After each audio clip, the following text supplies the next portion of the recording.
Howdy ho, chickadees. It's Saturday night. I hope you're all ready.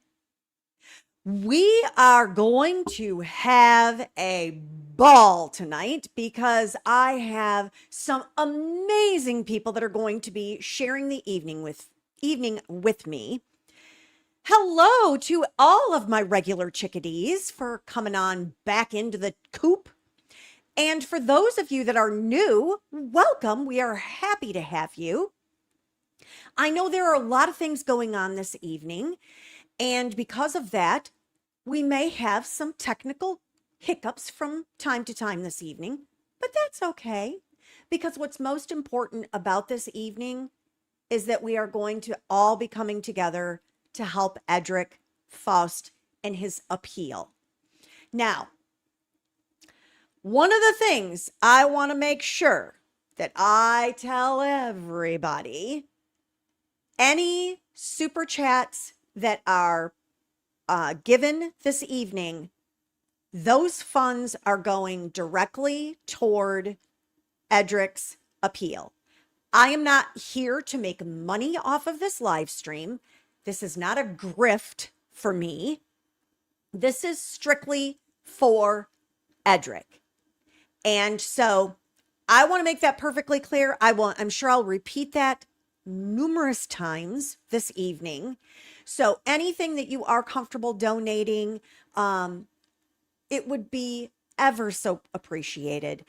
If you're unfamiliar with Edrick's case, boy, it's a lot to unpack. And one of my first guests that I will have with me is his former attorney, Mr. Ahmad Cruz. He is having some technical difficulties because he is in travel.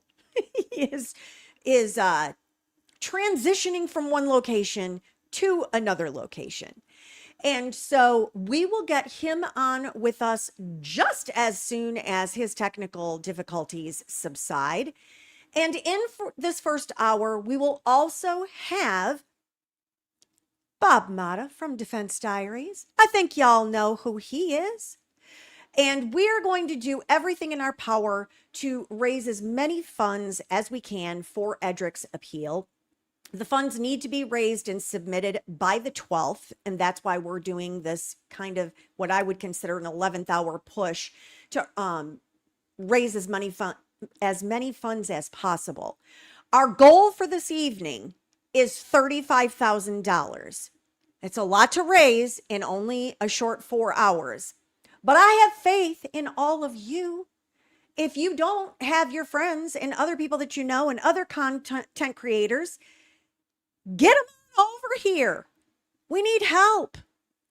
So while Mr. Cruz is getting things ironed out for himself, I do see I have Bob Mata backstage.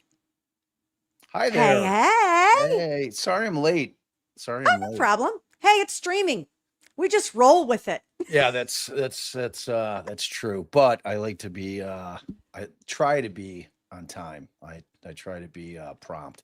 But yeah, I echo all of your sentiments because we're trying to get Brian Steele hired. And Brian Steele, if you don't know anything about him, I highly recommend that you do a little Google search and you will very quickly find out he is the cream of the crop down in Georgia in terms of criminal defense / appellate work.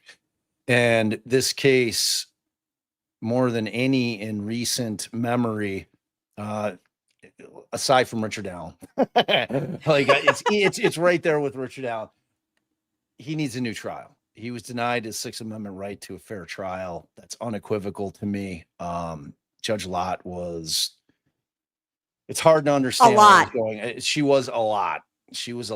And, for a cold case like that to kind of just come out of nowhere and just uproot an entire family's life like that. Well, multiple families too. Yeah, I mean, right. Because even Tara's family, my take on it, as I have said many times, I am an avid trial watcher. I go in as just plain old layman's juror perspective, Yeah. and I sit down and I want the prosecution to prove their case to me. And I just kept watching day after day after day, and I kept waiting for that thing that was going to happen that was going to push it over. And I was like, oh, DNA. Oh, the DNA is what's really going to win me over. Okay. Because, I mean, why else would they take this case unless they had really solid DNA evidence? And then it came in, and I'm like, what? It was Yeah. awful. And then, of course, the judge, who is apparently above wearing a robe, also. Yeah, I forget which channel I was either on or when I became aware of the case. I knew Melanie was streaming it. It hadn't gotten on my radar at that point, but then I got on, oh, it was Kat, not Williams. So I jumped on with Kat, and Kat was covering it because she had texted me. She's like, you need to take a look at this thing, and I always trust Kat implicitly in terms of her ability to pick cases that need eyes on them, because she's always spot on with it. And and I think it was kind of one of her first like overviews of the case lives. And so I started hearing more and more about it. And then when I heard that this true allele was involved, I became immediately terrified for Edrick, because and I said it in that live, I'm like, they generate numbers with this black box, no proof of how it works. Courts are allowing it in and making it admissible at trial. Technology that I cannot stand. So I wanted to ask your opinion, because I know that's a hot topic for Yeah. you. And one of the things in visiting CrimeCon the past couple times, they are very much interested in Othram. And what is your take as between what the true allele DNA testing compared to what Othram offers in the way of DNA testing? Well, I mean, the difference between the two is night and day. Othram is completely transparent. Othram shows their work. Othram is an incredible lab. I toured Othram. I was lucky enough to do that a couple of years Wow. ago. Oh my, and David and Kristen are such wonderful people, and they're at the heart of it, just two giant science nerds. Like the first thing when you come in, because they're both attractive people, and they're like, but they're like David Middleman especially is incredibly shy. There he is. The man, the legend, the myth, attorney Ahmad Cruz. Misdemeanor. I literally almost caught a misdemeanor trying to get in place. Don't do that. Don't do that. So I'm happy I didn't, but I want to thank you both for your patience. As I share with misdemeanor, Mr. Mata, I had to get home. I have a beautiful baby boy. He's 8 months now, and he had a surgery recently. My wife was going to be here by herself with him, and I just didn't want to leave her alone because I was here for a while. So That's I told her, amazing. slight change of plans. I have to run home really quickly, and she was very understanding. So thank you, Mr. Meek. Is your baby okay? Came through the surgery? Good. He is. It was a procedure where he was able to go home the same day. Oh, I love that. Yay. That's good. That's And good. you may meet him if she lets me bring him onto the podcast. You may meet him tonight. You should. I'm Pretty awesome. I got four of them, and I like, we're covering the Lindsay Clancy case that's going on in Massachusetts now, which is incredibly important case as well. And I had my 20-year-old daughter. She hosted 3 days. She took over our channel, and she's not an attorney. She's not in law school. Allie, my wife, and I are both attorneys. And we raised her. So it was amazing to watch her on her own without me kind of lording over her and like, and kind of guiding the ship. She just ran with it, and she was incredible. So, I mean, I'm really happy for you. How many kids you have? I have two. I have a 12-year-old and I have an 8-month-old. I love it. I Yeah. love it. Congrats. So I do want to give a little update. So Sarah Adler, she donated $50. Thank you so much, Thank Sarah. you. Love it. Christina donated 20. Thank you. Factual Lie has donated 25. And while I was waiting to go live, there were several people I saw that had donated between the time we announced the fundraiser and obviously going live tonight. One is Gloria for $51. Oh, that's Teresa nice. Bailey for $100 says continued prayers. And then an anonymous giver of $20 also. That's amazing. So there. The goal, as I have explained, is 35,000. I know that is a big goal, but hey, that's how I do stuff. Go big or go home. Yeah, definitely. Yeah, But that's what we really need to get him there. Right now in the fundraiser, if you were to look, there is just under $61,000 in the kitty for the appeal, but it needs to be over 90. So appeals are very, very expensive. They just are. You know, someone said, or I saw it somewhere, someone was complaining because, you know, Mr. Steele should just do it pro bono. And that sounds fantastic. But there are still a lot of expenses. Even if he were to do it pro bono, you have to pay for transcripts and you have to pay for records and you have to pay for travel. And like, are people, I hope everybody that watches on my channel understands and realizes it costs money to do all of those things. It isn't free just because someone is doing it pro bono. Well, the most interesting thing, so Mr. Faust's case is a case that I even consider doing pro bono. I think it'd be really difficult for any attorney running a business and managing a caseload of other clients to take the significant amount of time investment and put it into a case pro bono, regardless of how strongly you feel or may not feel about it. That's something that's extremely difficult. And to go back, and I'm sorry, but Mr. Mata, Bob, 100% Bob. Something And I'm Janet. But your misdemeanor flows so well. I agree. I go with it. I go with misdemeanor so too. well. Yeah. But Bob, you were mentioning something about True Allele, and it reminds me of, I don't know if you remember this, but once upon a time, the FBI, they used to state that, hey, based on this new I think it was called firearm trace or I'm not getting the name wrong, but they said that they could match up bullets to a particular bullet box based on this science they had discovered. And I think for 40 years, they were sending people to prison left and right based on this technology. And I think in either 2005, 2006, it came out that, oh my goodness, this is junk science. This isn't anything that's accurate. And I think a couple of years later, the FBI took a look at it and they said, oh my goodness, we've made a lot of mistakes. And they ended up reviewing those convictions. True Allele, in Mr. Faust's case, that is one of the biggest secrets of the case, the way True Allele, the way it works, right? We reached out to multiple people to talk to them about the True Allele aspect of it. We had limited funds in this case, and I know for the individuals that looked at the docket, one of the motions that we filed ex parte was a motion for funds to hire our own expert. Yep. The issue in Georgia right now, and judges go two different ways on this. It hasn't been brought up on appeal, but I'm sure that it will be brought up on appeal soon. The issue in Georgia right now is that they have an Indigent Defense Act.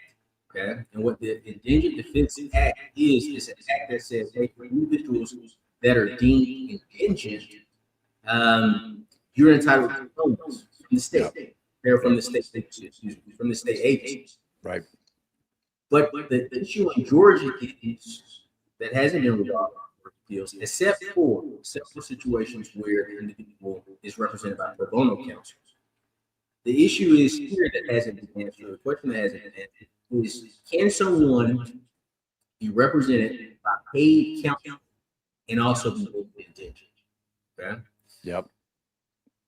Most states, I think every state in the United States that has decided this issue has said, hey, if someone wants to hire a GoFundMe lawyer, right? People raise the funds and this person hires an attorney, or if your family comes in and family hires an attorney for you, right? So Bob, your mom and dad come in, hire an attorney for you. In the states that have decided this issue, it's been unanimous across the board that you are indigent because you don't have the funds. Statutorily in Georgia, I think the argument can be made for individuals where someone else pays for their attorney. But we've had some judges take the position of, and I've seen it both ways because I've raised the issue. I've had some judges say, hey, Bruce, you weren't hired by this person. You show me that this individual is indigent.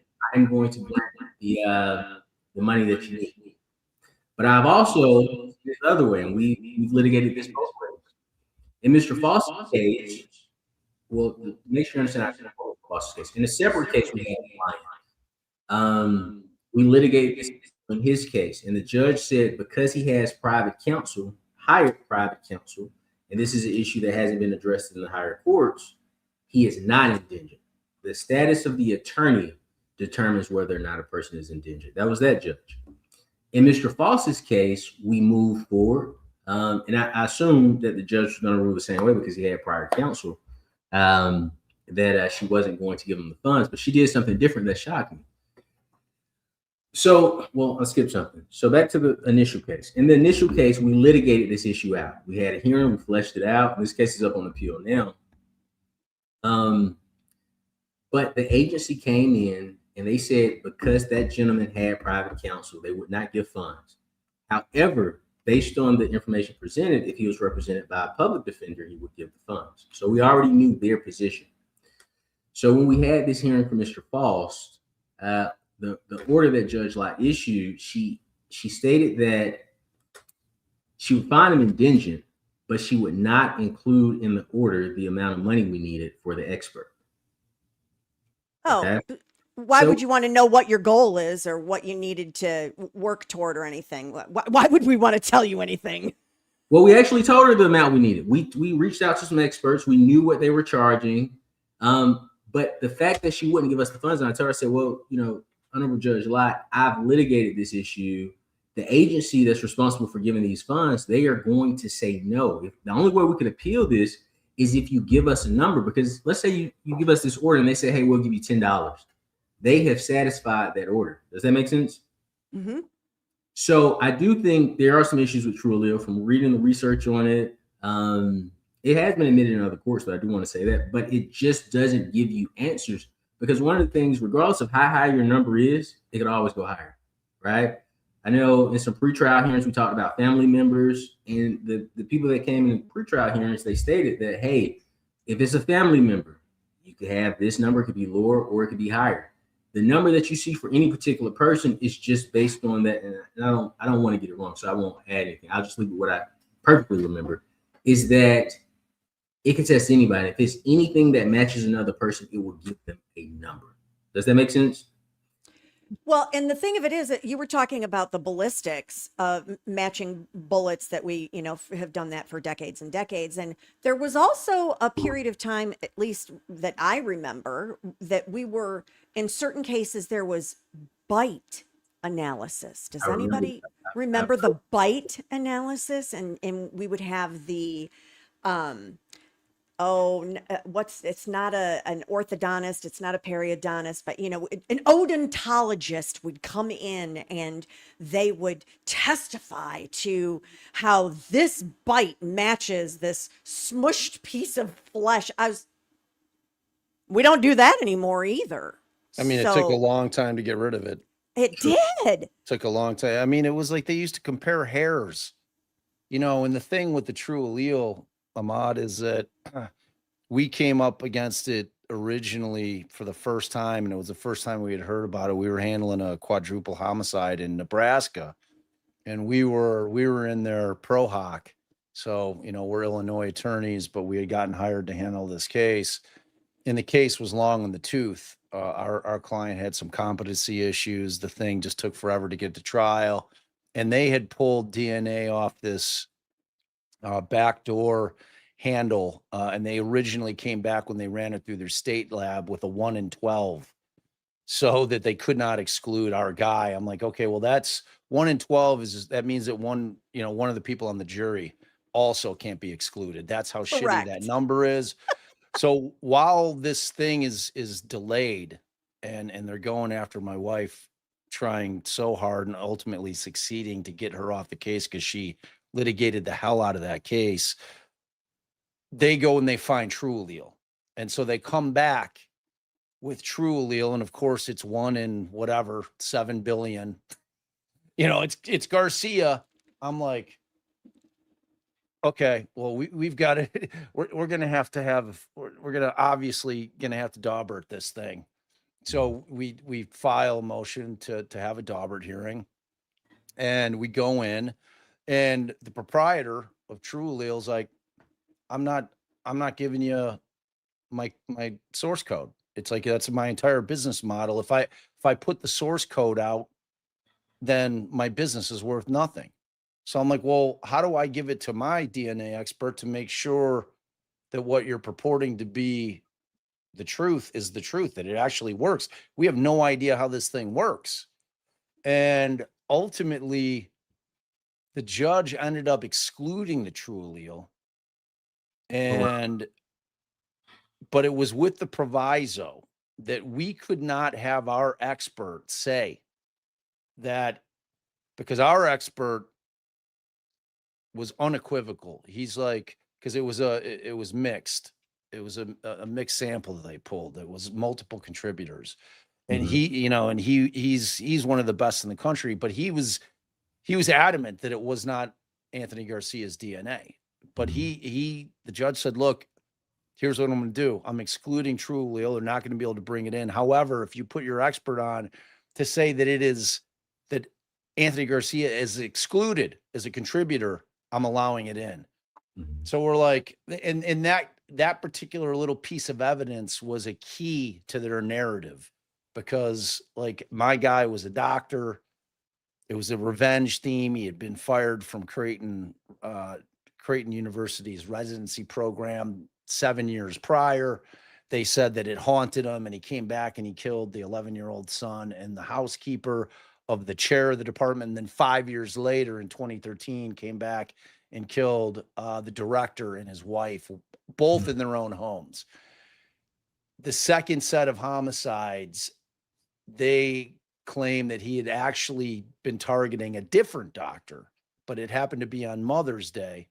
They were at a Mother's Day brunch, and their ADP went off. So the alarm hit. They got the notification that their house alarm had gone off. And they're like, man, we think that somebody tried to break in. It turned out that the door was broke and the wind would blow it open occasionally. And it was so bad that they put a couch in front of it. That's how big of a problem it was. And they had never fixed the door. Yeah. So they go in, they pull the swab, and then their lab comes back with the 1 in 12. And their theory had always been that he had tried to go there. They weren't home, so he pivoted. And then he goes to the Brumbach's home, and then he does this horrible thing over there. And we could not get the cases severed. I mean, we had a similar type experience in Omaha as you did with Judge Lott, like motions that unequivocally should have been granted. Well, and you did not denied. have any cameras in the courtroom for yours. No, we didn't. Because there is no footage anywhere. There's none. No. And so that makes it even scary. Any time I hear of a case that a judge is wanting to limit the availability of a case to be heard by the general public, I immediately am like, I'm sorry, what?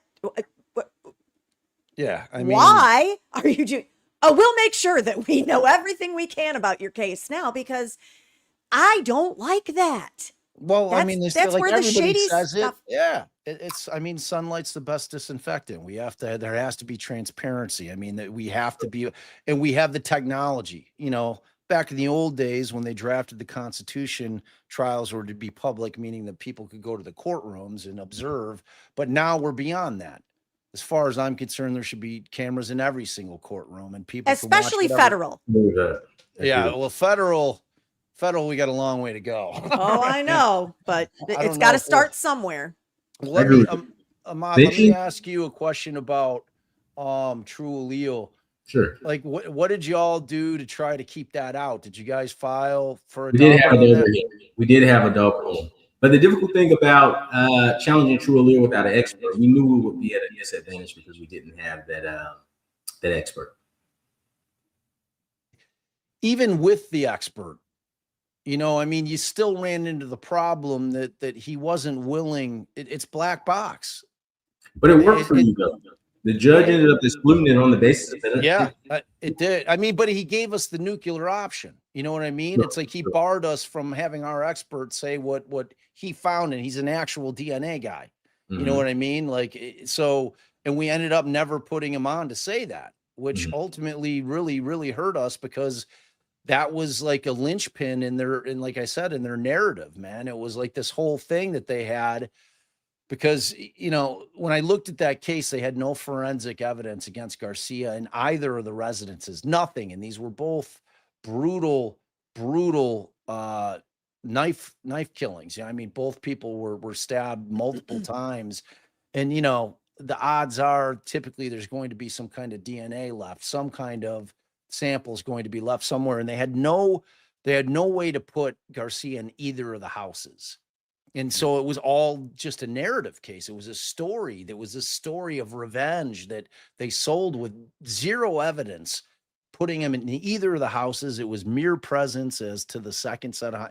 So it was a really, really scary case, man. And you know, in your case here, you know, tell me more, because like you and I were trying to connect because I wanted to talk to you. Because one of the pretrial hearings that I did not that I was not able to observe was when you tried to bring in the consent defense. What was her grounds for barring that? Hang on one second. Sure. Let's get our donations. And Heidi, thank you, by the way. I saw that, Heidi. I'm sorry. We love y'all too. Thank you, Janet, for doing this for Edrick. He's in my prayers every night. Sharissa donated 20. Melissa Simak, free. Edrick Faust, thank you. Thanks for bringing awareness, misdemeanor. Anonymous giver, $50. No house, no Faust. Cupcakes are here, Edrick, 100%. They're amazing. Hannah Dill, thank you, Ms. Demeanor, for hosting. Thank you, Attorney Cruz, for a standout job at trial. I still cannot believe he was convicted. Thank you for all the law tubers, plus Kat, and thank you for everyone else for donating. And then we have Cherie Hall. I think it's Cherie, $25. Thank you so much. I'm going to repeat it. I should probably repeat this every 30 minutes. Any super chats that are done during this live stream are not going to me. I will be donating all super chats directly to Edrick's fund for his appeal. Now let's hear the answer. Okay, excellent. And before I answer your question, Bob, I want to say this. Isn't it scary anytime the government accuses somebody of doing something? And I think the scariest thing, because I talk about this sometimes when I think about Mr. Faust's interview. And I think I talked about it in closing. I couldn't imagine, and I'm a lawyer, I couldn't imagine law enforcement bringing me in a room and saying, hey, we have all these warrants for you. Because the initial thing would be shock. The very first thing I'm going to think about is everything I'm about to lose, because I know, oh my goodness, they're about to take me to jail. And police have this running joke. A buddy of mine told me, I don't know how true this is, but he told me, he says that among police officers, their belief is if you say you want a lawyer, you're guilty, right? To them. But if you talk to them, they're going to say you're stupid. Excuse my language. But that was what he explained to me. He said a lot of times with police, it's a lose-lose, because if you want your lawyer, we're going to say you did it. If you talk to us, we're going to say you're stupid. We're going to use it against you. So when you mentioned that about your case, trust me, I could only imagine how terrifying it is when the government brings the force and the power that it has against you. In regards to the pretrial hearings, I am shocked to hear that was not televised, because that was during the trial. So I am shocked to hear that. And I haven't watched the trial since. It was pretty traumatic for everybody involved. Oh, I think any of us have looked at it since, because of the trauma associated with it. So I'm shocked to hear that. I didn't know that. So yes, we were forbidden from bringing up anything that would involve any type of argument towards consent.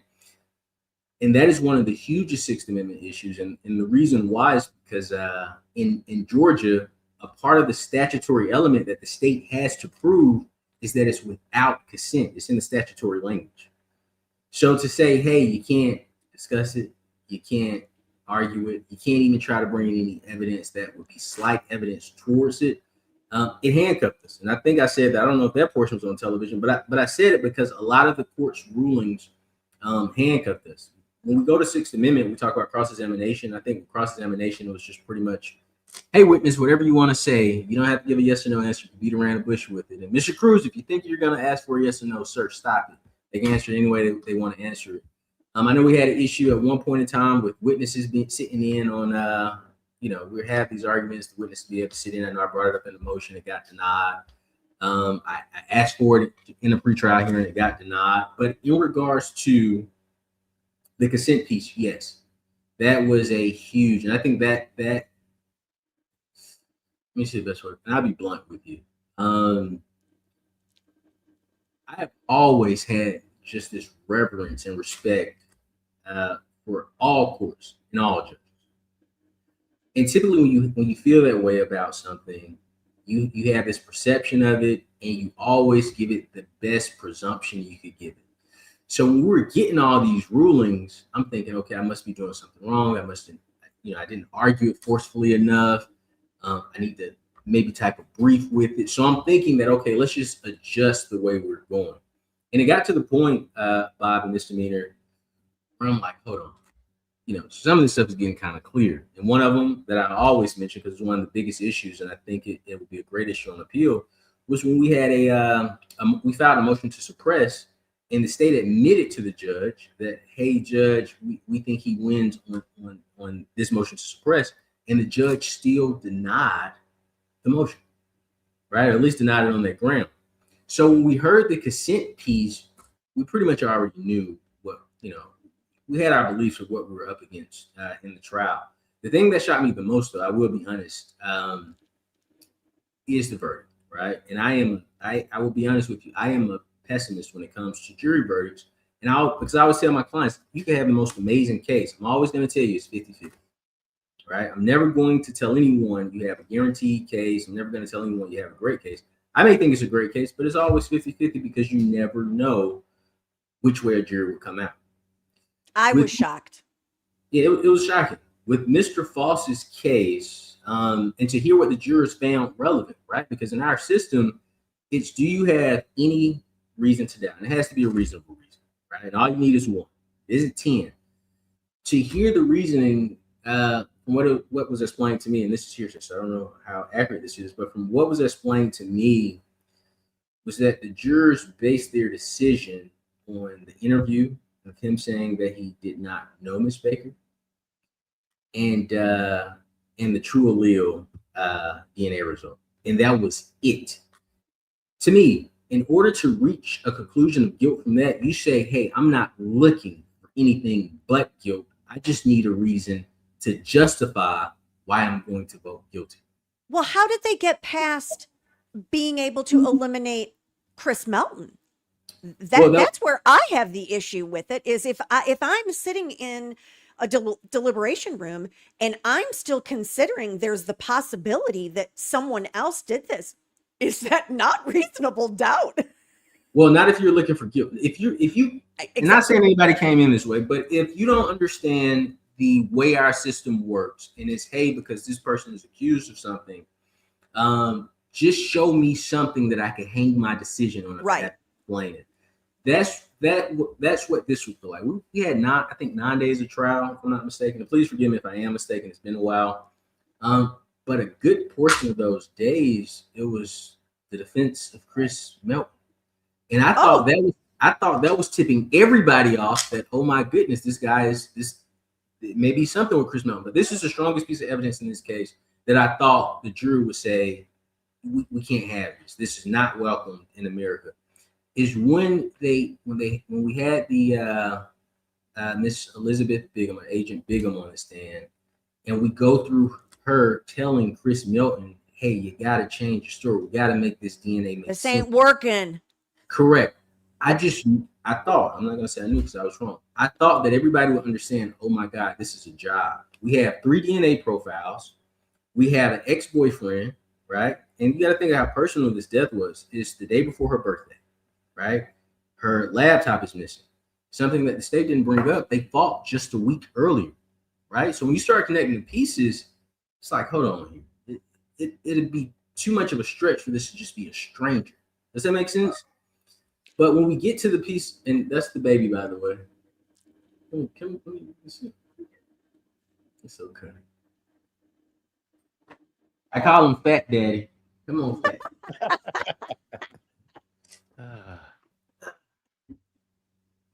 Oh, he's beautiful, man. Oh, look at all that What a guy. hair. What a guy. I love it. I love it. But when it comes to when it comes to the way the verdict came in, I was absolutely shocked because I felt to get there, you had to ignore everything in the trial. You already had to have your mind made up that this is the guy. Because again, the biggest piece to me was we had 3 DNA profiles, not 1, not even 2. We had 3. Yeah, I mean, man, when I was watching the trial, and I mean, Chris Mountain's on the stand, super weird guy, right? I mean, you're why, like, objectively, you watch that guy on the stand, he's a weird dude. Like he's a strange guy. It wasn't even shifty. He's just like his kind of his speech pattern, like he just did a lot of things that made me feel like he was off a little bit, and that's from afar, But when you look at that case and you've got evidence that comes in that anal sex was something that did not happen with Tara Baker, and then they find his DNA and they come up with this leakage theory. I mean, like, but I knew going in, as soon as Kat told me that True Allele was involved, I'm like, I warned everybody in the chat. I'm like, they're going to convict him because juries can't, like, you cannot overcome that number if you can't attack it, and you can't attack it because nobody knows how to challenge it. It's garbage in, garbage out. It's black box. You can't, even if you have the best DNA guy in the world, he can't challenge it because the courts are admitting True Allele in, and I've been looking at the cases all over the country. I'm like, how is this shit getting in? Like where is the standard in terms of proving that it's actual science? Like, have we just foregone that because this dude said so? Talk about some Ipsy Dixit, man. It is crazy. So I was worried about that. The one thing that always really bugged me about the case is this assumption that the homicide and the fire took place in sequence. Who's to say that didn't happen the night before and somebody came over early next morning and started the fire? You know what I mean? It was like they didn't have any kind of real evidence to prove their timeline at all. And I'm like, I'm a big attack the timeline guy. I'm like, that's what they're saying. I don't care what the government's saying. They weren't there, just like we weren't there. Like you got to attack their timeline because they need their timeline in order to make it work. Dude, yeah, your case, man, I could just imagine, because I've lived it, what it was like sitting in that chair as this thing was just coming over, and still at the end of it, feeling like, man, I mean, they just don't have a case. But that thing that we know as defense attorneys, that you never know what a jury's going to do. You just can't. You just, because they don't understand what beyond a reasonable doubt is, no matter how hard you try to explain it to them, it just does not resonate for whatever reason. And you're sitting there waiting for that verdict, and in the back of your mind, and the family's coming up to you in the hallway, and you're like, I feel like it went well. I feel like it went well, but like, and you're trying to brace them for the worst case scenario. I tell people, you and I have the hardest job in the world. There is no job that is harder than being a defense attorney on so many different fronts. But in terms of having somebody's liberty riding entirely on your shoulders, their freedom, everything they know, everything that their family knows, the entire structure of their life sitting on your shoulders. It is the heaviest weight that there is. The fact that you're doing what you're doing now speaks to that, because some lawyers, oh, I'm busy, man. That's a real shame. I'm moving on. Not you. And it speaks to your character. It speaks to your integrity, and it speaks to how strongly you feel that this was a wrongful conviction, I really and appreciate that. yeah. And I mean, the reality is we need the best of the best on this thing, man. Steele's the guy. I mean, that's why, like, he's the dude. And like anybody who understands Brian Steele, pro bono ain't an option. He's a busy, busy man. And you want him fully engaged in terms of you've been paid, sick your teeth into it. It's time. We need the pit bull thing going on now. You know what I mean? It's like that pro bono. And even then, I mean, if ever there were a case that I thought would absolutely get a new trial, it was Zachary Adams. And ironically, Mr. Cruz and I spoke on that Saturday when I had just woke up that morning and got the news that he was denied everything. And I was absolutely devastated. That it ruined my entire weekend. My husband was like, "What is wrong?" I'm like, "You just don't understand. I know this young man is innocent and he is behind bars." And if someone would have told me a year ago, "Hey, Janet, like, you're going to have this YouTube channel and you're going to become an advocate of, wrongfully convicted," I would never have believed that, because I feel like I was primarily a pro-prosecution person. But oh my word, when the evidence and the facts are staring you in the face, something has to be done. Somebody needs to stand up and do something. I can't believe that Alec Murdaugh is getting a new trial and Zachary Adams is not. I mean, that was easy, though. You can't have the elected clerk. Yeah, stupid courthouse, Becky. Right. And Doug Bates will be the first one to tell you, and he was the one who handled the post-conviction work on Zach Adams' case, did a fabulous job.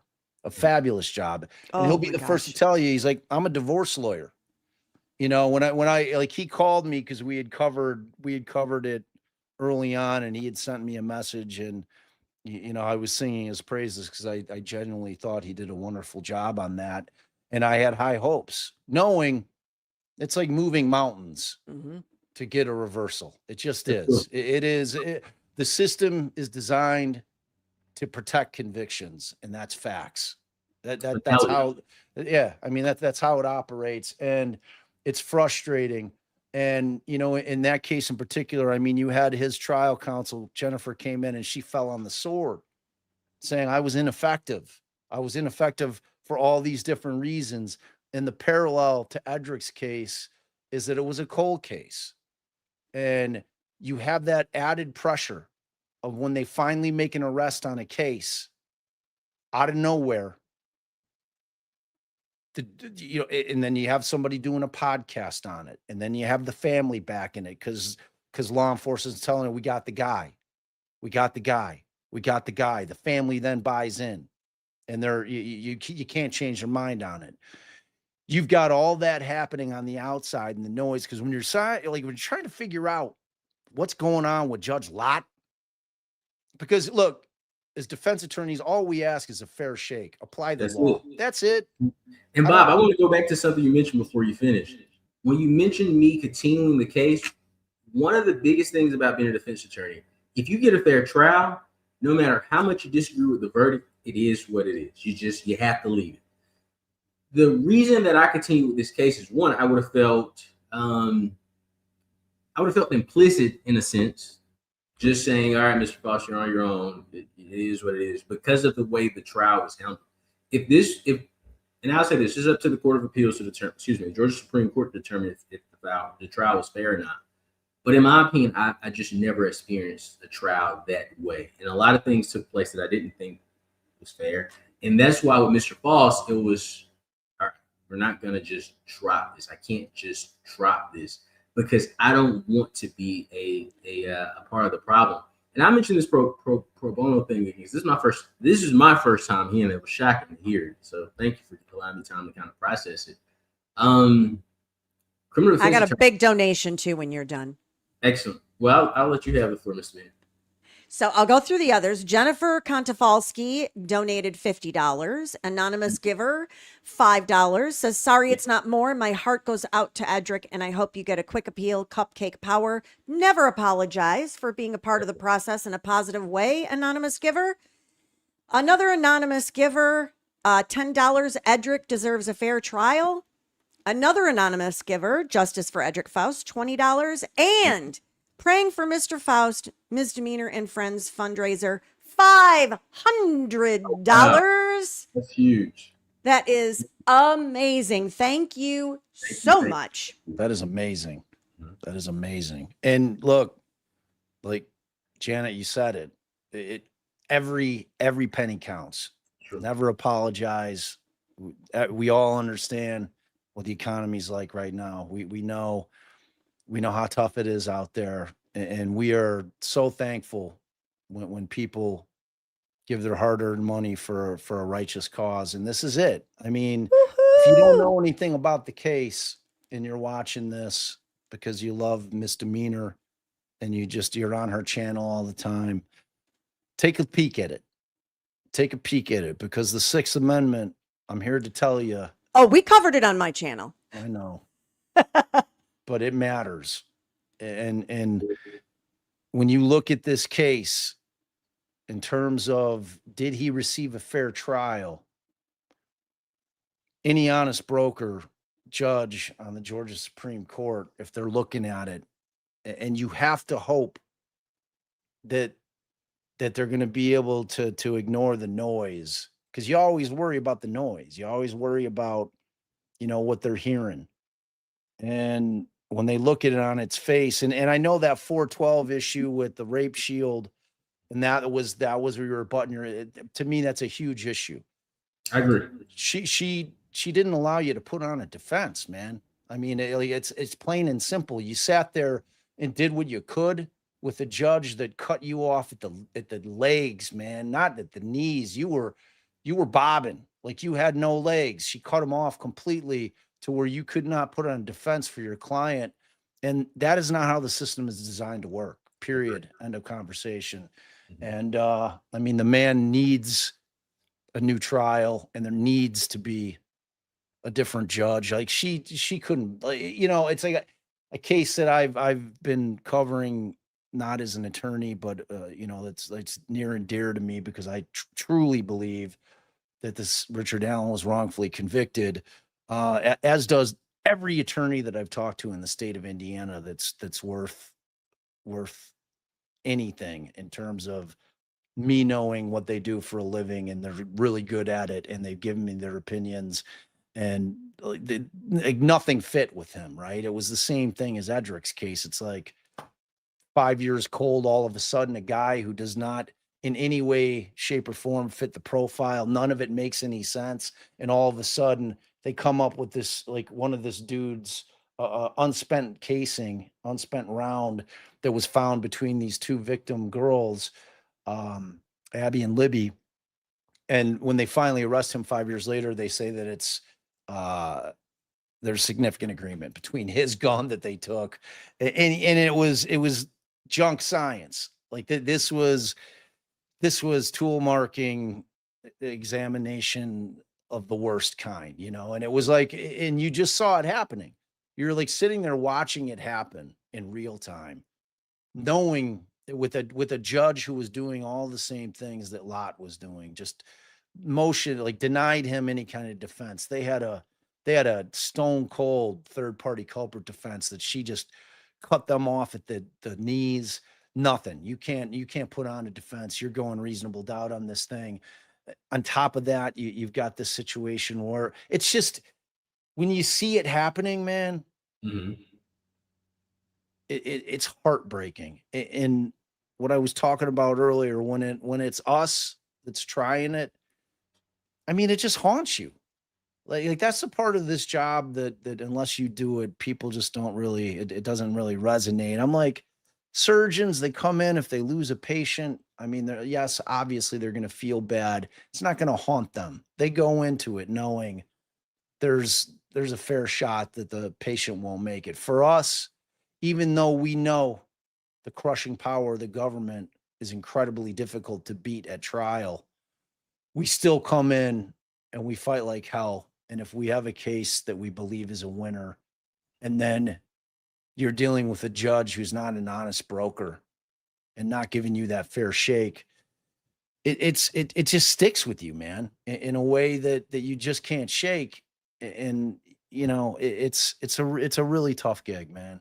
I think it that's the really- reason why I am happy now I never became an attorney, because I truly don't think my soul could handle defending someone like Edrick, knowing full well I absolutely believe in his innocence, and lose. It would crush me as a person. And so I now, as I'm on doing this, I'm thankful that I never did get that law degree and I never did go to law school and everything, because I don't think I could do it. And I sure don't have the temperament to have some chippy up on the bench treat me the way that Lisa Lott treated you. But and I'll say this to kind of add some backdrop to what both of you said. So being a criminal defense attorney to me is similar to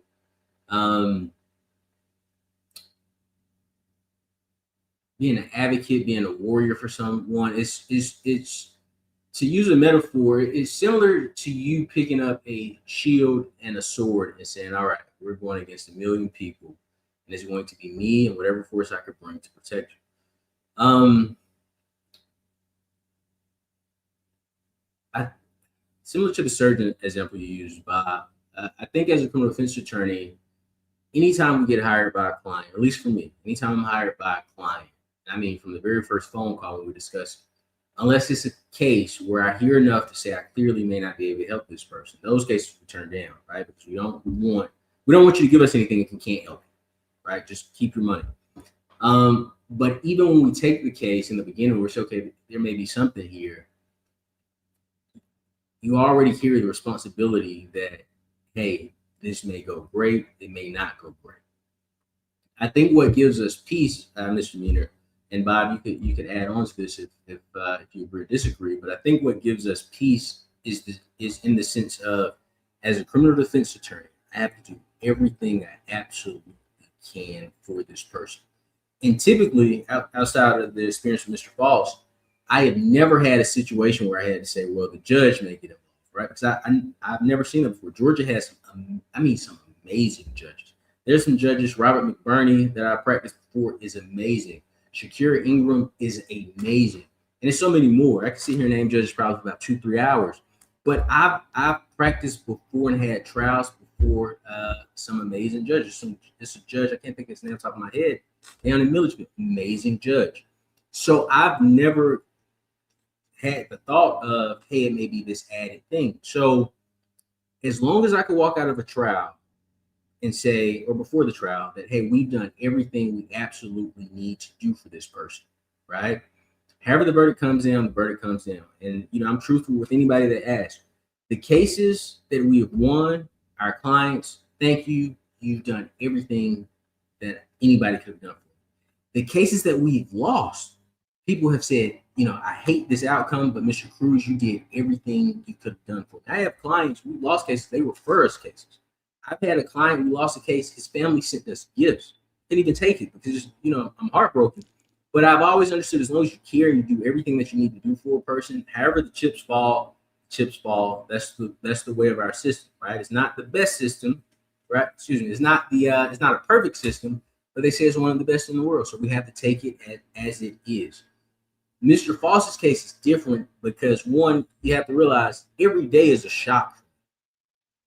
Every single day is a shock. And it took a while for me to understand what Mr. Faust was dealing with. We had days in court where Mr. Faust, I would look at him, and this is before the cameras and before the trial, Mr. Faust was terrified. We've had hearings where I've looked at Mr. Faust at the end of the day. We may have an 8-hour emotions here and there. And I would look at Mr. Faust, and he would look terrified. And I tell him, Mr. Faust, don't worry, you're gonna be okay, right? Not knowing in the end how the trial would turn out. But a part of it is with Mr. Faust is that, and I hate to be this frank, but I will be this frank. Please.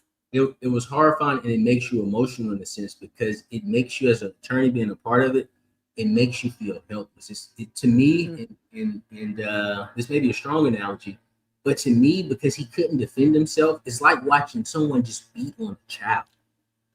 That's right? how it felt for us trial watchers watching you, Attorney Cruz, in the courtroom. We were all outraged because we wanted to get in there and tell her, you shut up and don't treat him that way. That's exactly how, as just an avid trial watcher, that's what it felt like for us. So I completely identify with that, because you want to get in there and fight the fight. And you just couldn't with her. She wouldn't even let you talk sometimes. I was like, what is happening right now? Yeah, for me, I had a different experience watching what you went through with her. Obviously, as an attorney, you comported yourself as I knew you would. You maintained decorum at all times.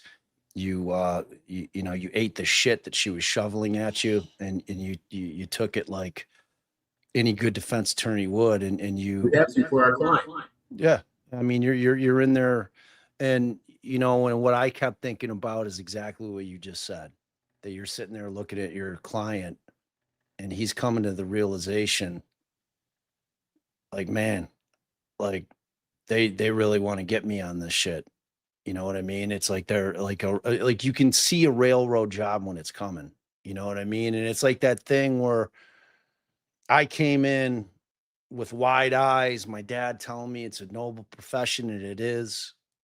Like I love what we do for a living. We protect the rights of every citizen against the government, and no one else on the planet does it other than us. It's like I've spent 3 years. I have a louder voice with my channel, trying to make people understand what it is that we do for a living, as opposed to what they see on Oxygen and Discovery ID, and how they pin us, and how they picture us, and how they frame us in terms of bottom feeders, getting the bad guys off. Even That your ain't Garcia case, same thing That- happened. Yeah, like that's a whole thing. I'm not trying to railroad this thing, but like the reality is, when we're filing a motion to suppress because they violated somebody's rights, that impacts all of us. When we're going in and saying that cop did him dirty, he violated his Fourth Amendment right on that search.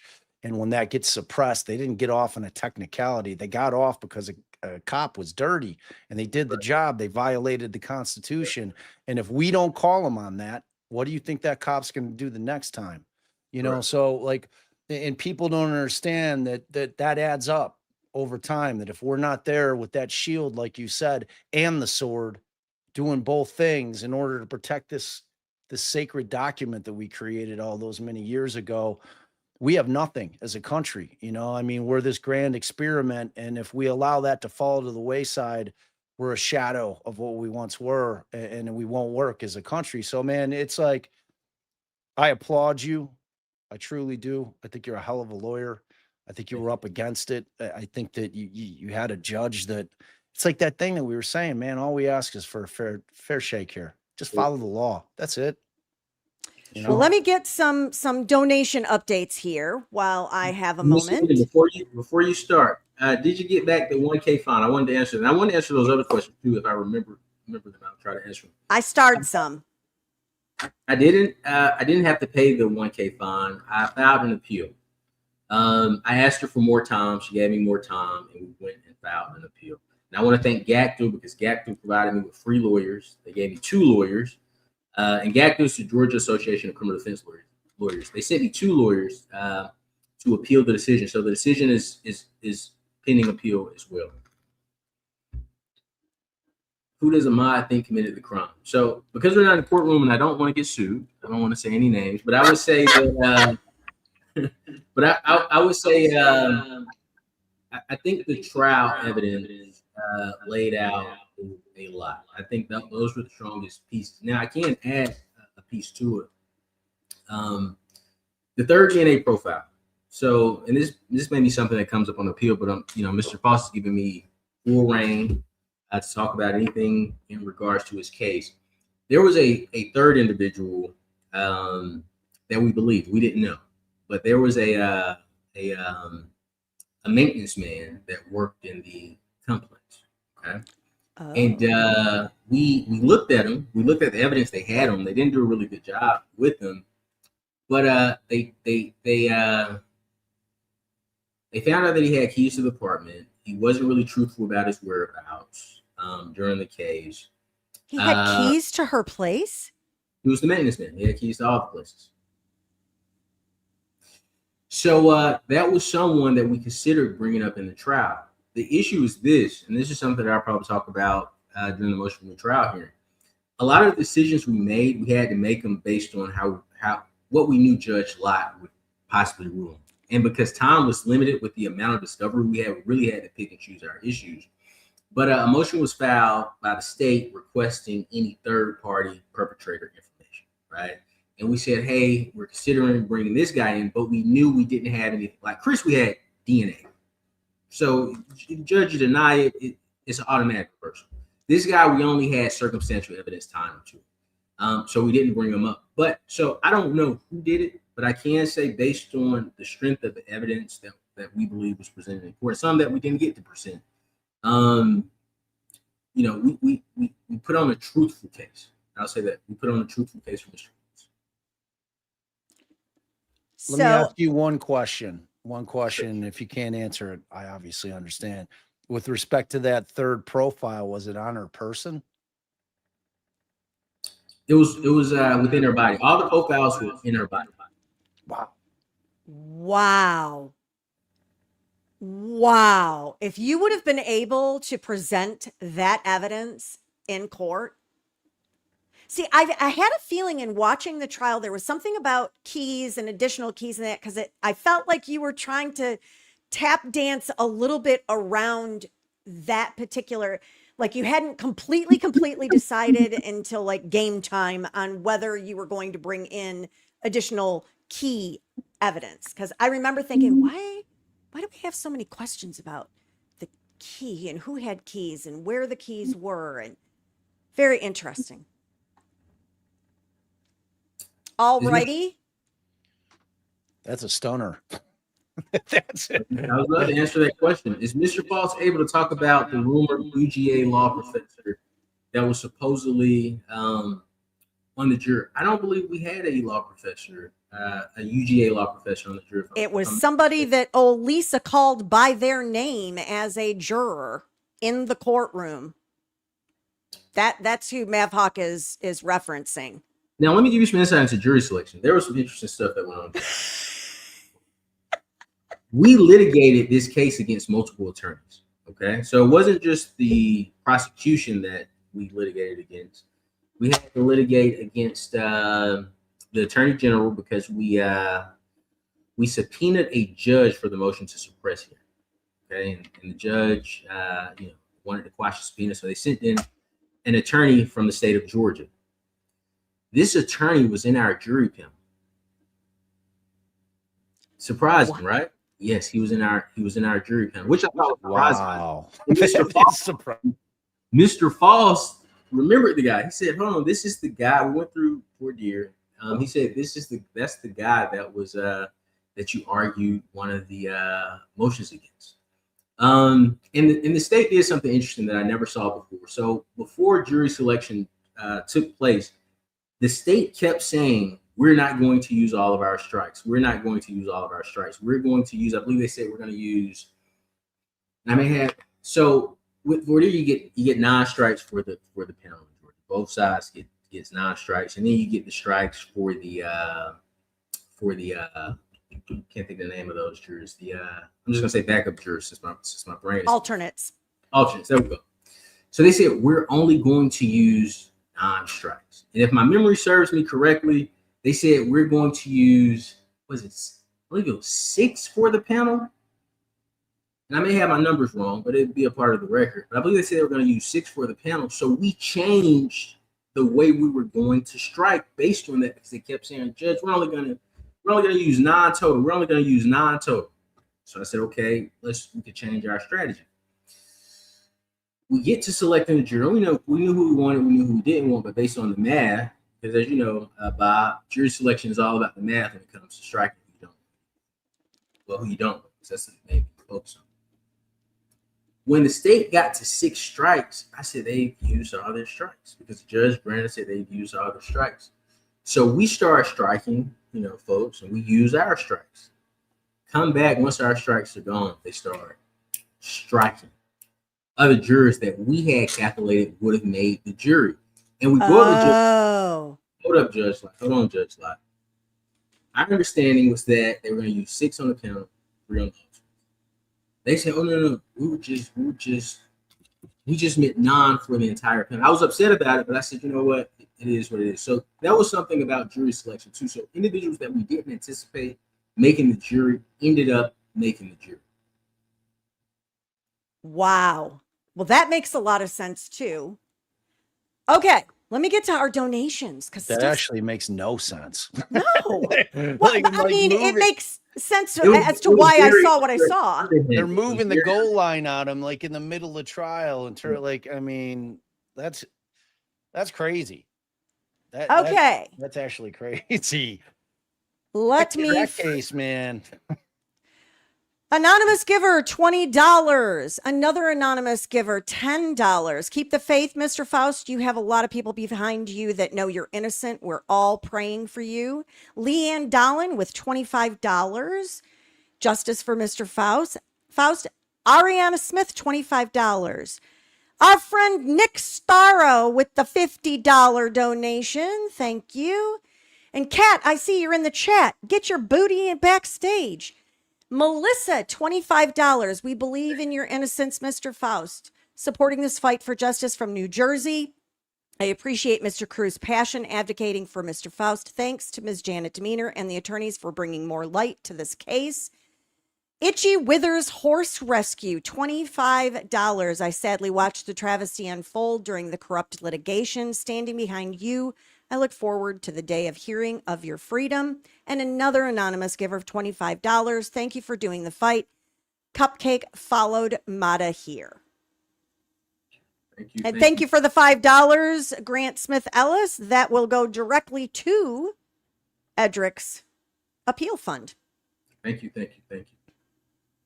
And I've got Alexis waiting here. Let's get her pulled up on stage. Bob, you have to pack, don't you? I do. I'm heading to Boston. I'm going to Boston. I'm going to Mass. I'm deep in the Clancy case, and I was dead set on going for the defense's case in chief in that one because it's an important case. It's a very, very important case, and it is. I'm sure Ahmad will attest. It's very difficult getting the government to acknowledge that mental illness and mental health issues are a thing. Absolutely. When you're trying to humanize your client, because sometimes your guy did it, but everybody has a story. Life is hard. And, if your client is mentally ill and it's not going to be a situation where you're going to be able to bring some kind of insanity defense, especially in Illinois. Mm-hmm. It's like, right from wrong. That's it. Like we don't have what they have in Massachusetts. So that's an important case in terms of I'm really trying to move the needle on mental health awareness. So yeah. It's a good fight. And as a woman, I can tell you, I said I wasn't going to watch the trial because I don't do children and that whole thing. I can't prevent myself from watching it because it is so horrifying to think of times in my life struggling with hormonal imbalance and not being able to get, I was fortunate. I got proper care but Lindsay didn't. And she was screaming from the rooftops for it. So please go fight the fight there. Tell everyone in what I call Massachusetts. Hello. Thank you, Bob. Nice talking with you. You too, man. Hey, don't be a stranger. Anytime you want to come on over at my house, you just hit me up. You got my number now. To that. So like To and that. I mean it. I mean it truly. And I'm praying for Edrick, man. Thank you. Give till it hurts, folks, because he deserves it. He was constitutional rights obliterated in that case. The man deserves a fair trial, and there's only one way to get it, and that's to convince the appellate court or the Supreme Court of Georgia to overturn it and kick it back. So keep fighting the good fight, Ahmad. All right, Mr. Meaner, thank you for doing this. Thank you so much for coming on, Bob. I truly Of course. appreciate it. Have And safe Kat- travels. Kat, I love you. All Good right. to see you. See you, Alexis. All right, you guys, be good. Hey, Alexis and Kat. Hey. Hi. Hey. I'm trying to get my setup here so that we can see everybody.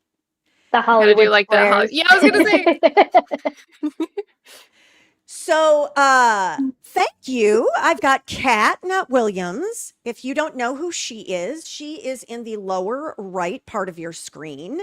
She has a phenomenal YouTube channel, and I tease her all the time and tell her she is the hardest working woman in the world of tubes of you. And Alexa, she has Alexa's room. And she covers all the things too. We love having Alexa with us, and they are here to help us fight the fight for Edrick, because this is a mess. I agree. It is a Yeah. mess. And I was listening to you guys talk about the maintenance guy before and the off-campus. I'm assuming it was off-campus housing that It was. they were staying in. Mhm. And I don't know if this was answered during the trial, but did he have access to any of the other off-campus housing that was there as well too? Was there a lot of off-campus housing around there? So it was set up as like a duplex housing community apartment company. Mhm. So he would have had keys to every single apartment. Now it didn't come in. Nothing came in about him in the trial. He wasn't discussed at all. Got it. And I want to mention something. 412. I didn't get to discuss this with Bob. I may have discussed it with Kat, but I am not. Oh well, sure. I'm glad you didn't. I was gonna ask if you guys talked about that already. We hadn't. And Kat, I hear you are a great cross examiner, so I am very interested to talk to you. But Well. when it comes, and that's a good thing. That's a compliment. When it comes to the Rule 412, so Rule 412 in Georgia is a statute that just prevents any attorney from using a person's sexual history against them in a trial, right? If you're saying, if I say, hey, someone sexually assaulted me, what the legislature doesn't want, they don't want to chill people from coming forward. They don't want an attorney to be able to come in and say, well, this is your reputation, or you did this, or you was with that person, or you consented with this person. That is the basis of 412, is to prevent character evidence. In our case, I believe, and I think I talked about the consent issue, but I talked about the consent issue as well as the contempt holding and opening.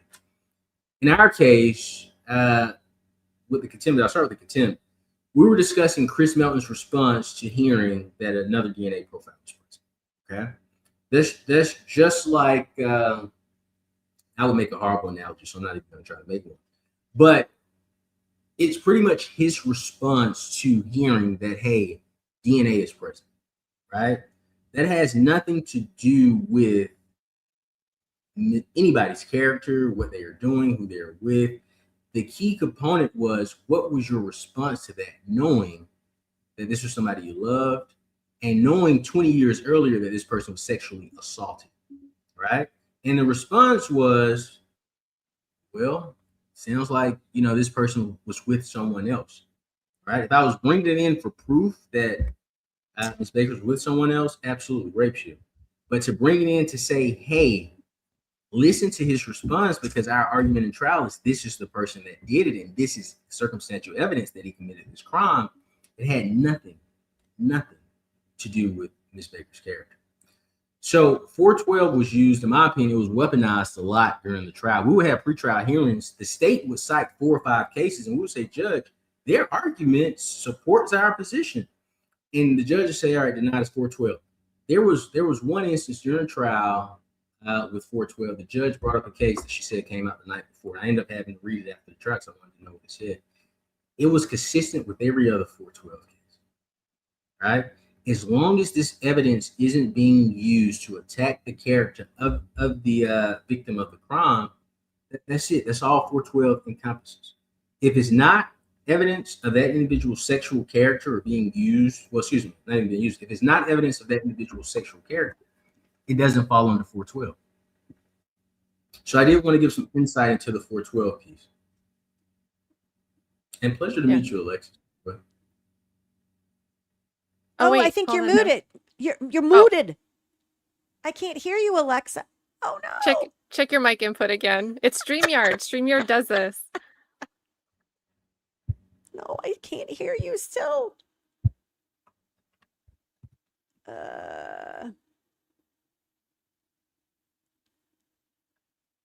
If we donate real quick, it'll come back. That's right. Yes. She's going to rejoin, she said. So she'll leave us and come back. Well, while we're doing that, let me tell you about some donations. How about that? Absolutely. Yeah, that'd be So, awesome. I have Venus Blue Cupcake, 1 day at a time, $10. Mara, $75. Thank you. LS, I've never been so convinced of someone's innocence as I am of Edrick's. Thank you, Mr. Cruz. All respect for you and sticking with him. $100. Wow. I think And you are. another reminder, it's been about a half hour since I said it. Anyone that is just joining, any super chats that are done during this live stream, I will be donating those funds directly to the fund, Give, Send, Go fund for Edrick and his appeal. If you are looking for the link to donate, it is scrolling down the bottom, and I have it pinned in the chat. Our goal this evening is $35,000. We have raised, it just changed. So let me get a better number for us here. There's a lot to do. About $1,425. So we've got a long ways to go. So tell your friends, tell your neighbors, tell everybody, come on in here and donate. Fight to bring Alexa back. Yes. Oh, let's try. Is it working now? Are we? Yeah, Your it live? is. microphone Good. actually even sounds better this time. Yeah, it was connected to my my Ray-Bans or my Raycons. But yeah, it was like the worst time too. I was gonna ask Ahmad too, or rather share. I was rewatching the cross-examination that you did of Chris Melton, and I just loved how it seemed like you caught him off completely off guard with your first question of, so, why didn't you cry, or something to that effect? We And loved he's like, that. and he's like, oh, well, there are tears coming down from my face. It was like he was at such a loss for words because there was a script, it seemed like to me, pre-built into his brain about how everything was going to go. And then he started to kind of placate to the jury a lot too. Every time I found like he started to get uncomfortable. It worked. There was one juror, and I never forget her face. She was crying during his direct. Shut up. We were laughing at him. Yeah, I would never forget that. She was in tears crying during his direct examination. Didn't I watch Chris Melton with you, Kat? I had like a day off. Yeah, a random you had day Monday off. off, and it was Melton Monday. That's right. And I was like, oh boy. Yeah, we were laughing. We were like, this guy's a joke. Yeah, Ay, I didn't. ay, ay. I obviously didn't think he was credible. I mean, I still think it'd be interesting to watch the state try to prosecute him with what seems to be like a mess of an Right. investigation. Like, had he been the one on trial, it still seems like a mess. I agree with that. I think when it comes to the prosecution of this case, so some things that you don't know. Have any of you ever been to Athens? No, I I have haven't. not.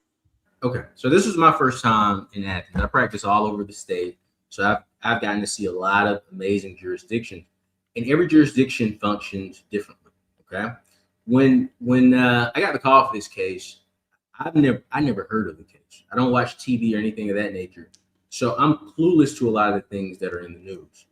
I was But we know told your wife isn't. she isn't. She but when we got this case, I was told that, hey, this is a highly politicized case, and I've heard that a lot. Like, hey, it's in the news, things of this nature. So that typically doesn't affect me because I just assume, hey, maybe there's a news article on it. I didn't know this case was as big as it was until I got to Athens and started trying the case. Not trying the case, but our hearings and things of that nature. I was told about the podcast. Someone sent me the podcast information. I didn't think the podcast was as huge as it was. I listened to it just to get some backdrop of the case. I didn't think it was. I said, okay, this is an interesting podcast.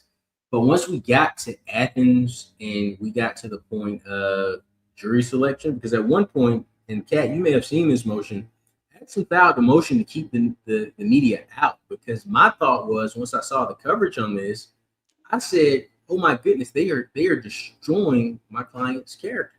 They're saying all these terrible things. They're taking information, they're putting it on the news.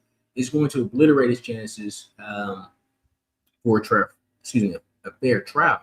So we actually filed the motion on that and tried to keep you guys out, which would have been terrible, because I'm sure I literally would have gotten attacked in the courtroom if it weren't for you all on those cameras. I would have criticized you for it. Listen, and that would have been fine, because I would have thought that I was moving in the best interest of my client, but in hindsight, it would have been the absolute worst thing that I could have done. What if you were able to, like, when a client is able to retain counsel right away, or even if they're like appointed counsel, but right away that attorney speaking publicly, addressing, if it's going to be a public case, the defense attorney is meeting it publicly. What if you'd been present earlier on and had also been able to be part of whatever conversations were going on? Like, well, I'll tell you this, Kat. This is what I've been telling attorneys when I have opportunities to speak, or if I'm talking about it privately. I was always taught to stay away from the media as an attorney, right? You focus on the case itself and doing everything you can for the case. So I've had cases that were involved in me. I've never engaged in it. They've called the office before. I've always turned it down. So with Mr. Faust's case, what I learned, I wish, and I'll do it in future cases, but I tell attorneys this: if you have a case that has a lot of media attention, you need to get ahead of the narrative, right? We aren't in the age anymore where you can say, hey, we'll go in a courtroom and the jury will get it. You are now in an age where a juror may be given a narrative for 2 years straight from multiple different sources. And the YouTube videos on Mr. Faust's case, I didn't know there were so many YouTube videos before his trial took place. There were YouTube videos that concluded this is the guy, and this is the reason that this is the guy, right? They are saying this is cold case, this is DNA, this is the guy that did this horrific thing. And the cold case element to Athens, which is a small town. I always thought it was huge because of UGA, but it's really a small town. Individuals hearing this over and over and over again, and Mr. Faust or myself, but I put that on me, us not putting out a counter position, I think that really hurt us in the end, right? Because when jurors came in to sit down for the call of this case, we thought in jury selection we would be able to kind of dispel a lot of this stuff. But you don't understand the power of the media until you get to the end and you hear, okay, how did you make this decision? And it was the same thing pushed in the media. DNA. Well, there's 3 DNA profiles. The media never said that. So why is this particular DNA the one that's special, right? Or even as even as Bob said with the anal DNA, there was only one profile. One. And jurors completely said, we don't care that there's one that she didn't engage in anal sex. She was sexually assaulted anally, which is clear. There's only one profile. We're going to say it was Mr. Faust. Even though his DNA wasn't present, it was Mr. Faust. So that is the one thing I've learned about this case. And Kat, I almost every case that we had media attention, I filed a motion to keep them out because I thought it was wrong. Now, if we have that, I will hopefully work with the media in a sense of getting my client's story out before the jurors, because whether we want to accept it or not, jurors, they're listening to, because you don't just have the news anymore. You have the news, you have YouTube, you have You have social the media. algorithm knowing that a story in your neighborhood's happening and your friend is talking about it, so it forces it on your feeds. Correct. Mm-hmm. And a little bit about the jury selection process. The standard for a juror to not get removed from the panel for cause isn't, you've heard nothing about this case at all, right? It's just, if you've heard anything, could you listen to the evidence and consider only the evidence presented to you in this case and render a, fair and unbiased decision? Correct. And that's it. And people, whether they can unmarry themselves from what they've heard before or not, they still might genuinely believe they can do that and honestly tell the court, yes, I can do that. And lo and behold, they can't actually do that as the trial progresses. So, True. but yeah. Can I ask you all a question? Something I wanted to point out, I've seen this come up numerous times in the chat, and I do want to address it. I'll probably have to address it again at some point in this live stream. A lot of people are asking about Melanie Little. Yes, I did reach out to Melanie Little. Unfortunately, she had other plans for this evening and was not able to join us, but she did respond to me. I did reach out to her. Everybody can simmer down. It's okay. Well, All on the same amazing. team. She is All the amazing. cupcakes out there. Don't be attacking my chickadees, which I haven't seen. But yes, I did reach out to her, and unfortunately, the timing, it just wasn't conducive to what her schedule allowed. So everybody can take a breath on that one. And we have more donations. Honestly, I'm envious too Yeah. because, like, I don't even remember what for. It might have been for this case. I went to tag her. I think it was when she did the interview with you, Mr. Cruz. I was like, oh, Melanie Little's doing an interview. I tried to share it over on X and she's not on there. So you can't just like send a message real quick. And it's like, I'm envious that, she can get by without having an X in this day and Oh, yeah. age. So what we have is anonymous giver, no house, no Faust. I believe in your innocence and know you deserve a fair trial. $50. Janet, sending prayers to Edrick Faust for justice. Please write this wrong. Another $50. Kim Bazillion, praying for you, Edrick. $100. Debbie, thank you, Mr. Cruz. Edrick is an innocent man. $20. And then I have some super chats and such here. So music to my soul, $4.99. I was heartbroken for Mr. Faust over the verdict. How do you keep faith in the justice system after that? Just focus on his appeal hopes. I think we talked about that when Bob was on. Venus Blue Cupcake. Another $5. I've known the court reporter since I was born. She is my mom's best friend. Has Edrick gotten the full trial transcript? Thank you all for this fundraiser. So because I'm not the attorney on his case, I don't know if the full trial transcript is prepared. I do know the trial portion is completed. I do know the hearing portions are completed. As far as jury selection, I don't know if that's done. And I would say this to the young lady that mentioned that the court reporter had her clean request from Judge Lott. So typically when we have trials, it may take a year, right? Because they have other trials they have to transcribe a year, sometimes 2 years, 6 months, 7 months. She was asked to reproduce this transcript within, I think, maybe 4 months, which is an amazing task to do. And one of the things I said when we got in, and this is something as an appellate attorney have to look at, attorneys, we work a lot. We're overworked a lot of times. And typically when someone requests that you do a lot in a little time, mistakes are going to be made. Even with the transcript, somebody have to match the transcript up with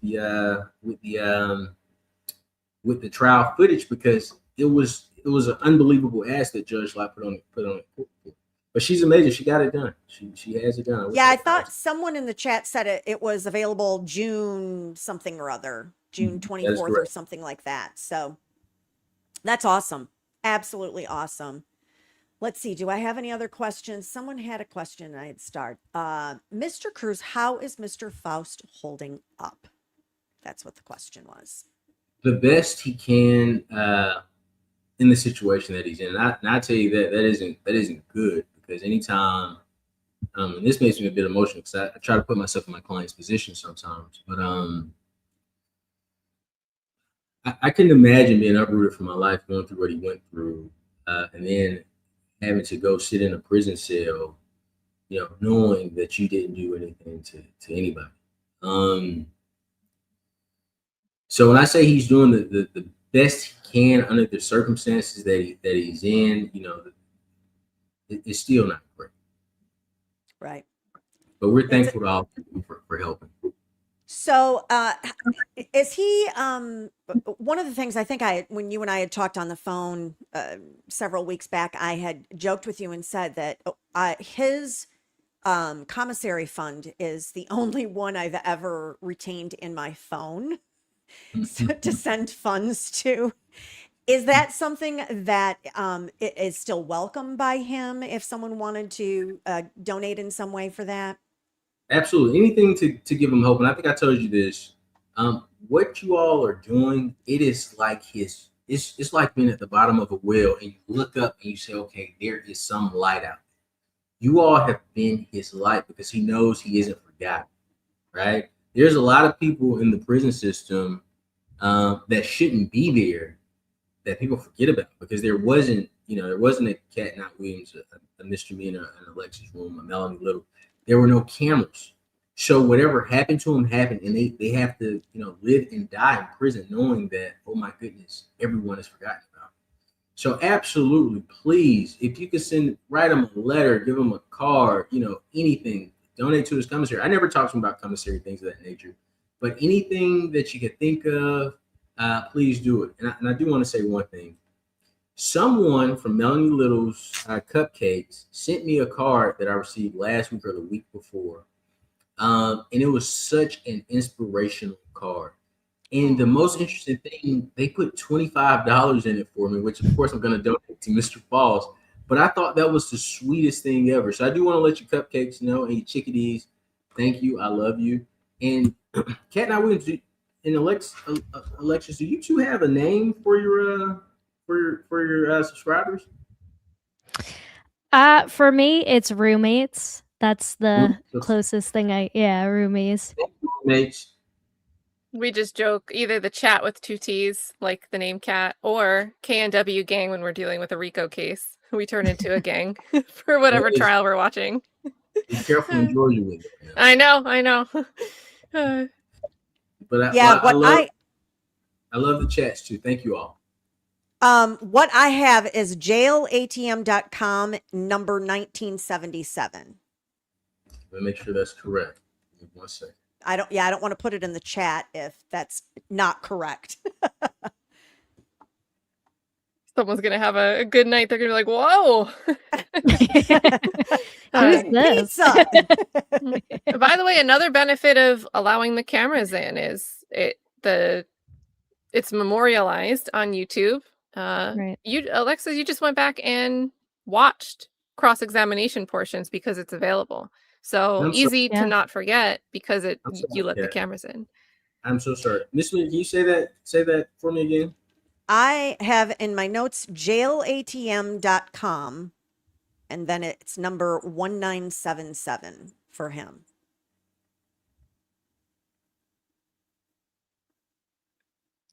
I'll get you an answer shortly. I'm sorry. Not a problem. No, I just don't want to put it out there if it's changed or it's something different. So absolutely, I have your answer shortly. I didn't mean to cut you off, Kat. I'm so sorry. Oh no, I think I was done. I just said it's a good reason to put the media in there because it's a way to people remember things easier if they can go watch the footage if it's out there. Yeah, really you have replays as well too. You can go back and the AI transcripts I find especially helpful too when you're looking for particular sections or portions or, oh, did I hear that right? It's kind of like having your own instant replay, which is kind of bizarre to think about because I think about sometimes like ESPN and how we're kind of all these trial watchers and we're engaging with this community and giving commentary. And we have that privilege sitting in our seats being able to rewind and play and go back and forth. But you, Mr. Cruz, you're live in the moment, so you just got to kind of keep going with the pace, and you don't always have that instant replay playback. You can go home, after, but I imagine after a long day in court, you're kind of just letting your brain kind of reset and charge back up. Well, Yeah, it's funny. Go Go ahead. ahead, Mr. Mayor. No.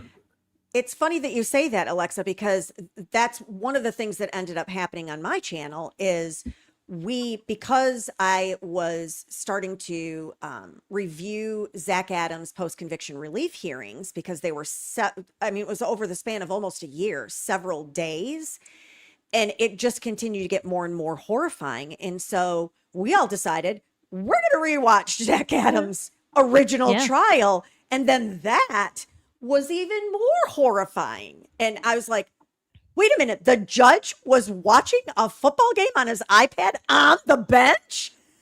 Yes, really happened. It actually really happened. And offering tickets to the game to the jurors.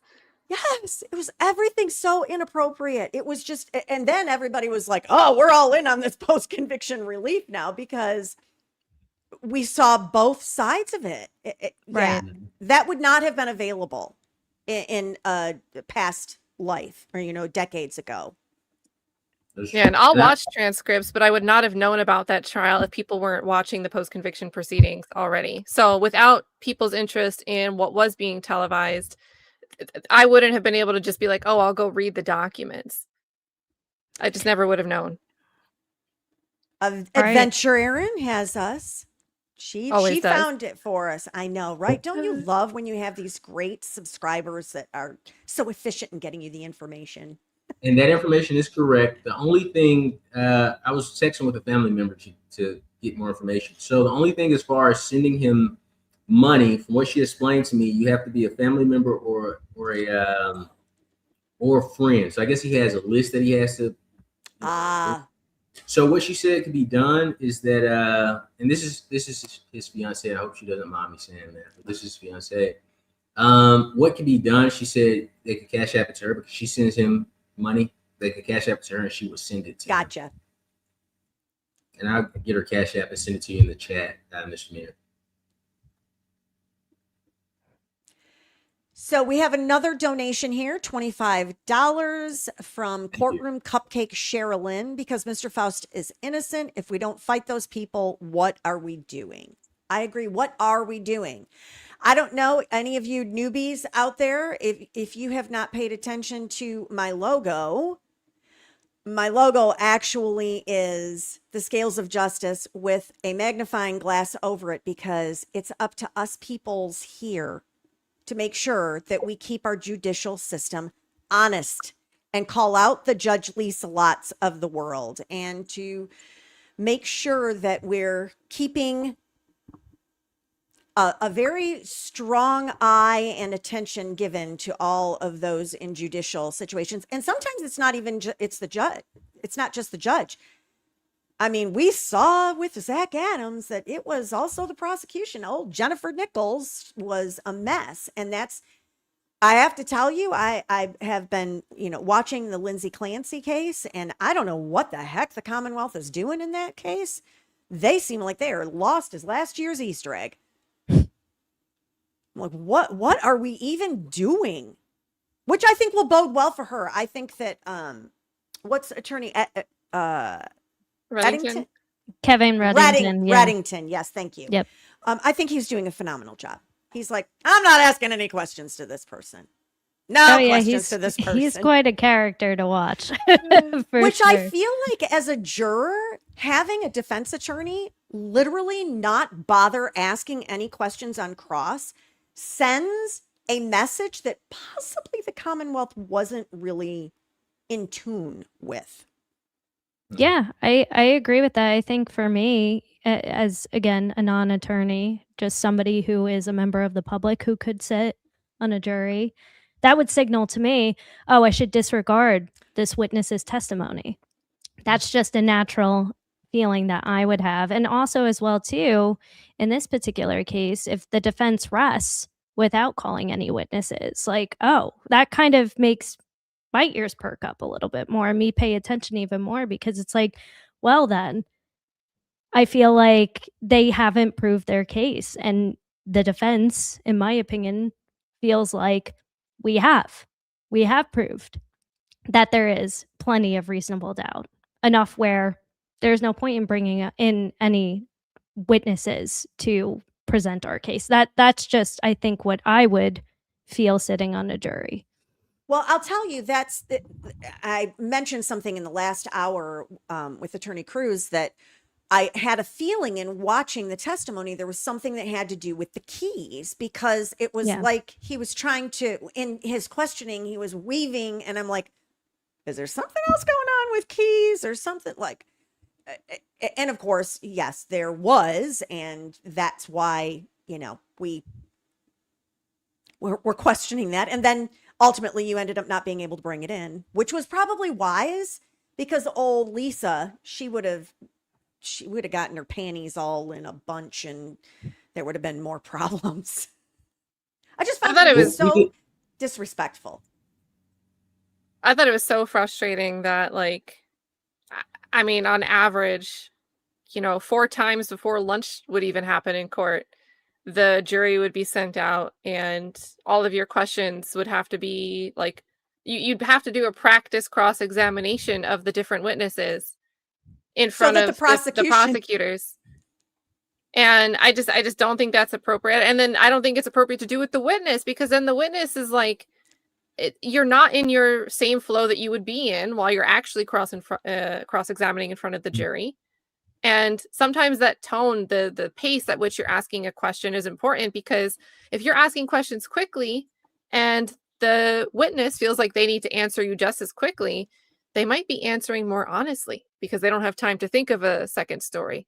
Or they might be answering more defensively because they don't want to answer your question because they know the answer isn't going to look good.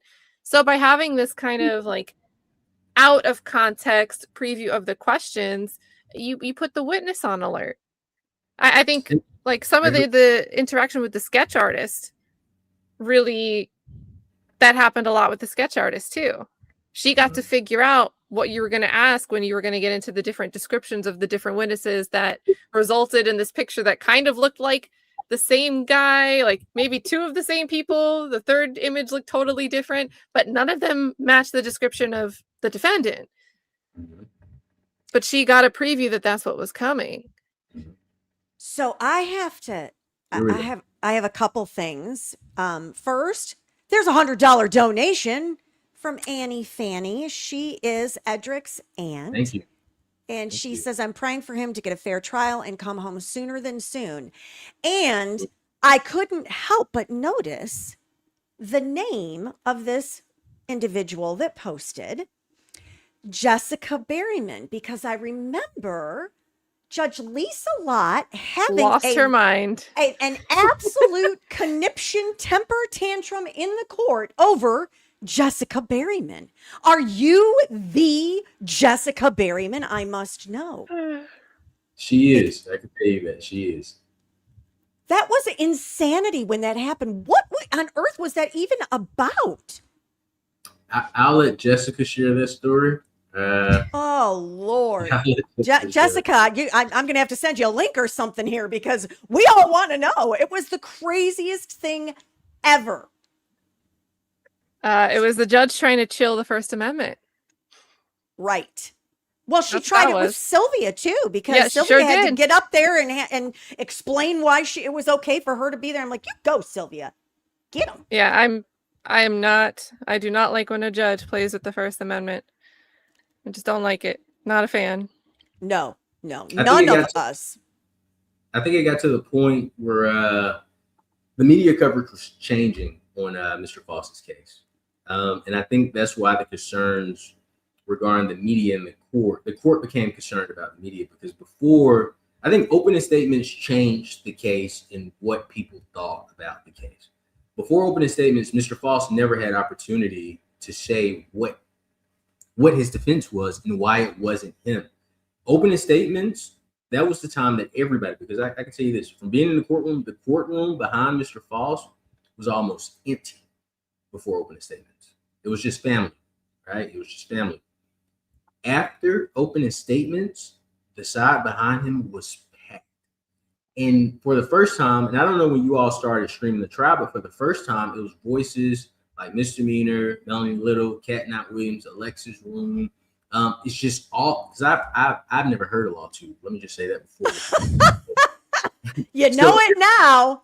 Everyone was new to me, but all these voices started coming out saying, hey, this isn't right, or I think he's innocent. And, different comments were made. I think a lot of people were getting frustrated with the judge and the prosecution, so comments were made there. Whereas attention was brought to, okay, because I've never heard of Miss Sylvia before Mr. Faust's trial, but I think once she came in, it was more so like, all right, who is this person now trying to add themselves to this pool? Yeah, and I'm glad she went because I believe there was some, like, before the media fired up that, we were able to hear what was going on because she was up there. Oh, wow. Yeah, so I always Yeah. hate not knowing what's going on. Well, but then she even had to be quiet about stuff. I remember she had to be really super careful when she would give the summary of what happened in court each day because crazy old Lisa was going to come after her, even though she was saying stuff after the fact. I'm like, this is insanity. And this makes me want to watch and see everything going on that much more. Well, Yeah, and, honestly, and her that's holding the you in thing. contempt brought eyes to this case. So sorry you had to be like hoisted up on Lisa's petard, but like it brought attention to the case because the coverage went out. Judge wants to hold attorney in contempt during opening statements, and then here come thousands of eyes interested in this case. You know the most interesting thing about that? Because when that happened, that was the most terrifying thing that ever occurred. And I don't know if you all heard the argument, but one of the things I said is, Judge, I would never violate a court order. I've never in my life been held in contempt because a contempt is serious for an attorney. Some attorneys don't care, right?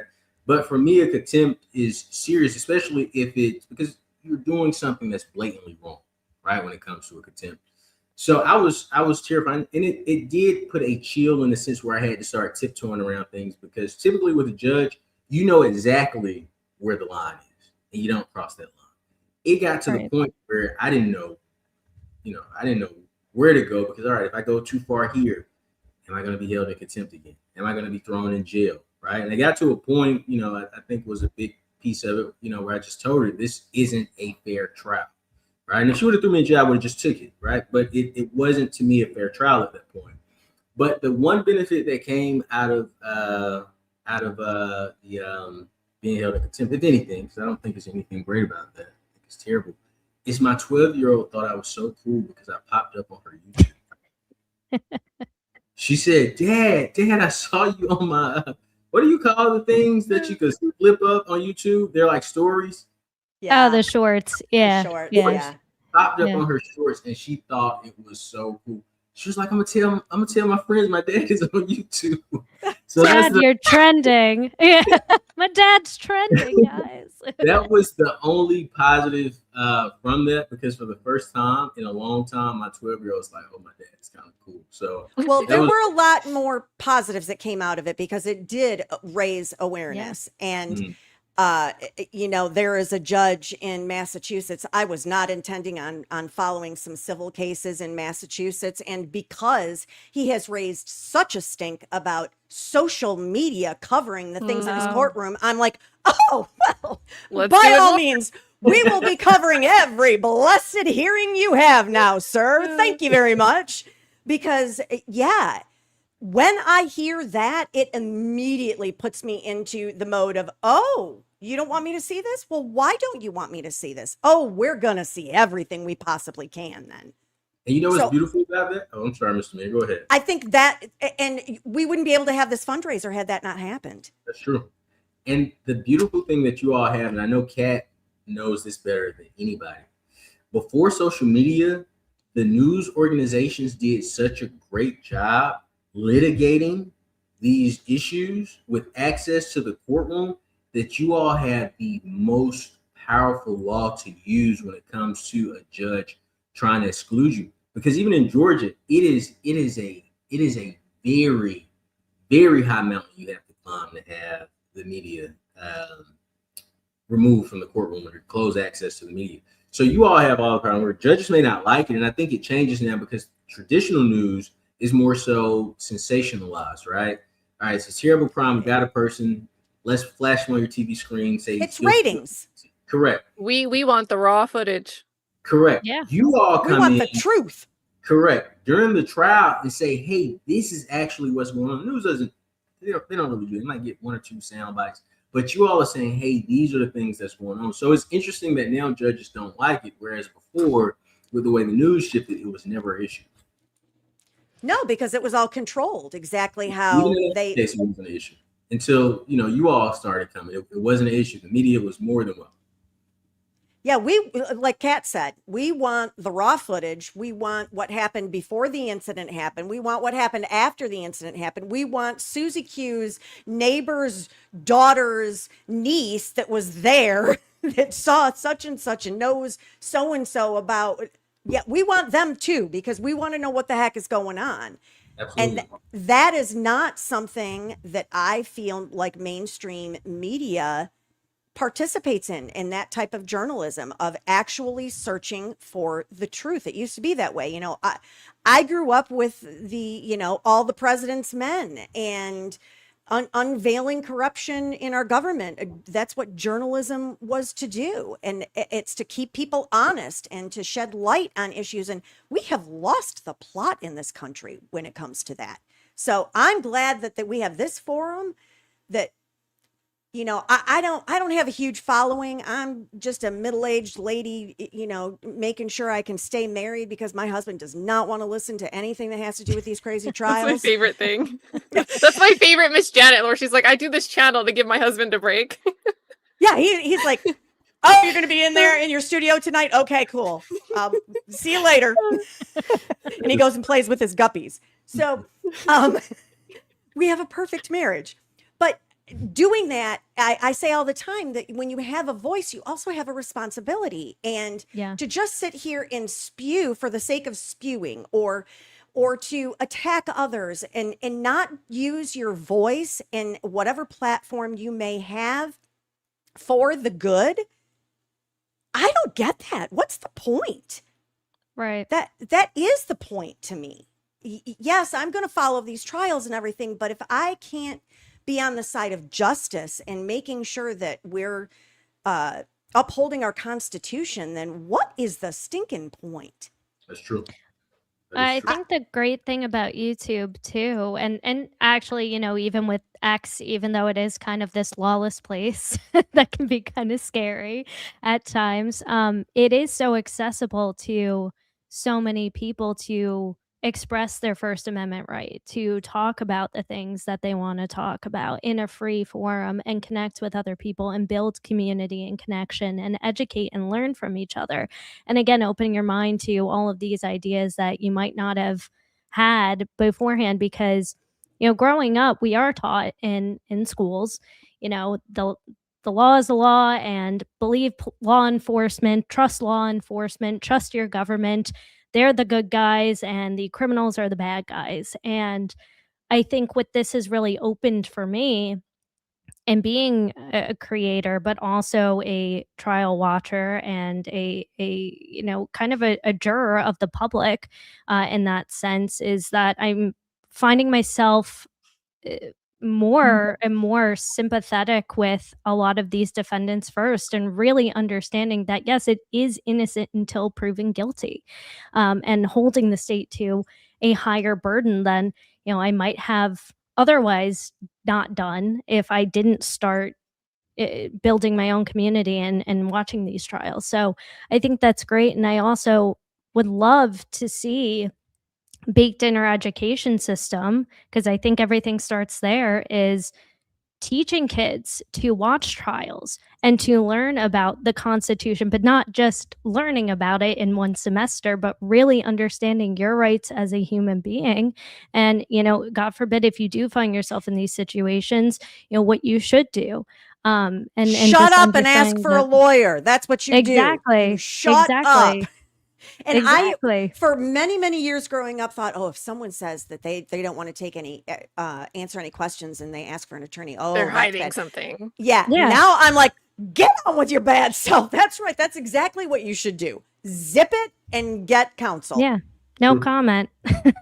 No comment. Yeah, it is such a different world being able to do this. And it's funny because when I was preparing for this tonight, over a couple days prior, there was somebody that decided on the Twix to just go at me because I was doing this fundraiser, and they went after poor attorney Weinstein. I feel so bad, and he was trying to defend, everyone, and I was like, you don't need to. Doug can hold his own. Oh, absolutely. And It's very and tough. I said, the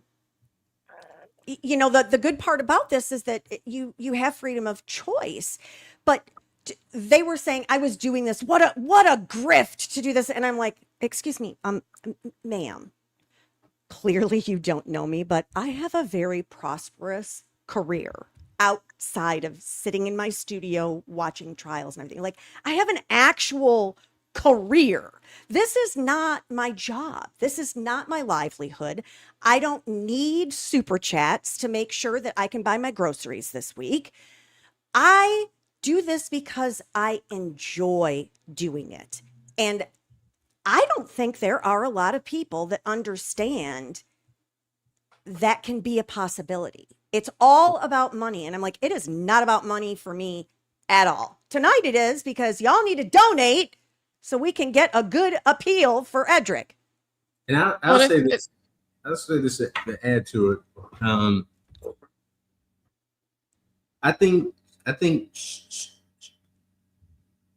some people, and maybe a lot of people, maybe a little people, but I think some assume that saying that Mr. Faust should get a fair trial means we're saying, that Miss Baker doesn't deserve justice, or we're attacking Miss Baker, her legacy, in some way. No one is. I think the issue that brought everyone together again is the fact that the trial wasn't fair. If this was a fair trial, regardless of how I felt about the verdict or anyone felt about the verdict, I'm sure we all would. Well, I can speak for myself. I would have said, okay, this is the way our system works. The reason that the case continues isn't because it's Mr. Faust versus the Baker family or anybody else. Right. It's truly our focus is on the system. The system failed Mr. Faust. Now, for a particular person, they may feel that, you're talking about the system is affecting this person. This could happen to anybody. Could happen to any one of us sitting on this panel. Yeah.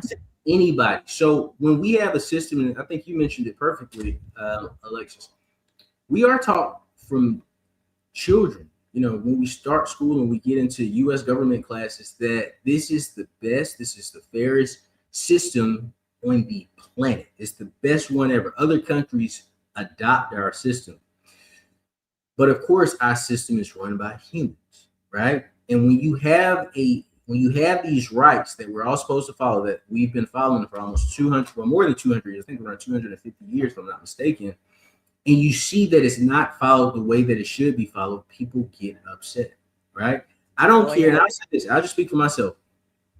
A person, I could represent somebody, and they could be the guiltiest person on earth, right? They could be on TV, the news, whatever. They could be on camera doing something.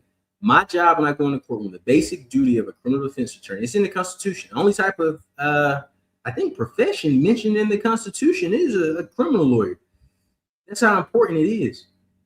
We just want to make sure this person gets a fair trial. You could be the most innocent person on earth, right? We want to make sure you get a fair trial, because if you don't, it flips our Constitution upside down. There was a saying when it came to trials in America, and the reason our system is the way it is. They said if one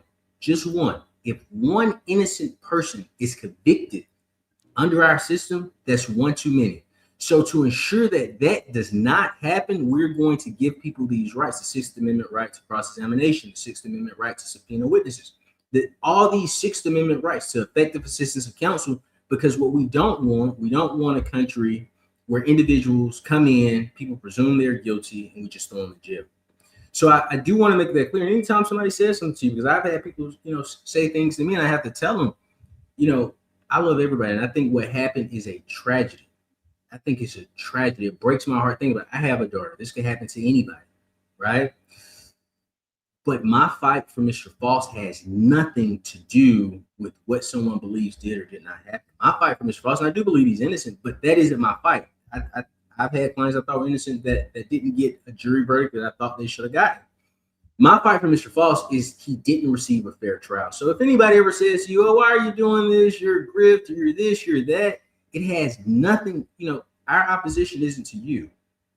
Our opposition is to the fairness of a trial, and we just want a fair trial. If Mr. Faust is blessed with a new trial, and I believe he will be, when he's blessed with a new trial, if it's fair, I'm sure people will say, hey, if the verdict is guilty, oh my God, it's terrible, but it was a fair trial. If it's not guilty, great, we're happy. It was a fair trial. That is what our focus is. That's what brought all of us together. That's what brought all of the attention from the LawTube world, is because it was not fair. And you don't have to have a law degree to know what fairness is. Correct. And it was on full display. Let me do some donations here. I want to make sure that I haven't missed any. Oh, let's see. We've got Tori sending prayers, $50. Mav Hawk, Orange VHS, $25. Cassie at the bat, the VHS. Cassie at the bat, free Faust, I love due process, $100. We have not even hit the $2,000 mark as far as donations. So I'm going to need everybody to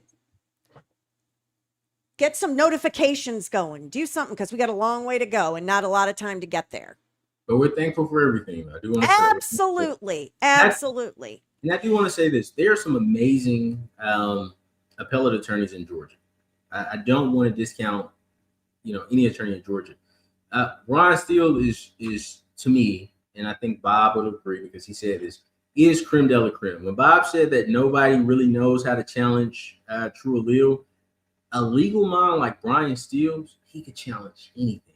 Some of the laws that we have in Georgia, you could call them Brian Steele laws because he's the attorney that went up to the appellate court when there weren't any laws in place that helped get them established.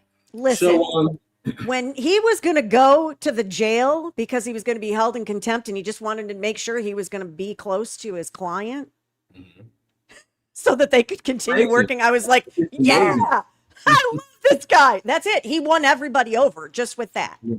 That's it. But it speaks to his character, and that's how Brian is on or off the camera. If you ever have the opportunity to meet Brian, he is one of the nicest people you would ever meet. One of the most humblest people that you would ever meet.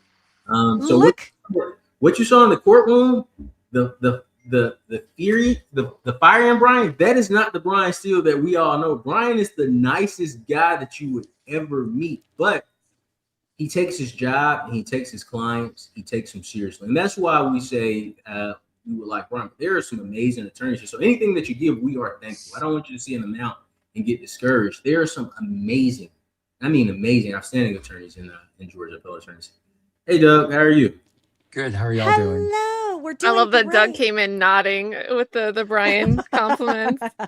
Yeah, Brian's great. Brian's great. He's not the like Mr. Cruz says. He's not the only great. I mean, Noah Pines is really good. Andrew Fleischman is really good. I think my old colleague Calhoun Chester.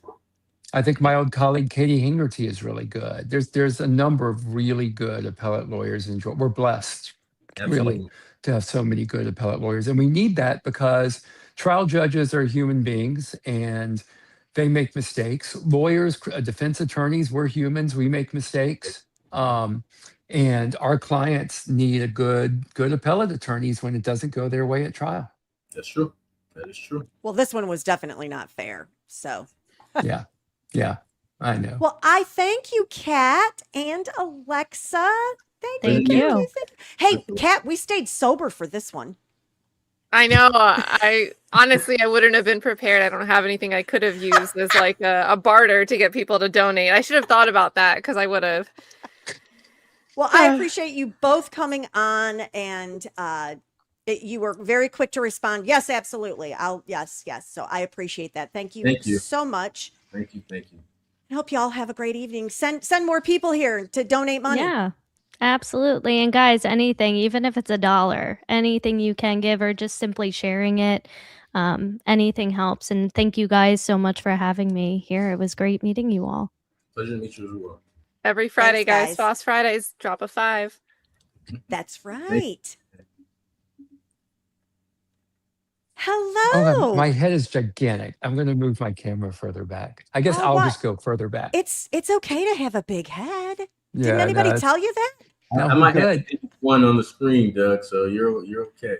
I have to thank y'all for inviting me on to this, I think, Absolutely. this very important cause and venture that y'all have embarked on. And Mr. Cruz, it is just delightful, but unsurprising if you know the Georgia Criminal Bar, to see you continue to be out there and advocating for your client and assisting him after the trial. It is the best of criminal defense attorneys, the best ones like yourself that do that, and it's really appreciated. And I think you not only at that trial but after make us all look good. Thank you. Thank you. So thank you. That's too kind. Thank you. Wow. Yeah, well, it's just the truth, just the truth. So I haven't seen the beginning. I don't know what y'all have talked about so far. Oh, a little of this, a little of that. You can just Okay. shoot from the hip. That's that's what I was telling Attorney Cruz earlier. He said, "Well, I have this going and that going." I said, "It's live stream, and anything can happen when we're live streaming." I know. We'll just I roll know. with it. And then today, very last minute yesterday, I got retained by a new client down in Augusta. So I had the privilege of driving, and I'm sure Mr. Cruz has done this. I had the privilege of driving to Augusta and back today. So Yeah, I know how waking that up is. early and doing that. That's, when you practice all over the state of Georgia, you drive a lot, and that's okay.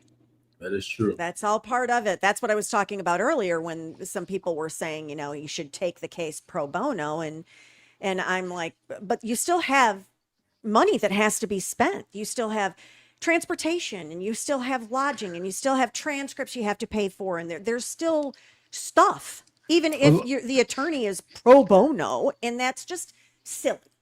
the reality is that, especially for me after YSL, I'm approached by so many people seeking pro bono representation, and I take it. I may take too much, but there's a limit in how much pro bono that we can take on, and a pro bono appeal in particular. That's a very time consuming process.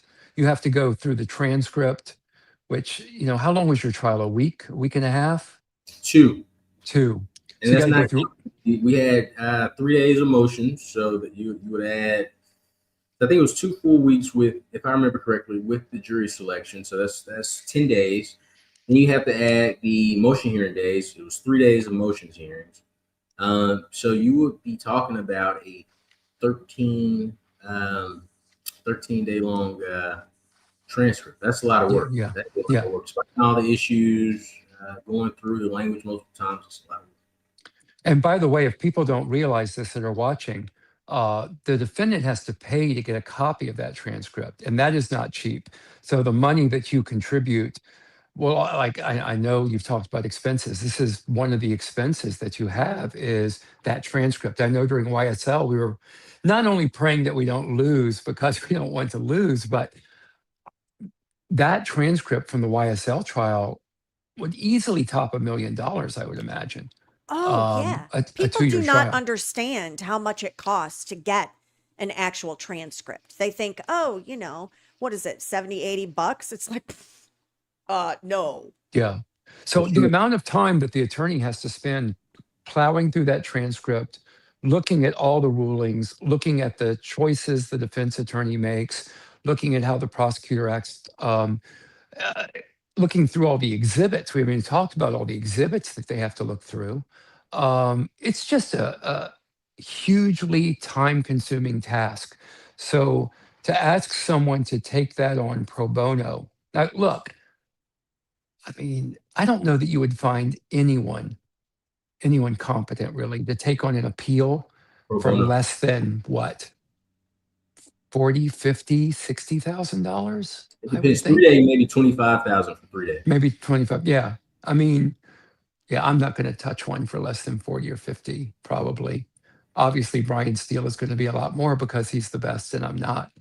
But Well, it's a huge task to undertake, and it's a lot to ask someone to do that pro bono. Well, it also, and we've talked about this earlier too, because I followed very closely with the post-conviction relief hearings in Tennessee for Zachary Adams in the Holly Bobo case. And attorney Doug Bates is who represented Zachary Adams, and he basically had to cease all other practice just to be able to handle the post-conviction relief hearings for Zach. And so you have to play that into all of it too, is there's only one human being that can actually handle that. And he was wonderful. I absolutely adore him. I've had several people from his defense team reach out to me while we were going through it, saying thank you for shedding some light on it, and that the judge's opinion came out. I guess it was a few weeks ago, and he was denied everything. And I reached out to his defense team, and they were just gutted, absolutely gutted. And Mr. Bates, even though he's an attorney, he's a professional. Yes, a lot of things happen, and you try to be prepared for whatever the decision may be, but it was pretty devastating. I feel like everybody felt there was a really strong possibility for a new trial, and it was just completely denied. But anytime we take a loss, which we do a lot, right? Because the prosecution can choose what cases they bring. We can Right. choose who we represent if we're private, but the prosecution has all the control. So we lose a lot. And it takes something out of you.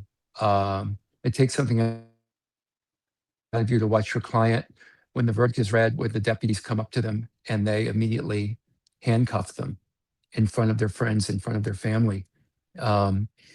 It exacts a toll. And I really respect, I'm relatively new to this, but five or so years in, but I really respect people that can do this for an entire career, can go through that over and over and over again. It's taxing. Speaking of which, I did a little research, and I just need to know, I'm here for the important questions. So what songs do you sing when you karaoke? It kind of depends on where I'm doing the karaoke. I tend to lead with maybe Love Potion number 9, because it's a pretty easy song to sing. And I find that if your voice is not good, and mine is not good, the important thing is to at least sing something that is fun, that maybe people, because it's a fun song, can ignore the pain that they're going through a little bit. So, I'm not going to get up there and sing but there's a couple of Chinese songs, I guess, if I'm doing that. But when I read that, I was like, I'm going to have to ask him about that. I'm a theater geek, so I'm actually in final rehearsals for a community theater musical production in my community. And so anytime I hear anything about arts, music, anything like that, I'm like, I need to ask about that. And when I see you here, you know what I'm thinking you should belt out right this moment? Ladies Who Lunch. I think that's from Company Sondheim. I think you could do a really good. I love Sondheim. I think from Company you could do Ladies Who Lunch really well. Well, I'll tell you this: we're getting Mr. Faust on. I'm joining YouTube for karaoke. We can all do it together, and we're gonna do it on Misdemeanor's channel. So you'll say you'll have Juan doing karaoke. There you go. Yeah, I mean, I was not the theater kid. Well, I was not the front of the house theater kid. I was the guy building the sets and working the tech, and I was too painfully shy to ever be on those are stage. Important parts too. Very, very important parts. Thank you. If you don't have those people, then everything goes awry. But you were an engineer, I read. Yeah. I initially my initial career was electrical engineering in And a they're like, steel what the mill. heck am I doing? Yeah. No, I loved it. I enjoyed being an engineer. Um, it's you can actually see like your work product A leaving the mill product. every Yeah. day. You get a real sense of accomplishment. Um, but I enjoyed it, but it got a little boring for me after a while. So it was time to mix it up. So Absolutely. Well, I you. figured if I become a patent attorney, I'll always see something new all the time. Yeah. Hmm. Which, by the way, patents are in the Constitution. That's constitutional law right there, baby. Is it really? I didn't Yeah. know. I Yeah. didn't know. I used to be able to cite the article, the section, and the clause, but yeah. That is And interesting. yeah. Anyway, Let me Let ask me you this. see. Let me ask you this, Mr. Weinstein. yes, sir. You mentioned expenses regarding the appeal, right? Yeah. With Faust, you mentioned the fee. I wanted to add something to that people may not think about. Now, I don't know how many DNA experts are out there, but we talked about DNA expert that may be needed. That's $15,000, at least the fee we recorded pre-trial. Yeah. Outside of the fee, the time. So YSL is probably one of the, from what I remember, is one of the biggest cases in the state of Georgia.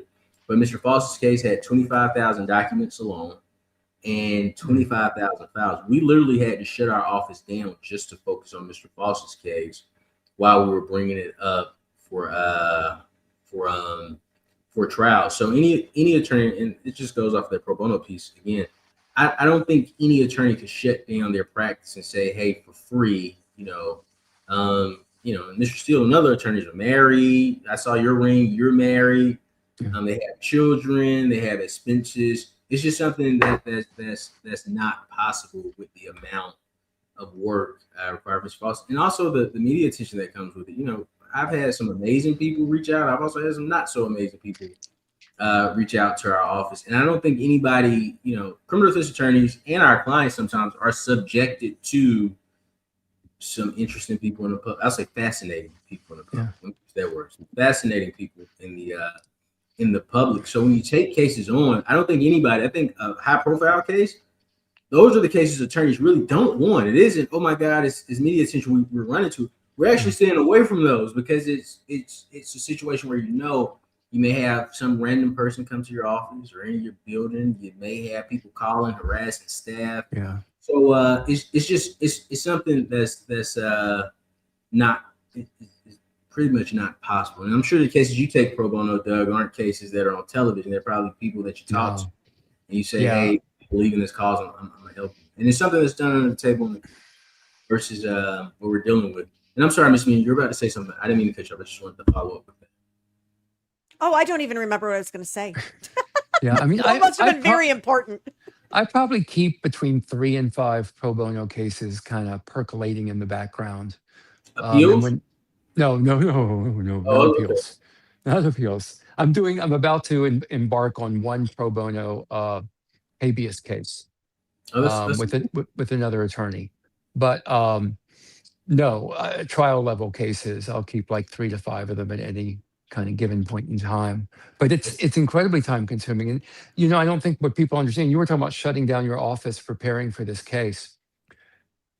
We have a lot of cases that we work on at any given point in time. And it's not like you ever see it in the movies where you get hired onto a case and then that's all that you work on until you go to trial and you're just churning on that.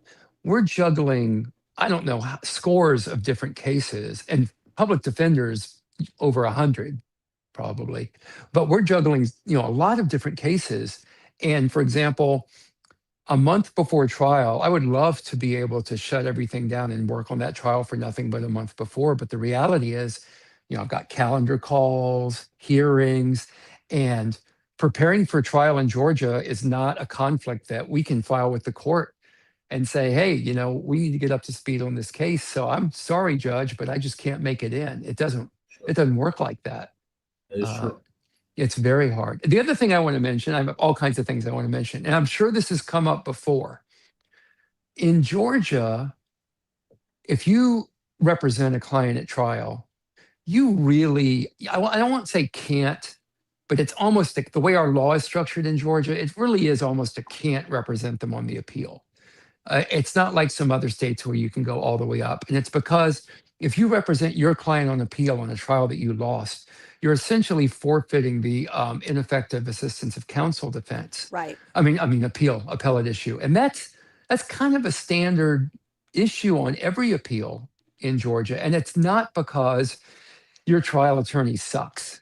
You know, if there's an ineffective assistance of counsel claim in this case, it's not because Mr. Cruz did a poor job. It's because you are raising issues that you think might benefit that convicted individual on their appeal. And you at least don't want to automatically strike that, because that may be one of your better issues. And you can be ineffective. One last thing, you can be ineffective for things that don't even have to do necessarily with your performance. And if you watched the mass case, help me, Lindsay Clancy. Did you? I don't know if you saw Reddington this yesterday, I believe it was, or the day before, where they were trying to get some expert reports in, but he had failed to submit them in a timely fashion. And what he said to the court was, "Look, Your Honor, I'm not raising this as an excuse for not getting this in, but the court needs to understand that I did." Can I say the M word on this channel? I don't know. I did You can two. say- I don't know. I did two Oh, unalive. Okay. two May, murders. he said since May. Thank you. I was never sure. Since May, I did 2 murders. I did a rape trial, and I did 2 federal trials since May. And my last federal trial just ended a week before we began jury selection in this trial. So if we can, and it's my fault for not getting those in, but Exactly if what we he said. can't get that in, then this is ineffective assistance of counsel for my client. And that's kind of a magic buzzword, because that lets the judge know, look, if these don't come in, this is an appellate issue, and you may have to retry this whole damn case. You know what's interesting? Yeah. I'm sorry, go ahead. That exact argument, the day that he was making that argument, I don't know if you're aware, but that same judge had a mental health case overturned on the same day that Attorney Reddington was arguing that for the exact same reason. It was the exact same reason. Expert testimony that was not allowed in. Yeah. So it's a big deal. And that was a great argument that he made. And if you noticed, he's an amazing attorney, obviously. Oh, but yes. the way that he was willing to sacrifice himself, right? Kind of like Brian Steele locked me up with my client. The way he was able to sacrifice himself, I don't think he damaged his reputation by that, but, put it out there in order to help his client. That's the best of us. That's when we're at our best.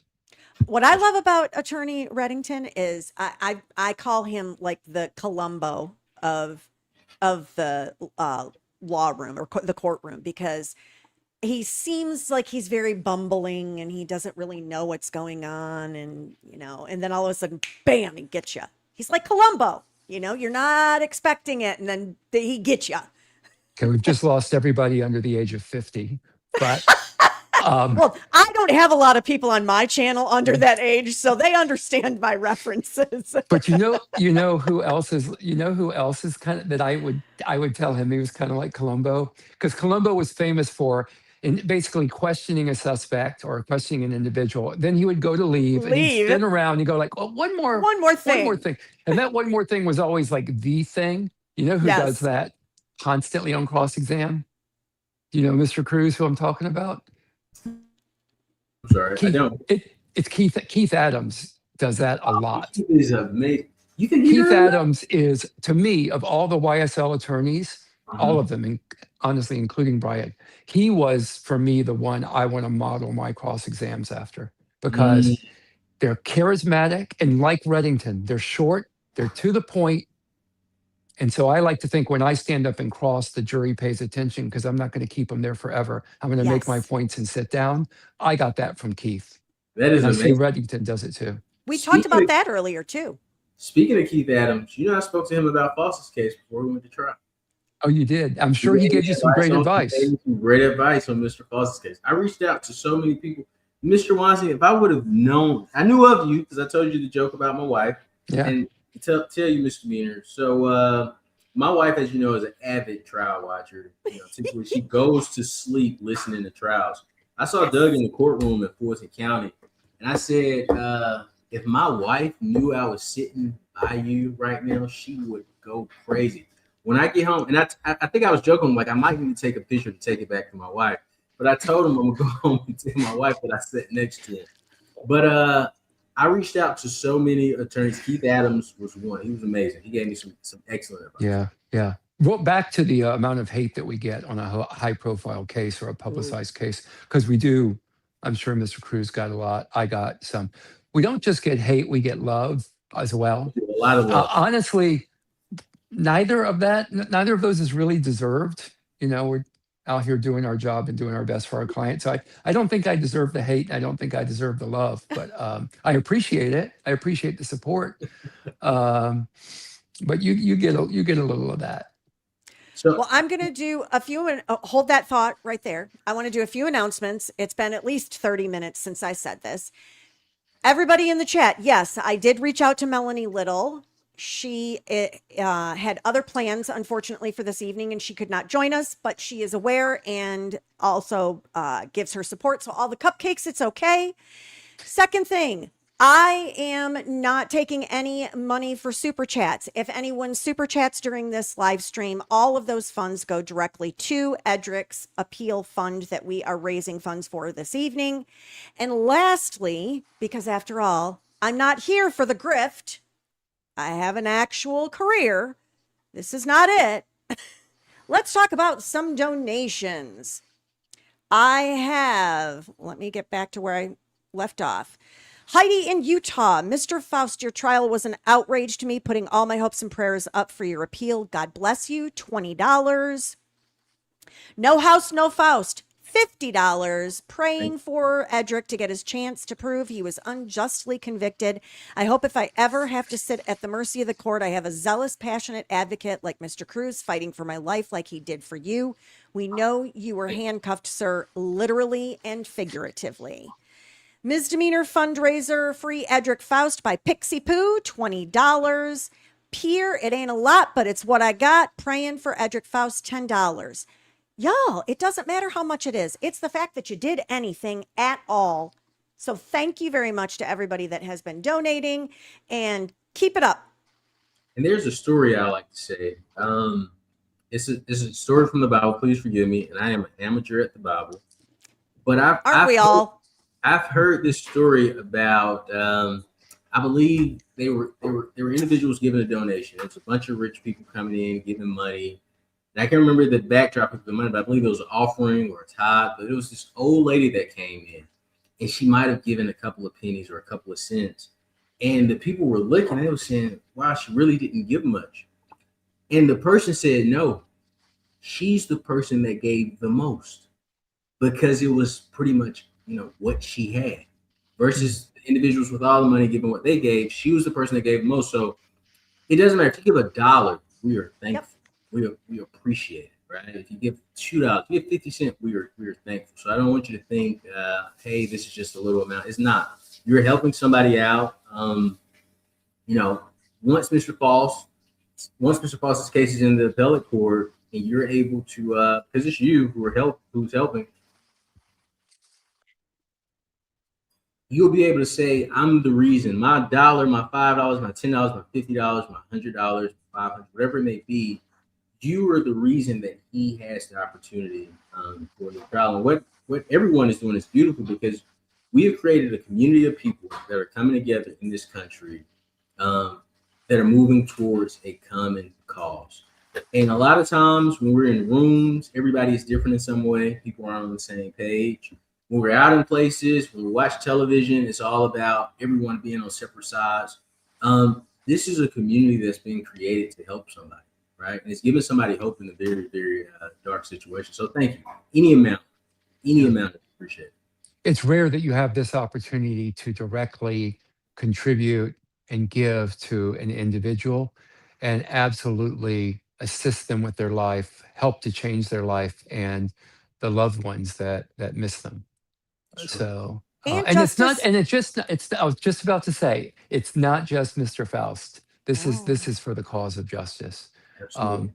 because we know if he gets a new trial, hopefully this time it'll be a fair trial. As long as it's not in front of Judge Lisa Lott, there might be a better chance. I know y'all can't say that, but I can. As I say, I'm going to hold my tongue on that one because I got some cases I in won't. Elkins Court. I won't. I think Um, she is an absolute disrespectful joke of an individual to sit on a bench. There were things that she said during this trial that I'm like, I'm not even a lawyer, and I know what you're saying is absolutely wrong. It was awful. It was absolutely awful. And like I say, I know y'all can't say that. I'll say it for you. It's me saying it. Well, I'm going to talk in generalities here. You know, we're talking about the judge up in Mass, and he just had a case overturned that same day. There's some judges where if you raise issues with them that are essentially, look, you know, if you don't rule a certain way, the Court of Appeals is going to, you could get overturned on that. And you may not say it directly, but that's what you're implying. There's some judges that really care about getting overturned later. And there's others, one in particular I can think of, who will have a very flippant response and just say, well, if I'm wrong, the Court of Appeals will tell me I'm wrong.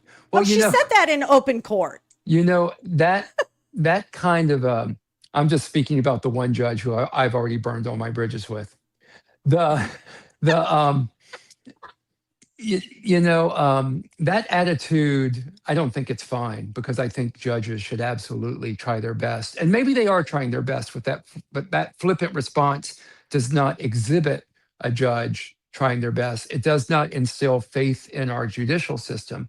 And if that really is your attitude, you can say fine that a Court of Appeals will tell you that you're wrong. But my client may end up sitting in the Department of Corrections for 3 or 4 years. Yeah. Because of a decision that you flippantly made wrong. That is true. This is serious business. This is one of the reasons I love this business, because I affect people's lives, because it's important. Well, I think that's the part that bothered me the most about watching this trial was her, because she offended me in so many ways. She offended me in the fact that she, as somebody, I put the comment up, did not wear a robe in court. I'm sorry, I'm a traditionalist. And there's certain protocol I expect. I expect you to dress appropriately when you go to church. I expect you, if you are sitting as your honor on the bench, that you will have a robe on and you'll conduct yourself in a certain way. And then she offended me as a woman because she looked completely ridiculous in how she was conducting herself. And I'm like, ma'am, this is not giving women a good name. Like, it's hard enough to try to be taken seriously in a male-dominated field. We don't need women like you looking like you are just, because there were days that I was like, does she know what she's doing up there? Like, well, anyone that is I don't know the proper term, but watches all of these crime law tubers, any of the law tubers, people that watch all these folks, the female attorneys and female judges, I think, are under heightened scrutiny and attacked for things that we, myself and Mr. Cruz, don't have to deal with. I'm really never attacked for my looks, never attacked for, and I'm not talking about the ridiculous bow in the hair, but I'm not attacked. I'm not attacked for what I choose to wear in court. I mean, women attorneys and judges that are in these courtrooms are subject to a ridiculous amount of scrutiny. And while that is unfair, they also need to be aware of it. And it isn't fair, and I'm sorry, but that's the way it is. And I think juries, by the way, do the same thing. Absolutely. But as a woman, yeah, hey, you go into life knowing these are the cards you were dealt. It doesn't necessarily mean it's fair. Fairness, I don't know. I've never expected fairness, except in a court. In a courtroom, I expect fairness. And but I'll add this to it's it. funny. Okay. It's funny that you say that about women being. That's okay. about being held to a different standard. You know, one of the ways that I came into presence and known on YouTube is because I sat in the Donna Adelson trial. And the day after I was in court there, I was shredded on social media because I was sitting behind where Attorney Kappelman was, well, both attorneys actually, but primarily her, were asking the witnesses questions, and you could see me in the live feed. And it was, you know, I was too broad shouldered. My neck was too thick. I looked like I had a wig, but my lipstick looked good. My hands were too big. Like, it went on and on and on and on. Now, I say that not because I'm like, oh, everybody feel bad for Janet. No, I say that because I was like, I mean, everybody has a right to their opinion. Yeah. I'm kind of a goofy person. And you lean into it and go, yep, that was me. And so that's how all of this kind of even rolled out. But it wouldn't have happened to a man. Yeah. But I'll add this component too that I think gets lost with the Athens case. So from what I've heard reputation-wise about Judge Lott, and Doug, don't say anything because you have cases in Athens, Clark County, is that people were shocked by what they saw. But I think a lot of people didn't know the backdrop of this case. This case was extremely political. One, when you have the governor of a state tweeting about a case or making a post about a case, it lets you know that there are people that are, you know, in positions of power higher than us watching this case.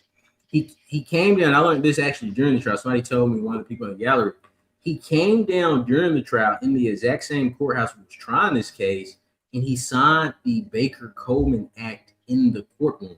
So unlike me, it wasn't any political pressure on me. I'm just standing up for this one guy, this one citizen of our state and our country. For the elected officials there that know the history of this case, that are also in Athens, they have this enormous pressure on them, right? Mm-hmm. And you got to think about the courtroom. And Mr. Meaner, you may not know this. Doug, you may know this. The elected DA was the president of the Western Judicial Circuit Bar Association. So he is very politically connected, okay? The Judge Lott, she has an elected position. But we also had a senator, and I cannot think of his name, but that is his district. He was getting ready to run for re-election, or maybe election reform, or his campaign had started. Then he came and he sat in the courtroom. Something I didn't know until today is that the candidates for mayor in Athens, they were in and out of the courtroom during this trial. So I think everybody was more so outside of, you know, me and Mr. Faust, because, you know, all we see is us. Yeah. Everybody there feels like, hey, we have to, and I'm assuming, push this thing. We need a conviction, because I think, imagine if, and it should have happened in my opinion, because it would have been a truthful verdict, but we get a not guilty verdict, right? The only thing that I'm thinking is, thank goodness, you know, I don't have to feel the pain of losing. The only thing Mr. Faust is thinking is, thank goodness I get to go home to my family.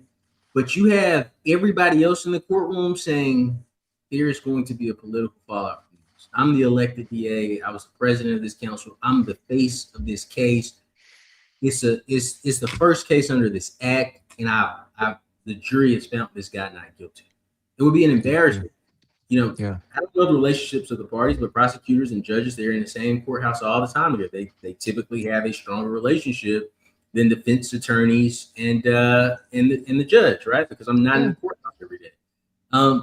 You don't know the relationships and the concerns that these individuals had when it came to this case. And I think a lot of that was the reason why it felt sort of like we have to convict this guy. Even if it's the wrong guy, and we see, hey, we may be wrong, we cannot, under any circumstances, let this guy go home. And I think a lot of the things that I saw, that's why in hindsight, it was shocking. In hindsight, I could kind of make sense of it, because it not make sense of it that it makes sense, because it doesn't. But you could give motivations, and there are assumptions, of course, but you could assume motivations as to why, hey, this wasn't like any case that I've ever had. Imagine how that impacted jurors, seeing those individuals waltzing in. Absolutely. And I think about that Mhm. all the time. That is a Especially if you're massive, a connected juror. Absolutely. massive impact because well, this must be really important. Oh gosh, we have to do the right thing. Well, they're on the prosecution side, so obviously that must be what we need to do as citizens. Like, I mean, I wouldn't be that way on a juror, but I know I'm not the typical juror that would get seated. There are a lot of meh people. They're just like, yeah, is it time to go home yet? Okay, cool.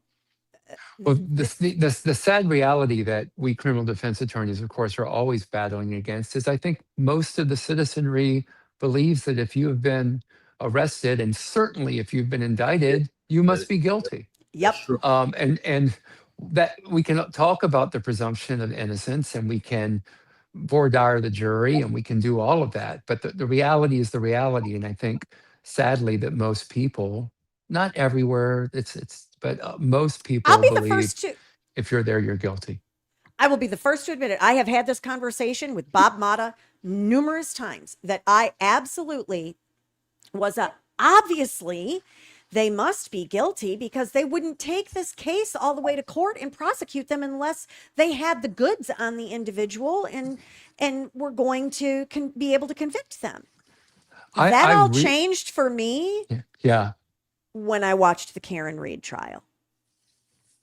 And literally, I started out like, what the heck happened? So this chick ran her boyfriend over, huh? Okay. And like day 2, I was like, we collected evidence in a red Solo cup? What is happening here?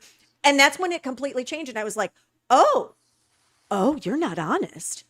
Oh, you mean the prosecution, or in that case, the Commonwealth, can be dishonest too? I never gave that a thought. I just took it for granted they'd be honest. No. And that's when everything changed for me. Yeah. But a lot of people don't realize this with law enforcement, with the body camera situation. There is no other profession where a person or anybody, and Doug, in our profession, that we say, hey, we don't trust you so much that anything you do for an entire day, you have to record all of your interactions. People think that body cameras, police are showing us they have these body cameras, but it is truly, and if you're not a lawyer, you don't know this, but there is so much dishonesty when it comes with power, especially the power to arrest, things of that nature sometimes, that we've said as a society, hey, we have to record these things because you can't just come in here and say, hey, this is what happened. Yeah. I don't know how many times you've seen this, but I've seen it before where an officer will write a report and it'll say, oh my God, this is terrible. And you will get the body camera footage. And it's like, everything is completely different from what this person said. And it happens all. Yes. It happens all the damn time. The time. And sadly, especially on lesser cases, I think a lot of times some criminal defense attorneys won't bother to go back and look at all the body cam like we should. I mean, the good ones do it. All of us should do it. But it'll just shock you. I'll read this report and be just like, oh my God. And then I'll watch the body cam. I'm like, oh, have I got cross-exam material here? Like I'm ready to go. It's unbelievable. And see, us law tubers, and Kat and I were talking about this earlier with Mr. Cruz. We want to see it all. We want to see the stuff before. We want to see the stuff during. We want to be able to slow it down. I'll tell you, there have been a couple cases that have come out. Antonio Brown's case in Florida is one of them that initially it was splashed all over. He basically, there's no need to even go to trial. He should just plead guilty. And then you start to look at the footage and you go, whoa, wait a minute. There was a lot going on before he actually got to the point that he pulled a weapon. Okay, well, this has a different flavor now. Like, I need to have a more critical eye on this. That's a case. And it's funny that these are, NFL players. And Terrion Arnold is another one who played for the Detroit Lions. I don't know about these cases. I can't believe they're bringing them based on the evidence they have. Well, you know what else? You know what else is off? Let me just say this. I know Mr. Cruz is going to back me on this one.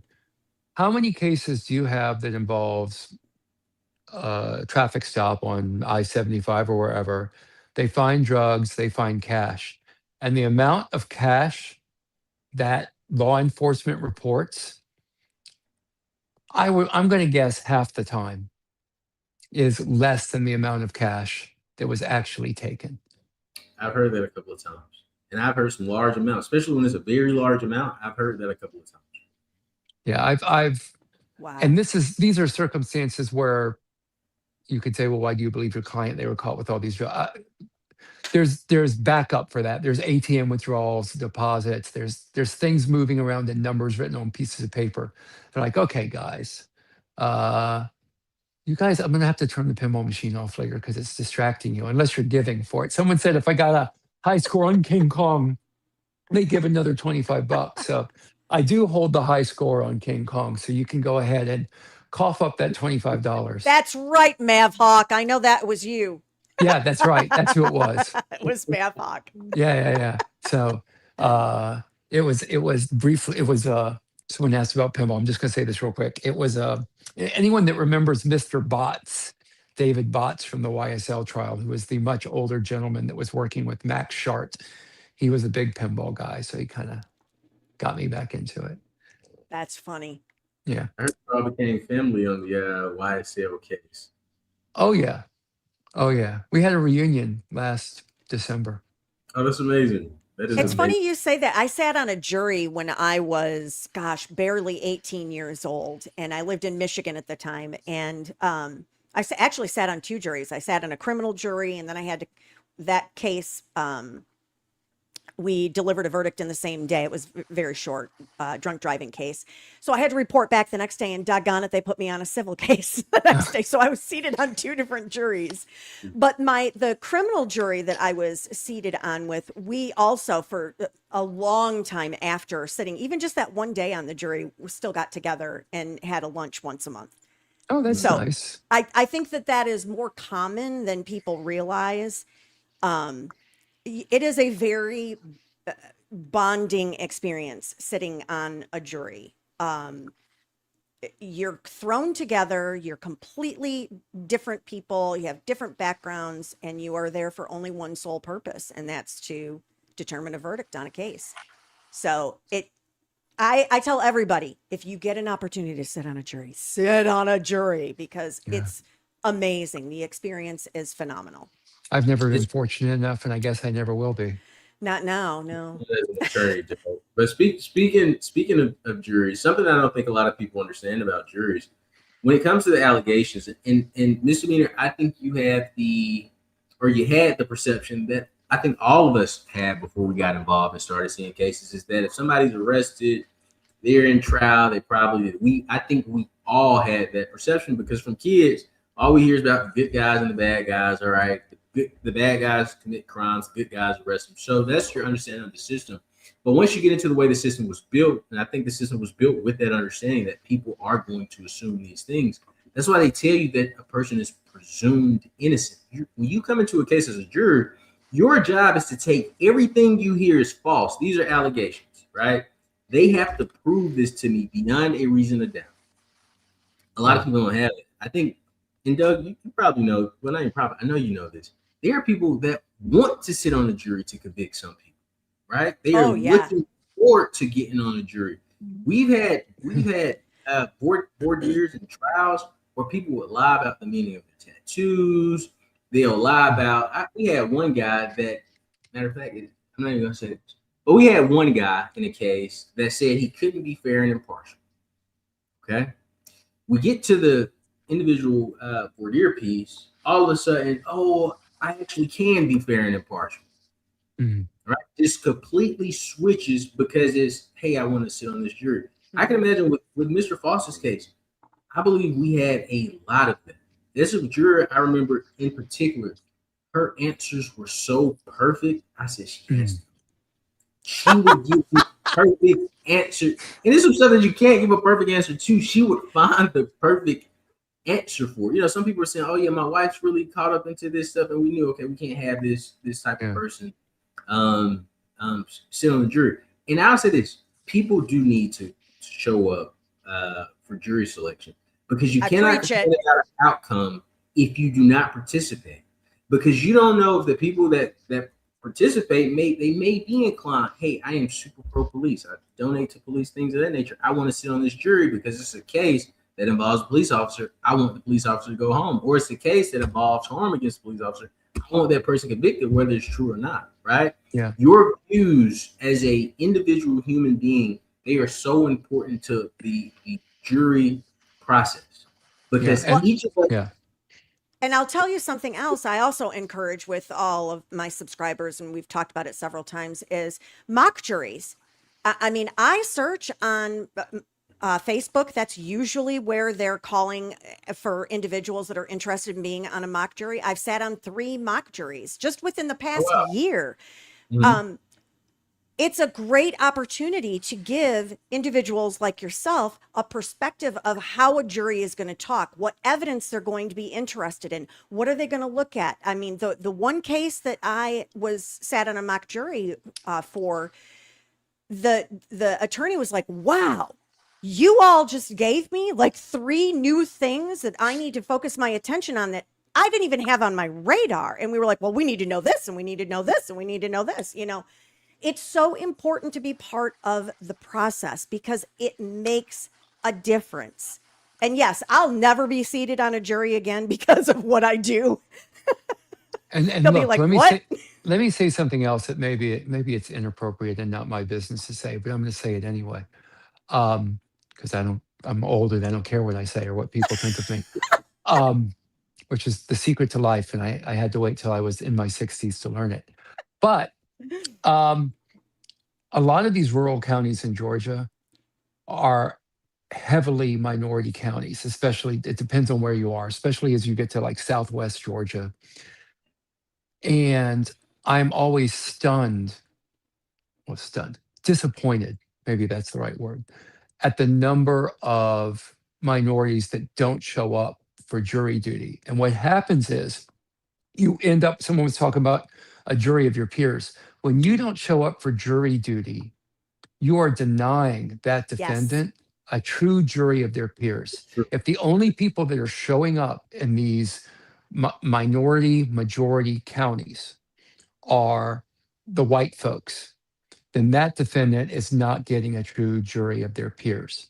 And I don't know what to do to encourage everyone to show up for jury duty. Some counties, I get it. I had this case in Liberty County last summer. They regularly call in 600 jurors. Of the 600 called, 200 show up.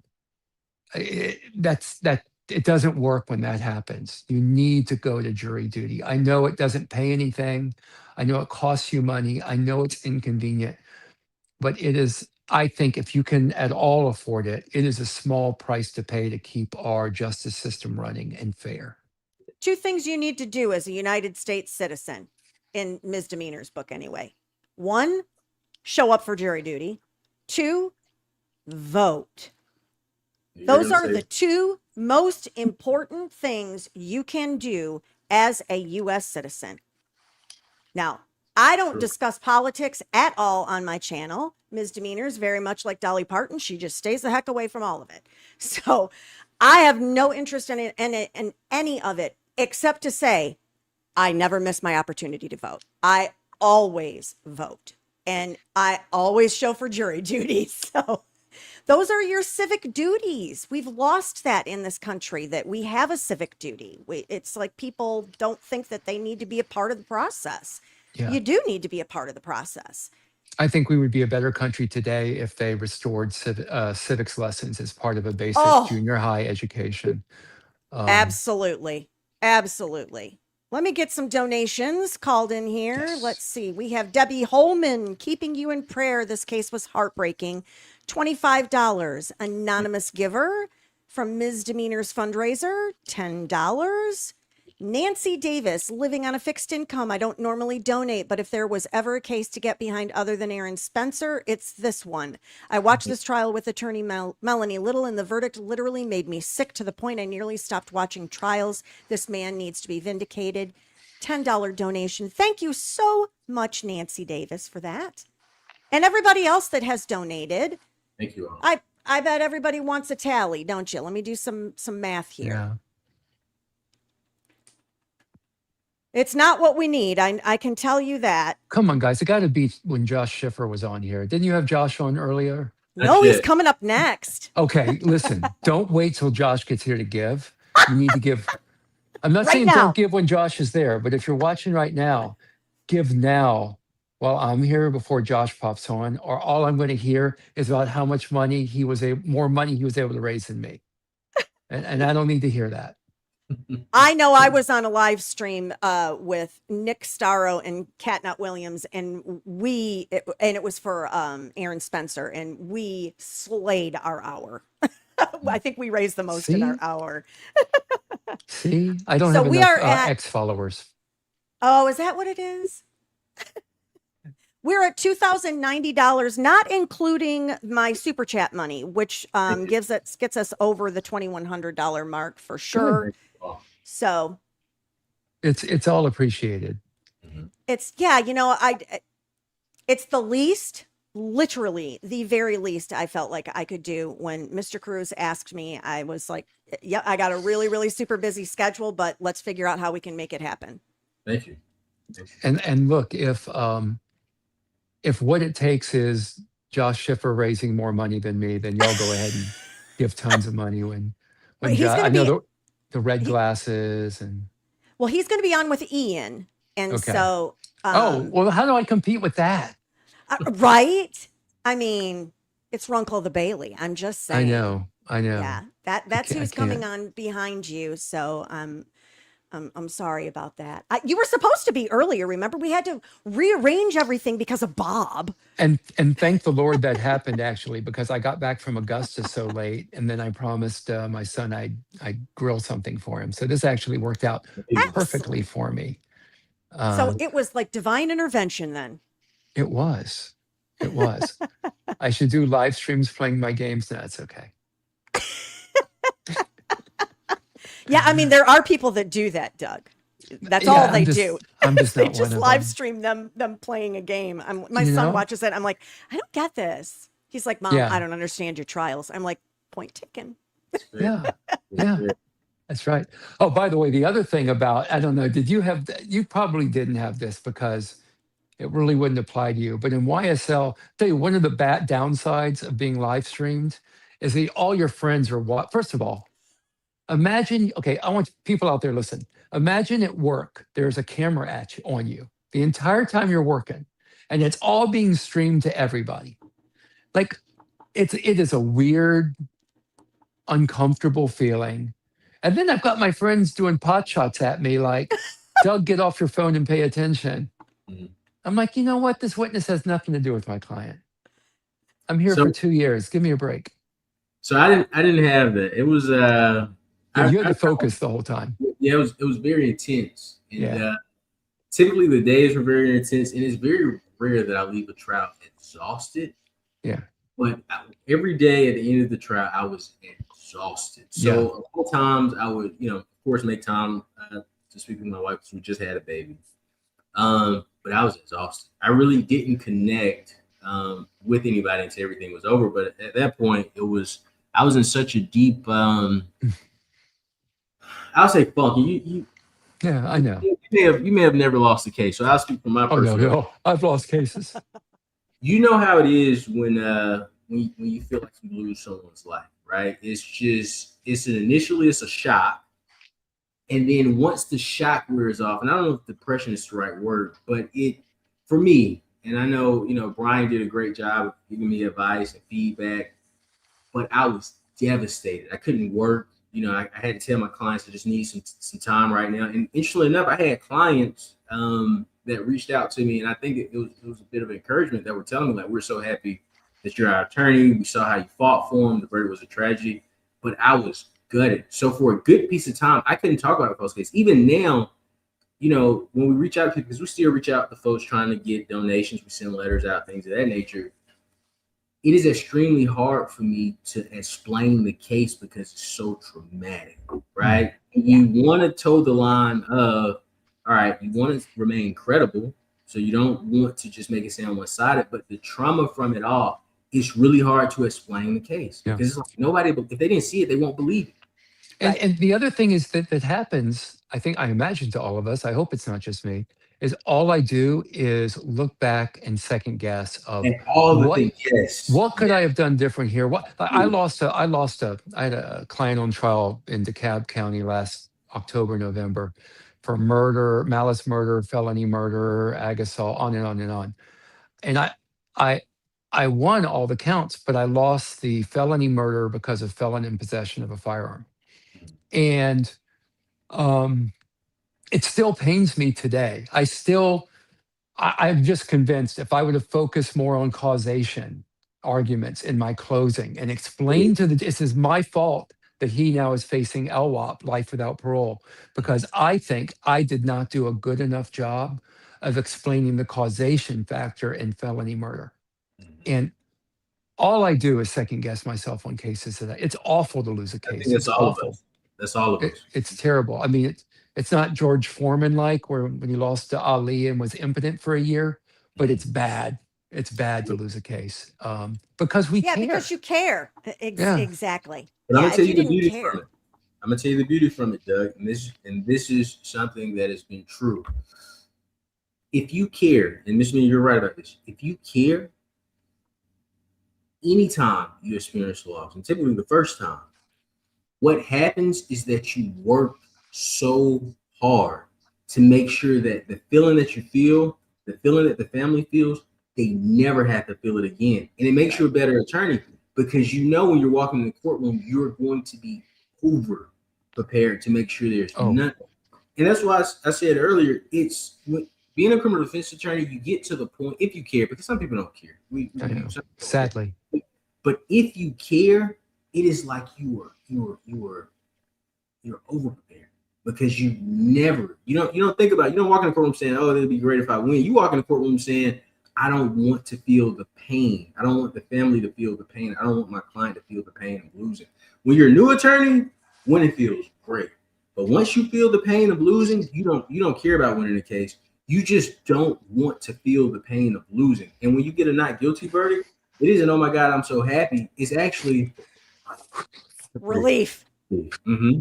That's what it is. Well, it's funny. You were talking about caring and also people knowing about your life, things being splashed on national television. We were all absolutely on pins and needles, Mr. Cruz, because you had to leave the courtroom one day and all we heard was that your wife was in the hospital. And so everybody was like, oh no, what's happening with Mrs. Cruz? We hope Mrs. Cruz is okay. Is everything okay with Mrs. Cruz? So yes, you had no idea that there were, thousands and thousands and thousands of people that were very, very concerned about the well-being of your wife. And I tell you this, and I don't think I'm violating any HIPAA, but it makes me really angry. Because of what my wife was watching during the trial, that was a part of the reason she ended up going to the hospital. Something started happening with her body based on what she was seeing, and she had to be. No. My wife will not watch my trials. I've had 2 televised now, YSL, and then I had Mr. Casotis' trial in Liberty County that was televised last August. And she will not watch the trials. And she's a kind of a crime.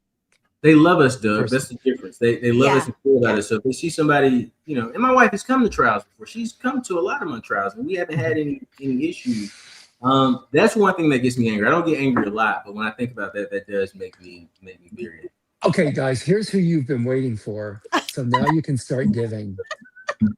Stop! No, don't say that. Even though you guys did rob all my good lines that I, of course, robbed from smarter and wiser people than me. Caring is contagious is like Jerry Spence 101. You can't get within 100 yards of his universe without caring is contagious, because that's the only way to really get people to open up to clients like the people we represent.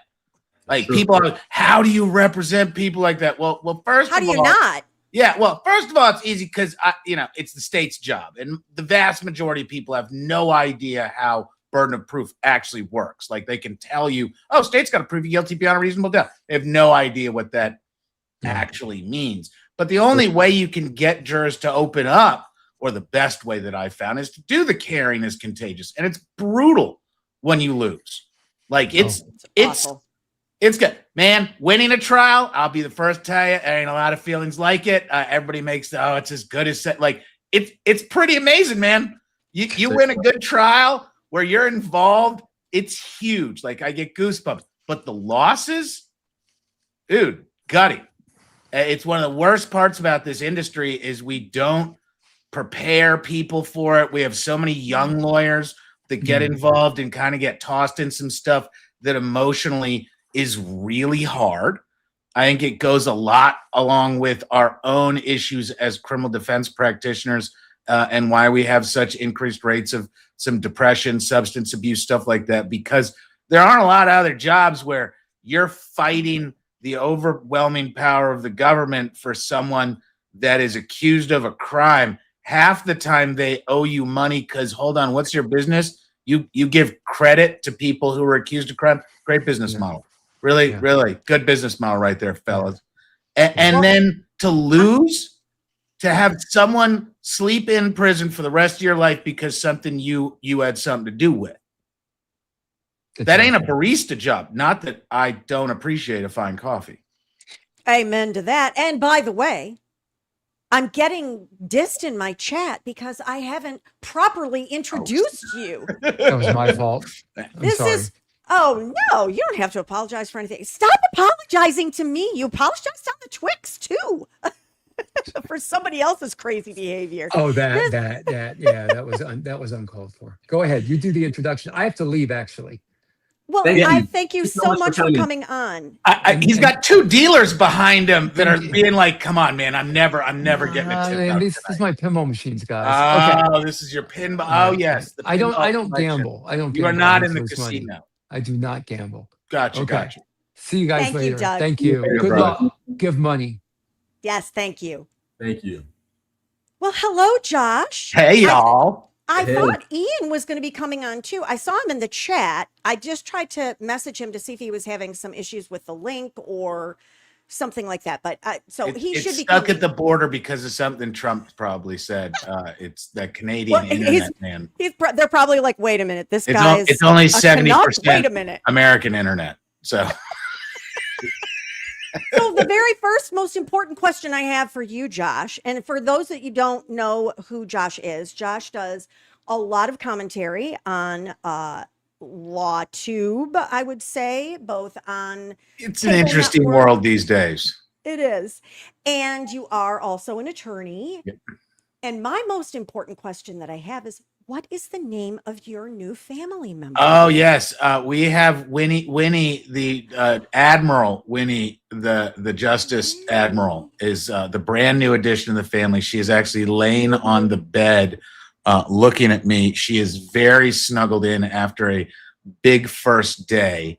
I had Chihuahuas for years because a dope dealer client of mine had said, best watchdog you ever get.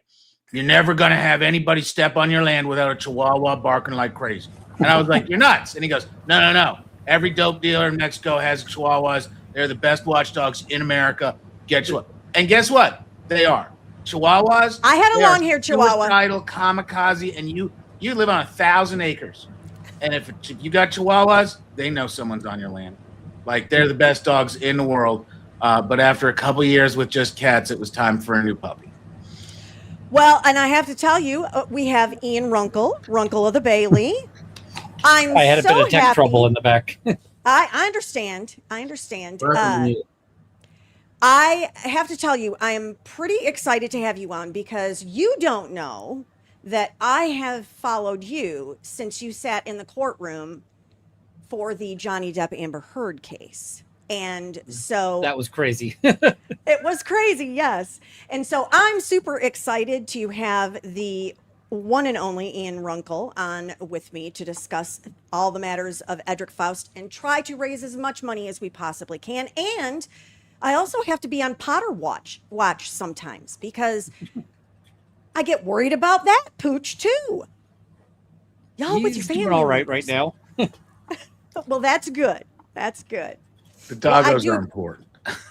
I have two. I have Oscar and Vivica, and they are with Mr. Demeanor now because it's way past their bedtime. They're Shih Tzus, and they're like, yeah, tapping out. Yeah, there's been a bit of concern about Justice Kitty and her new family so far. That's been a little standoffish, but it'll get better by tomorrow. They have to pass each other for food, so They have to get figured. past the sniffing butts phase. Yeah. That's what I always call it. I have to say this, Josh. You have the best voice I have ever heard. You have a voice made for podcasting. Oh man, I appreciate it, man. You projected. It sounds good. I am amazed. I've always been loud. How's that? You know, sometimes when you have good facts, you argue the facts. When you have good law, you argue the law. Sometimes you just need to argue loud, and that really that has worked for me on more than one occasion. I also have a patented whine that if I know you well enough that I can just bug you to death, you don't want to go trial to that. No, come on, man. I'm gonna get on you forever, man. I've known you like 7 years. You ain't really gonna do that. Yeah, you don't want this circus. I am going to use your voice for the next hour. Please. I'm going to practice your voice for the next hour. Well, please go be loud for Edrick Faust, because really, Yes. Be loud for Mr. Faust. I have to be loud for him, Josh. Yeah, you Who did is such speaking? a great job for people that I know you know some about this case. This is not a friendly venue. You saw the welcome received.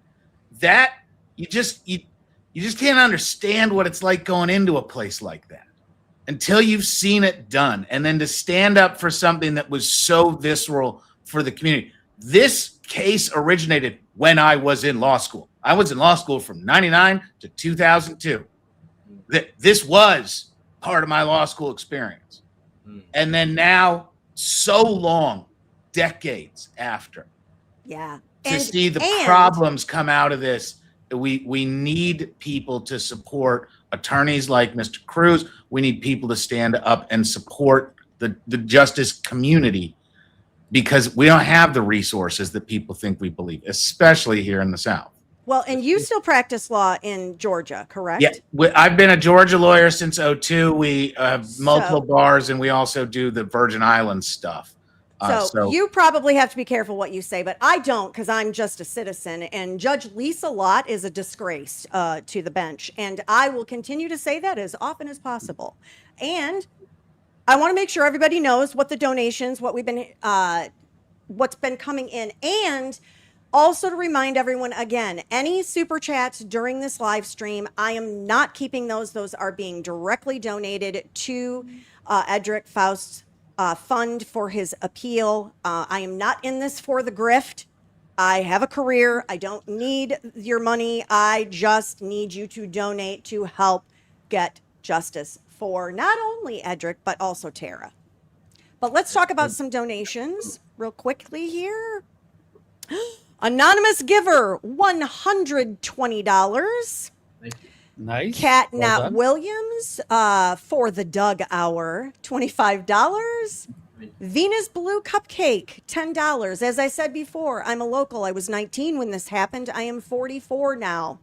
This case has been with me over half my life. The wrong person is in jail. The missing laptop is important to me. This case broke my heart.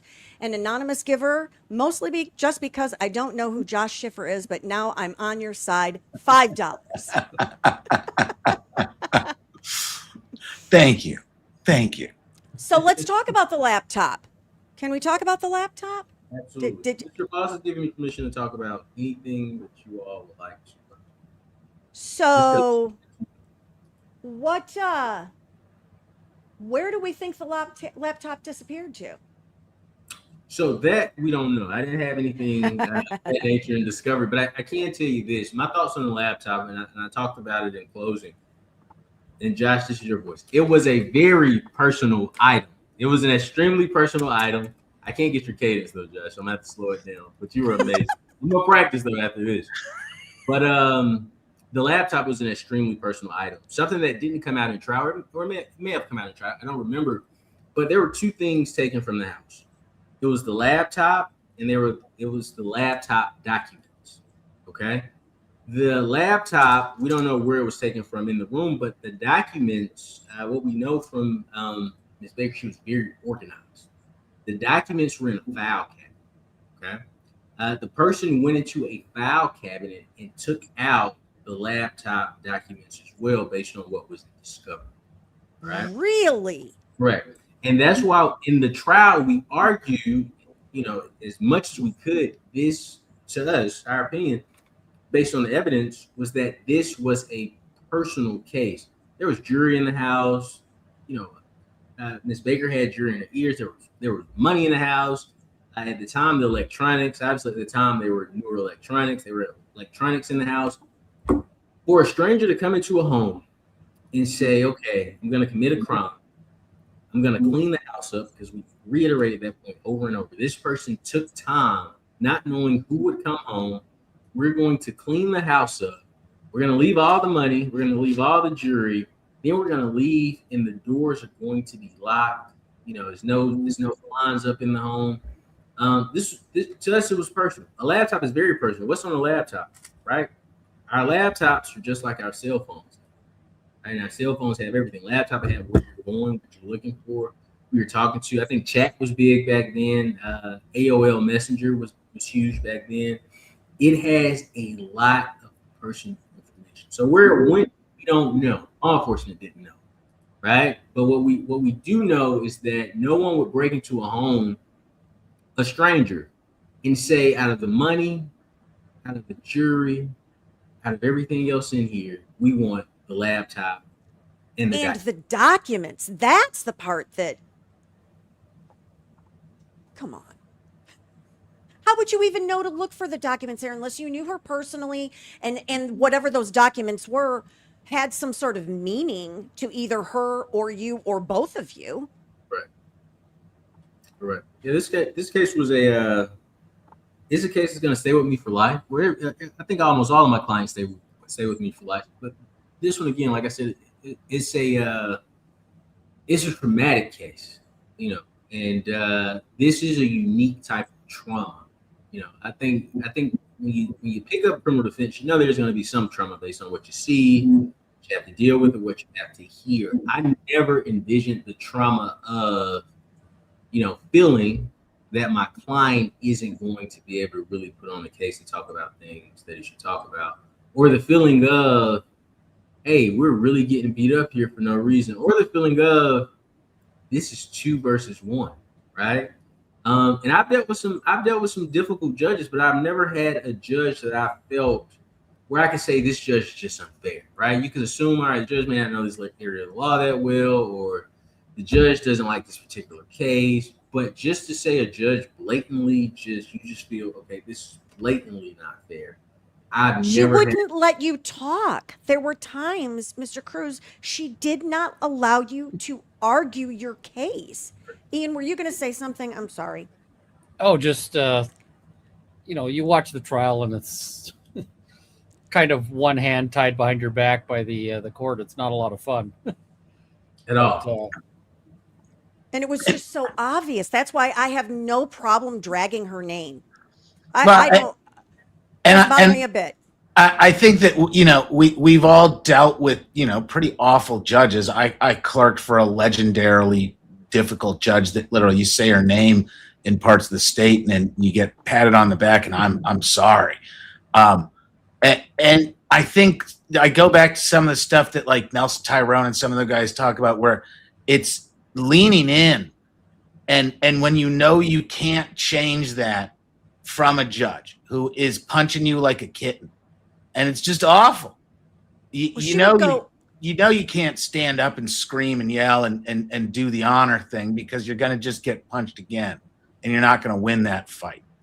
But what you can do is lean in and show the jury what they're participating in. And that goes along again with the laptop issue, where I've believed this case in so many ways is a sufficiency case where, hey, the jury needs permission to acquit when a state's made this allegation and has created some scientific reports that propose to say this happened. And I get passing the initial thresholds. but the jury needs that permission to acquit, and that permission's granted by where the hell is where's the answers? Well, she went out of her way. Oh. And it was obvious that she went out of her way. That's why there were literally times, and we talked about this in one of the prior segments, that I said, look, I'm just, some middle-aged lady watching trials on YouTube. But what this broad is saying from the bench does not make a hill of beans of sense. Everybody can go pull up code and read. If you know how to read, you can figure it out. It was maddening. Trial is nothing to do with finding the truth. And it's one of the things that I've screamed about on TV for 5-7 years now. It is a curated presentation with rules set by the state. It's no truth. It's what are we going to allow jurors to see after filtering it through a bunch of arguments that are so complicated, we don't let normal Americans or other people make them. You've got to go get a state license. That's truth finding at trial. So it ain't the truth. No.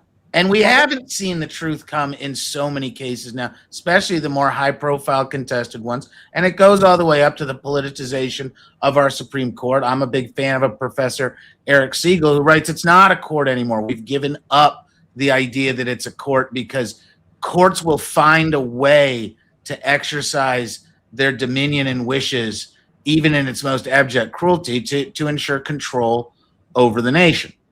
And it's hard to disagree with that, considering the ideological, theatrics and ballet that's coming out from our highest courts. So here's a question, and I can't believe I didn't think to ask this earlier. In Georgia, and we may have talked about it, and I just was checking donations or something, but in Georgia, are your judges all elected, or are they appointed? For the most part, Superior Court judges could be elected or appointed, but if they're appointed, they still have to remain in their seat. They have to be elected. State court, state court be elected. I think magistrate court and smaller all our judges are elected.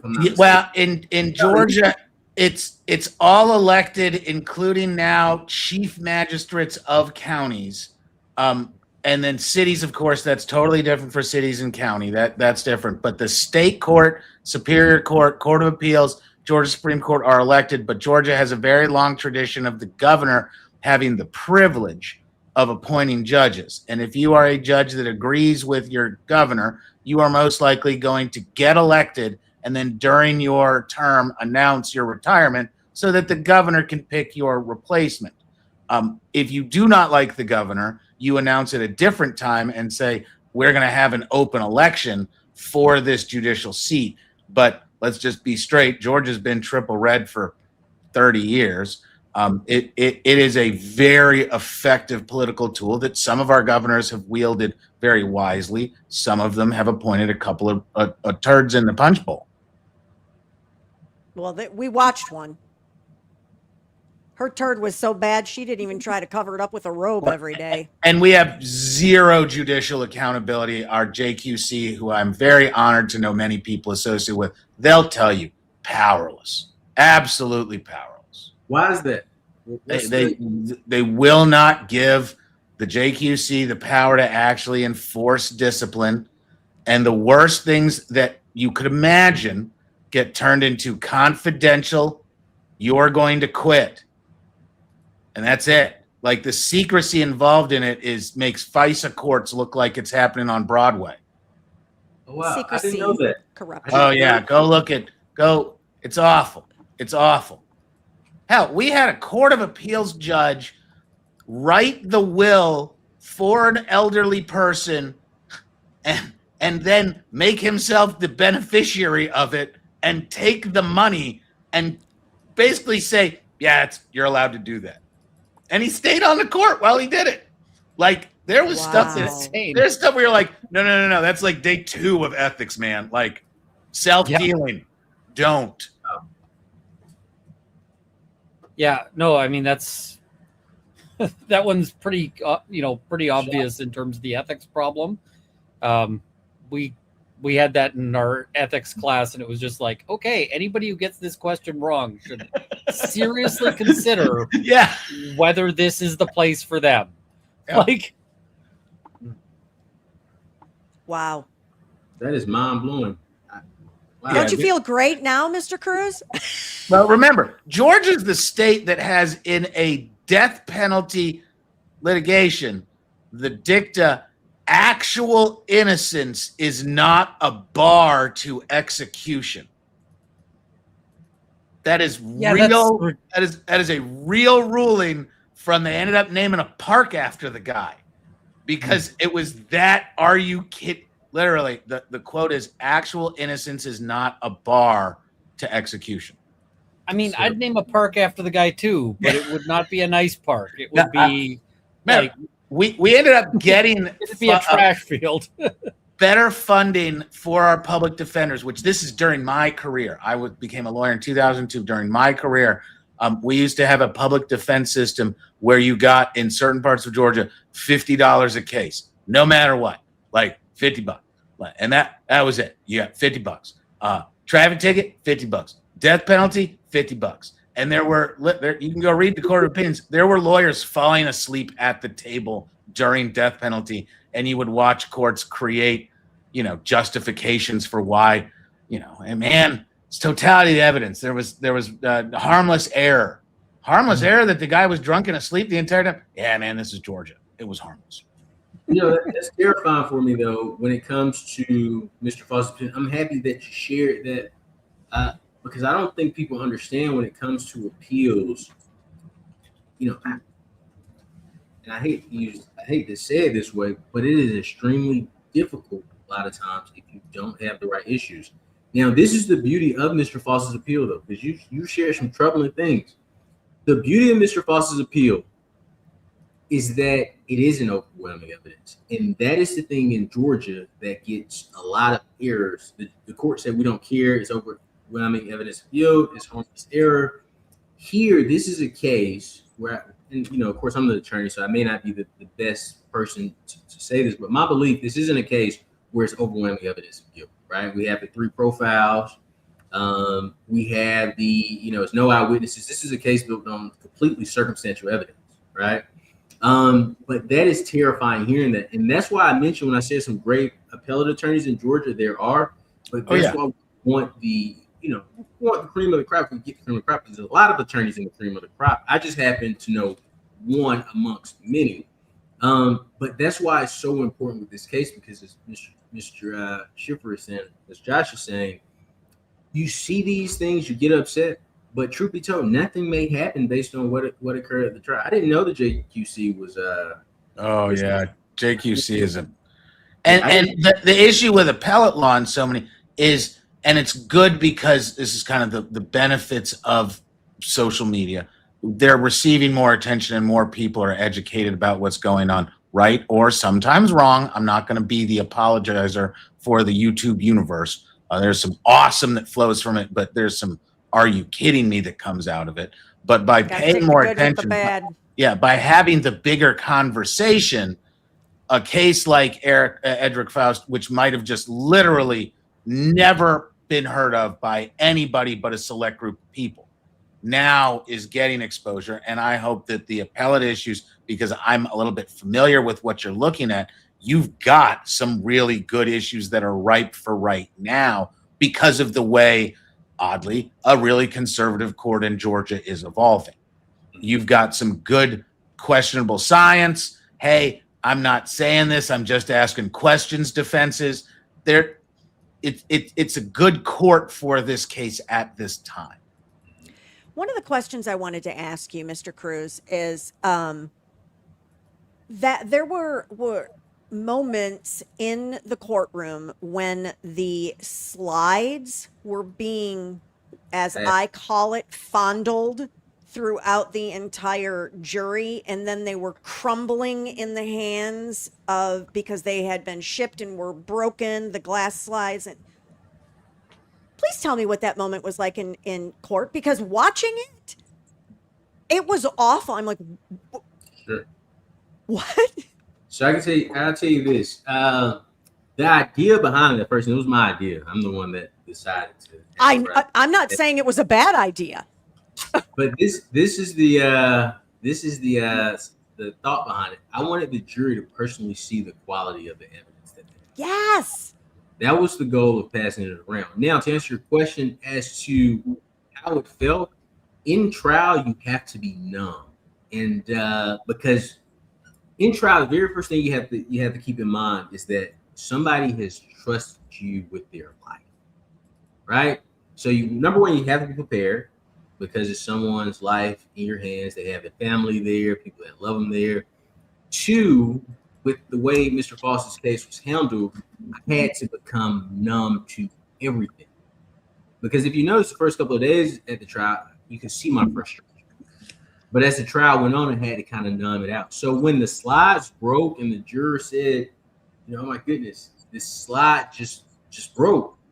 And, the courtroom started scrambling a little bit. Yeah. I had to get back focused and say, all right, I have to focus on what's in front of me.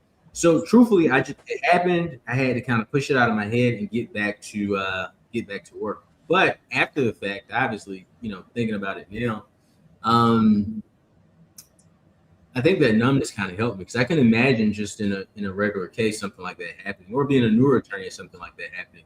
And something that oh, go ahead, Ms. Mayor, I'm sorry. I was just going to say, watching it, I was kind of like, what? The actual evidence is crumbling in their hands. How can we figure any of this has any sort of integrity? So for me, that's why I say I thought it was a good idea, because that's exactly what it displayed for me as a, layman juror. That how did you test any of this if I just pull it out this one time and it just disintegrates in my hands? What are we doing? And something I want to mention to you that to follow up on the evidence, the empty envelopes. And this yes, let's talk about them. Yeah. Was said in closing that was absolutely not true. And a lot of things that were said in the second closing was absolutely not true and just disgraceful in my opinion. But there was a statement made that I knew that the envelopes were empty. I did not. Okay. But I didn't trust the state enough to say, hey, we're just going to let you introduce envelopes. And the state kept giving me pushback because I asked, I said, hey, can we open these envelopes? And they kept giving me pushback. No. Even the judge said no. And eventually the judge was like, all right, yes, we'll open the envelopes. And I don't think they knew the envelopes were empty, because when we took the envelopes up and gave the guy the scissors to cut it, and he patted it on his hand, I was shocked because I wouldn't imagine that that the envelopes would be empty. And if you remember, I actually looked at the envelope too, because I'm like, there's nothing in here, right? And it was a trial of moments like that it was like, and it looked like you didn't know. We were all kind of like, did he know there was nothing in there? How did he know there was nothing in there? But oh my gosh, there's nothing in there. It was empty. And I think he cut open like 2 or 3 envelopes. And then the next day they come in, and I think that's where the slides came from, if I'm not mistaken. Next day they come in with these other envelopes. Oh, well, he knew that this stuff was in the envelope. It was one of the, and I believe all attorneys, if you gone through character and fitness, there's a presumption that you are an honorable attorney and you do the right thing. There were some things in this trial that I couldn't believe, and of course I'm wiser and I'm stronger now. One of the arguments made in closing was that my job, regardless of the evidence, is pretty much, and I'm gonna paraphrase this, is to come and lie to you so my client could go home. That was the most, and it was shocking in the sense of we're members of the same bar association, right? You're telling jurors, forget the evidence, forget everything he came in here and said. His job is to pretty much lie to you to walk his client out the door. And Mr. Schiffer, tell you this, we represent people. There's some people that have come to us and say, look, I did it, right? I did it, okay? Just do the best that you can for me. Our job is to take the evidence, not make up evidence, not make up stories. It's to take the evidence, look at the law, and say, all right, this is the area of the law that we're going to attack, and we make our argument, right? But it's truthful. It is truthful, and it's based on evidence. Not once, and I don't think any attorney, well, I'll say this, I've never come across an attorney that I think would do this. Would walk into court and make up an entire case to try to get this person home because I have the answer to this I may have to answer to this judge because I'll lose my credibility in front of this judge if I become a liar in court. I have the Bar Association, and I don't know if the Georgia Bar punished me for this, but I don't want to find out. So I'm not going to come in court and lie for somebody for the whole sake of just, oh, his job is to get him home. That was not only unfair to me, but entire criminal. It's an absolutely improper comment that probably is going to get a lot of attention. I want to ask Ian, how is that handled in Canada when Mr. Cruz was saying, we have clients come in and say, hey, listen, man, I did it. And it kind of tells us, all right, this is the way we need to defend this case, because we're not going to go out there and say, he didn't do. No. That's not the way you defend that case. There's other ways to defend the admission client. How's that handled from the Canadian perspective? Ethically, you can't run like an alibi or a somebody else did it argument when you know your client did it. But you can still run they haven't proven it. Yeah. You'll see online people be like, oh, I don't want my client to tell me what happened because if they did it, then I'm restricted. And I'm like, most of the time, my argument in any event is that the government hasn't proven it. That's 9 out of 10 times. That's my argument. So it's not like it's closing a whole lot of doors. And, you can say that the government hasn't proven it because it's possible someone else did it. The ethical restriction is you can't be like, Bob did it, like specifically Bob, because there you're restricted. But I don't want to find out from my client what they're saying happened until I've already got the disclosure, which is what we call discovery here. Because if I ask my client, hey, what happened? What my client's going to say is, I didn't do it. I had no idea. Like nothing was going on. I was volunteering at this church that, saves orphans and puppies and it's wonderful. And you're like, okay, but here's the video that shows you committing the crime and you have a really distinctive facial tattoo that is captured in 4K. I had one guy, he started telling me and I was just like, stop. And he's like, what? I'm like, the allegation happened in a casino. And he's like, and I'm like, so I don't need to hear from you because there's going to be 16 cameras that saw it. And those cameras are going to be good enough to read the label on your pants. So I'm going to be able to tell like what brand of pants you were wearing and also exactly what happened. And so when we get the video in, I'm like, all right, so you were trying to tell me that there was like that you did nothing wrong. Here's the video. I don't think we can say like you're a complete innocent here, but we can certainly argue consensual fight. He's like, what's that mean? I'm like, it's not illegal to get into a fight. It's legal so long as you're both down for it and you're both being dicks to each other. That is, we have a great defense in Georgia that we always get to teach younger prosecutors because they have to learn it once, and it's unfortunate when they do, which is you can't talk about my mama like that defense. Simple battery is an affirmative defense to opprobrious language, which is basically if you cuss at me, I can slap you. I'm not allowed to leave a mark, but I am absolutely within my rights to slap that out your mouth. And it's code section. It's fantastic. And they get all wound up about it. And you're like, oh, just wait. So you're telling me right now what a jackass your victim was, but you're still going to whoop all right, let me show you my ass right now and hand you this code section because this is going to be fantastic. Because we're Georgia.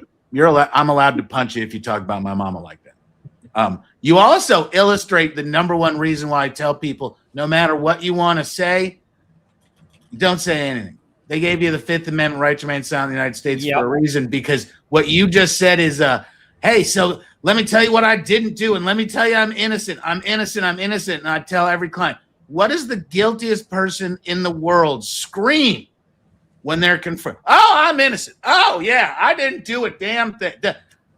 Don't say anything. Saying you're innocent reads I'm guilty. Just shut up and go to jail. Put your hands together. Go. we'll get you later.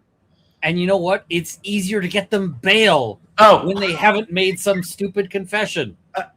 So much. And by the way, don't throw or abandon whatever it is that you think that you need to get. No, you in the United States give up a lot of rights about search and seizure, Fourth Amendment, et cetera, et cetera, et cetera, when you start throwing stuff away and turning it into abandoned property. That is not a great, you do not have those privacy interests when you start abandoning things. My other favorite one for abandoned stuff is, you go in and they suspect you for, a whole bunch of murders or whatever. And so you're sitting down and suddenly they're being all nice to you. And they're like, hey, do you want a Coke? Oh, and they hand it to you. And, you're thinking, and so you're sitting there. And I tell my clients, it's okay to take the Coke. But when you're done with the Coke, you keep the can and you tell them, this is mine. I want this put in my property. And there was a Georgia case with that where it was cigarettes and it was like, hold on, they let you smoke. And he's like, yeah, they let the guy smoke in the station. And it's like, dude, they'll do anything to get that DNA from you. They will do anything to get that. I was going to ask that actually, since we're talking about, keeping your mouth shut and just asking for an attorney and all of that.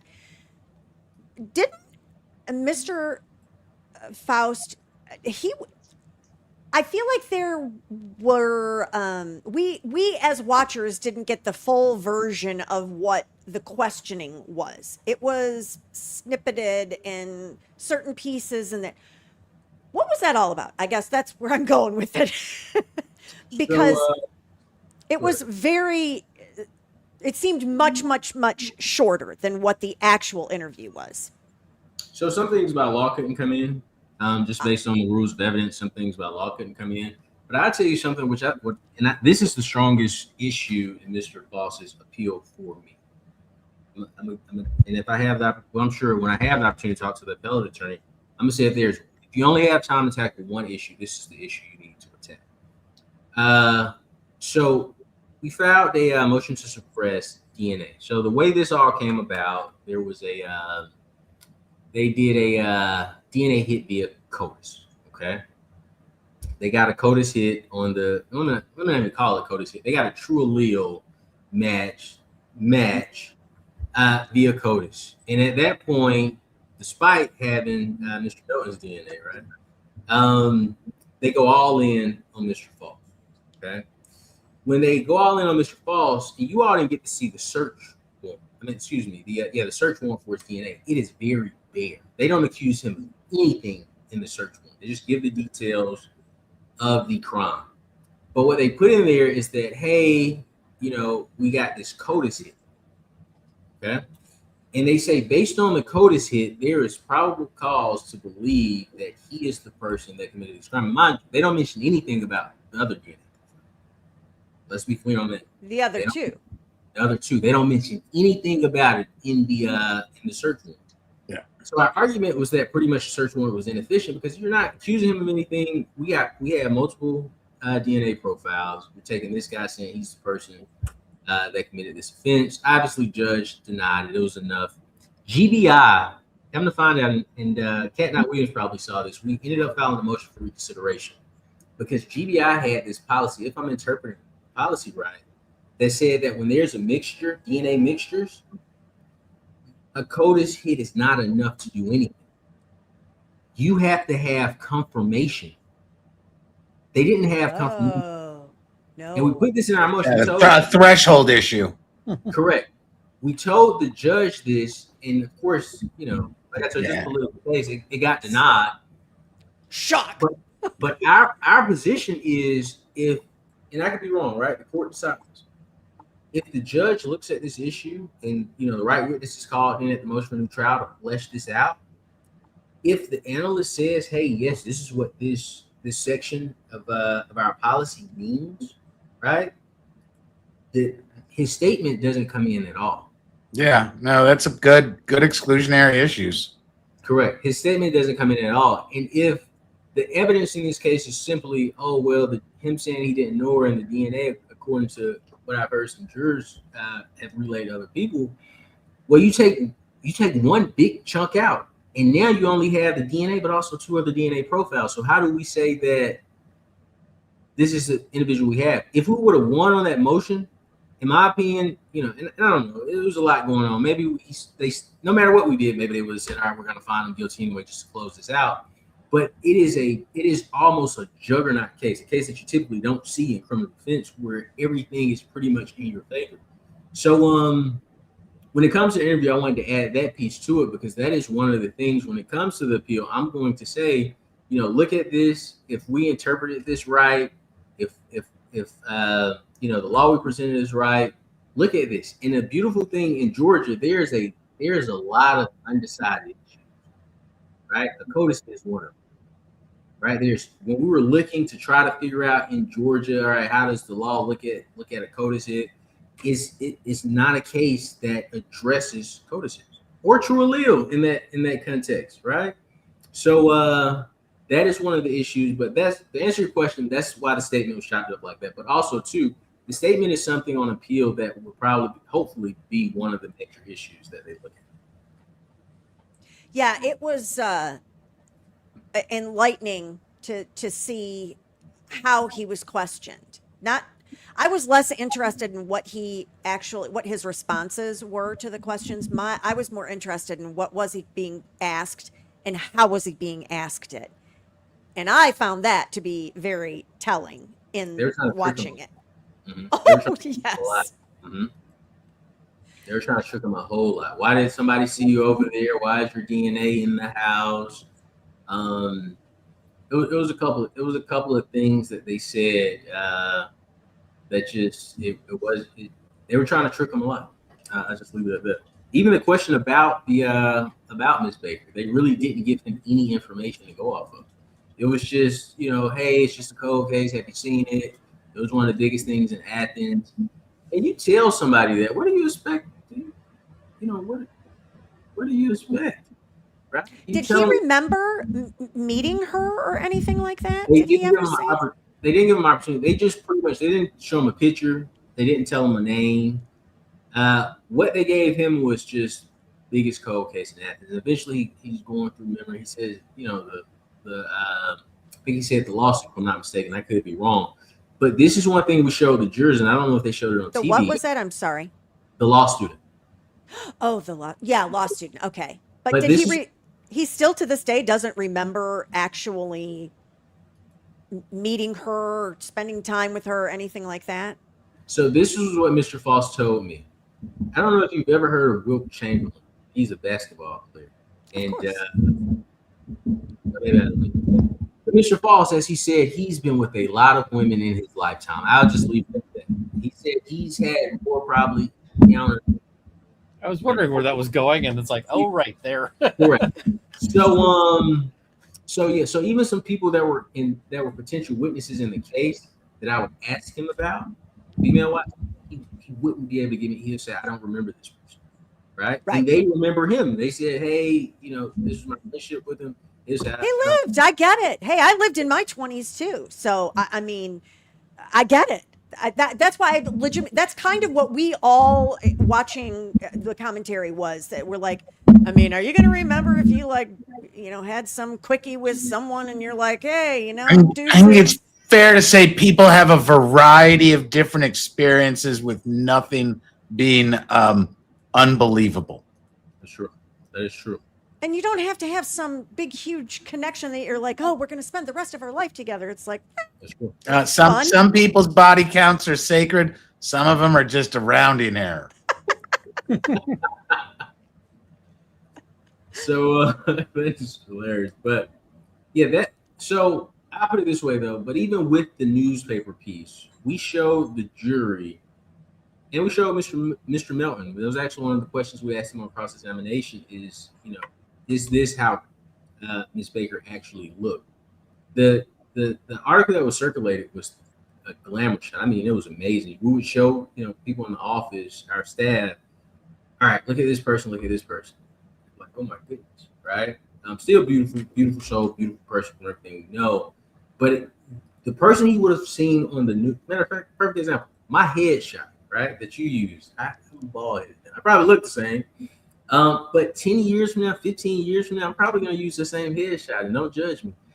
But I'm going to. It's a good one. You were in beast mode in it. I was like, oh, I like this picture. But we have pictures that we could take where we don't look how we would look on a day-to-day. Does that make sense? And it was one of those situations where we tried to show the jury, hey, just him saying somebody from the paper, don't take that as anything to give an extraordinary amount of weight to. So that's my concern with one of my concerns with the interview, and as far as the relationship between the two. Well, I got some donations to go down here. So let me refresh it one last time here before I start. We have Chloe Diagnosed Snarky, $10. Thank you very much. Anonymous Giver, Together We Fight for Justice. Too many wrongly convicted suffer alone, $25.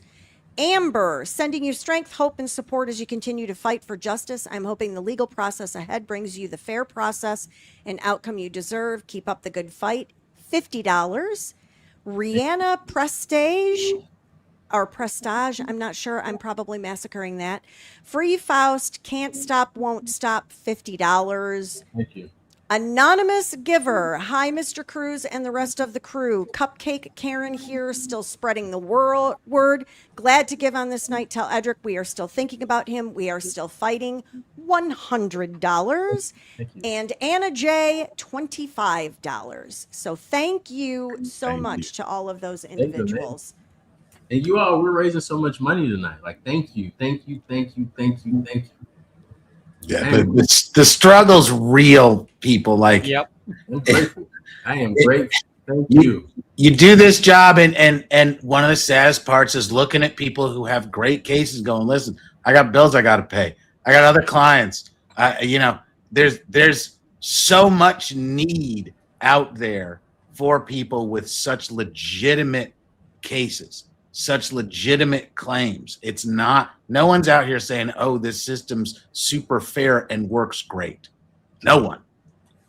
I'll say that I at one point in time, and I think I said this before, from some of the judges I practiced before, I said, oh my goodness, this is amazing, but then the more serious cases you handle, you start realizing, oh my goodness, it is completely different. So I am of that mind state now that we have some issues. We have some real issues in our system.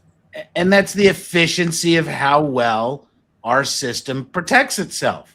Because you can go through many legal careers and never see the injustice that going and practicing in, some pretty frontline litigation will show you in a brief period of time. And I'm not saying that our system isn't the best out there. I haven't seen a better one. I believe in the fidelity to the rule of law, which is really the problem, is our interpretation and enforcement of the rule of law is at a tough juncture right now. And appeals are always tough, because they're expensive. People don't realize just how much work goes into an appeal. They're like, oh, well, whatever. You're like, yeah, I had to write, 30 pages of really pristine, like crisp stuff that I started with 60 pages, and then I had to do a lot of work to get it down to 30 pages. And, you got to do all this prep. You got to do all this stuff. And people are like, oh, yeah, it should be an easy case. You're like, yes, it should. And people lose easy cases all the time. All the time. So, and especially, when you've got a person who's been convicted and they're like, you said we've got a great issue. I'm like, we do have a great issue. It means your odds are about 30%. And they're like, yep. What? I'm like, that's what a great issue means at the appeals court, because they really don't like overturning things, and they really, really don't like overturning convictions, because at the end of the day, convictions make everybody happy. Everybody's like, oh yeah, we did, we solved everything. It makes people feel like the world makes sense, that the world is working, and just don't look too hard at it. And remember, people, the Court of Appeals, like Ian's saying, it keeps making the system better. So it makes it more efficient by making it hard or harder to overturn problems, because it creates more pathways where, well, that looks like a problem, but really it's not. And as the courts have grown over the last 30, 40 years, it's easier and easier for courts to find that one hook to hang their hat and go, well, that's why we're not going to disturb this ruling. I have to tell you, and you all, this panel, I had discussed it with another panel earlier this evening, but the first day that Mr. Cruz reached out to me about doing a fundraiser happened to coincide with a day that I found out about the Zachary Adams post-conviction relief decision in the Holly Bobo case. And to say I was gutted would be an understatement. And if ever I thought there was a case that someone actually stood the teeniest, tiniest chance of getting a new trial, it was his case. His attorney literally testified under oath that she was completely ineffective.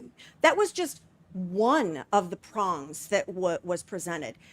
And getting that decision that day and seeing just how unbelievably difficult it is to try to right the wrong of someone's conviction.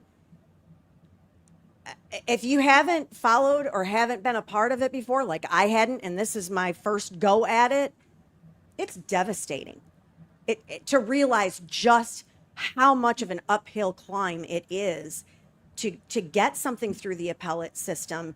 And actually, like, I think about Ryan Ferguson and I think, my gosh, what must he have gone through to finally get his conviction vacated, and he's now a free man. But all those years, he still spent all that time as an innocent man behind bars. We just had a case here in Canada that's actually quite shocking. This guy spent 18 months, not a long time, but 18 months, because the police failed to realize that there were 2 underscores in a username.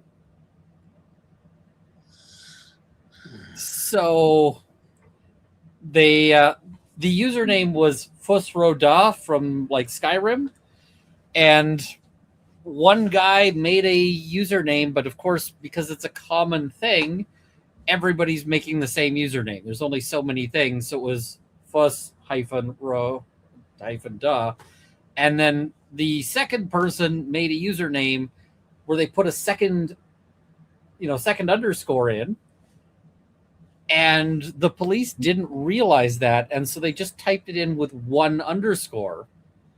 And so they went and tracked down this guy in Nova Scotia who had nothing to do with it.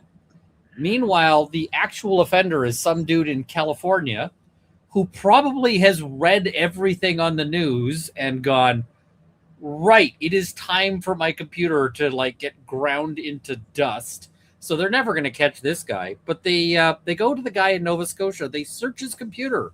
They search his phones. They search, like, if he has a smart fridge, they search that. Like anything with a chip in it, they search.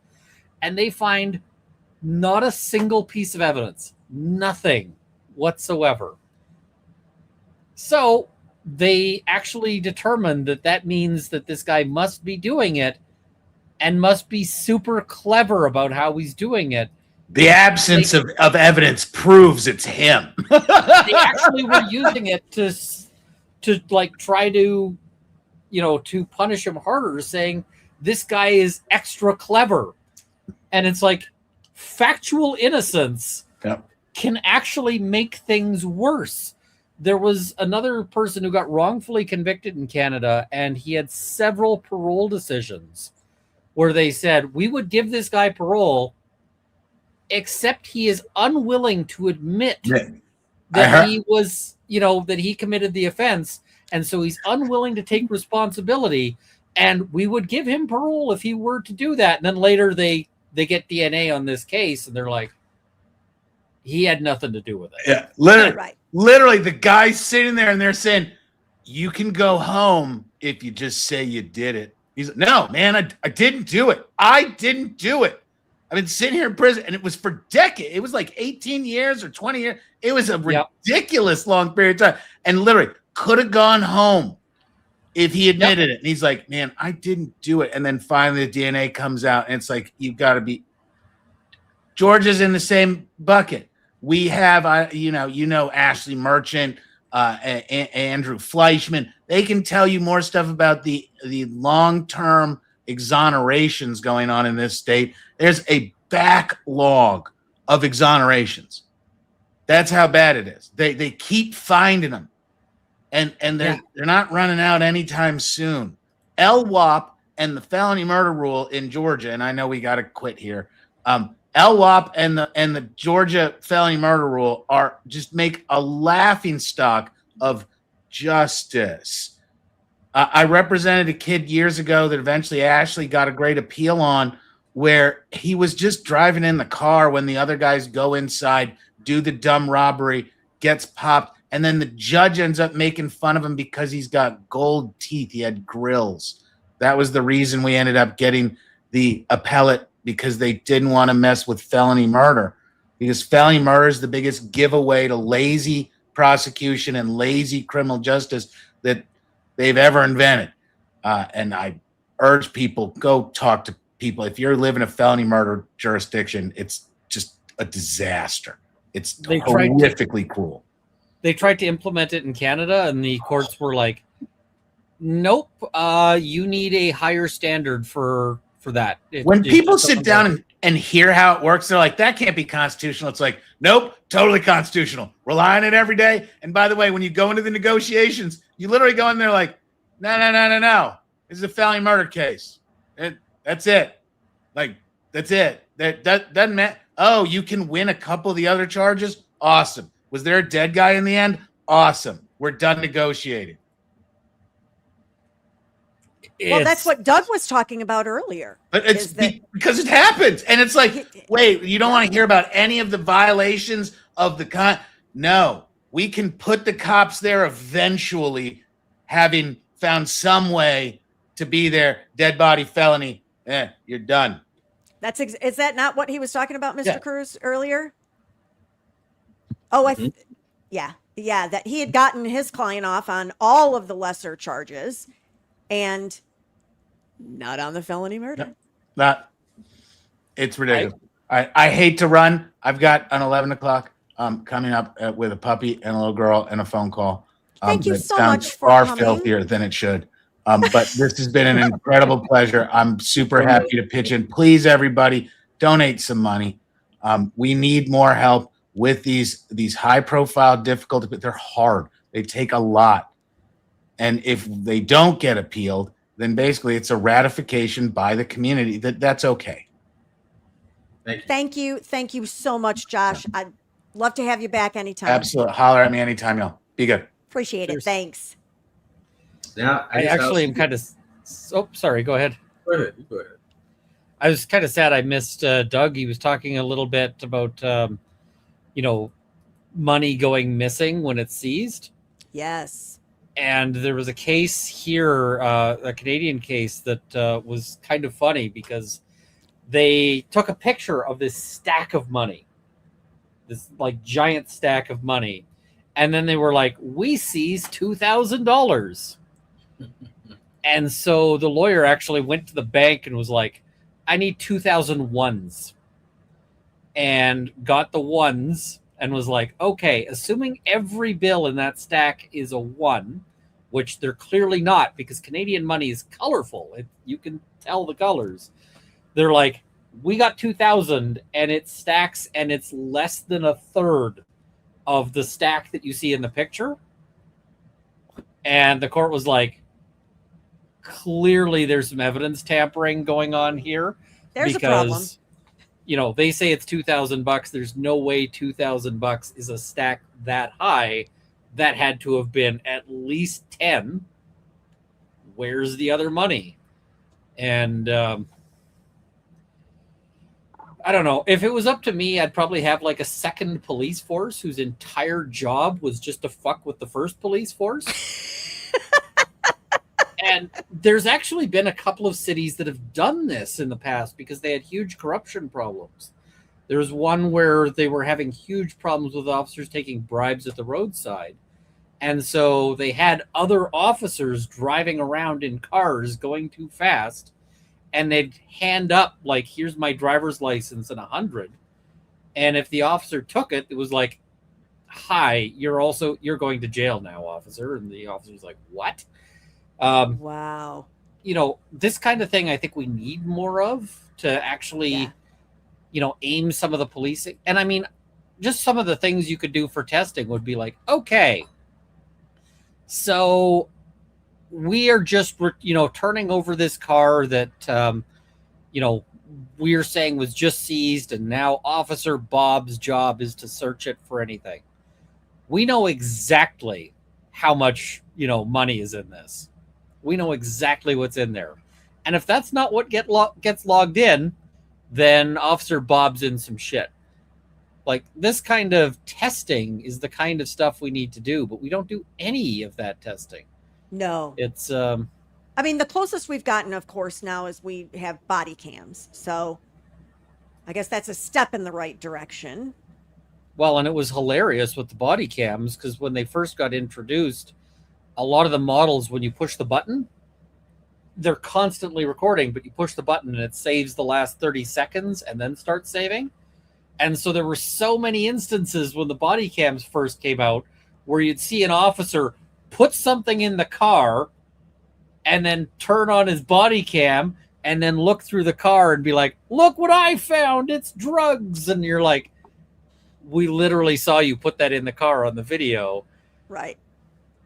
I mean, if it was up to me, the body cameras would just be constantly running and would not have an off switch. What they would have is a privacy mode that puts a secondary layer of encryption on it, but is still available with a, you know, a further check. But I mean, that's how I'd run things. I don't get to make these decisions, sadly.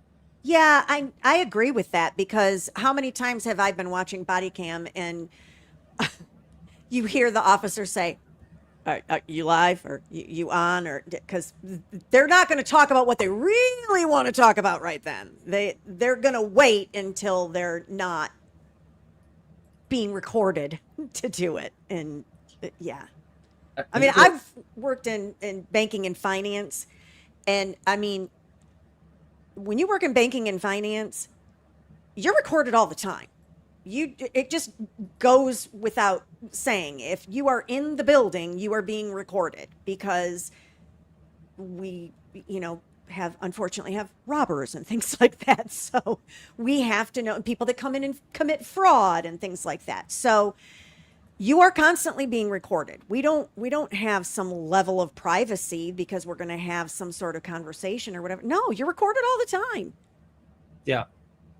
Now, I'll say this before I go. I want to thank you, Mr. Meaner. I want to thank you, Mr. Ronco. I want to thank everybody that came today. And I want to say this last thing for Mr. Faust. I want to thank everybody that donated. That is a lot of money. That is a ton of money. We didn't hear our goal, but I am thankful, because that is more money than we had, whether it's $2,000, $2,100. If it was $25 that we had, it comes from your heart and your support of Mr. Faust. So we are thankful. So thank you for all the money that you raised. Thank you, Mr. Meaner, and again, Mr. Ronco, for helping us raise this money, and everyone else. And I'll leave with this. We are going to continue to fight for Mr. Faust. Right? I know a lot of people are really discouraged right now. A lot of people are really concerned right now.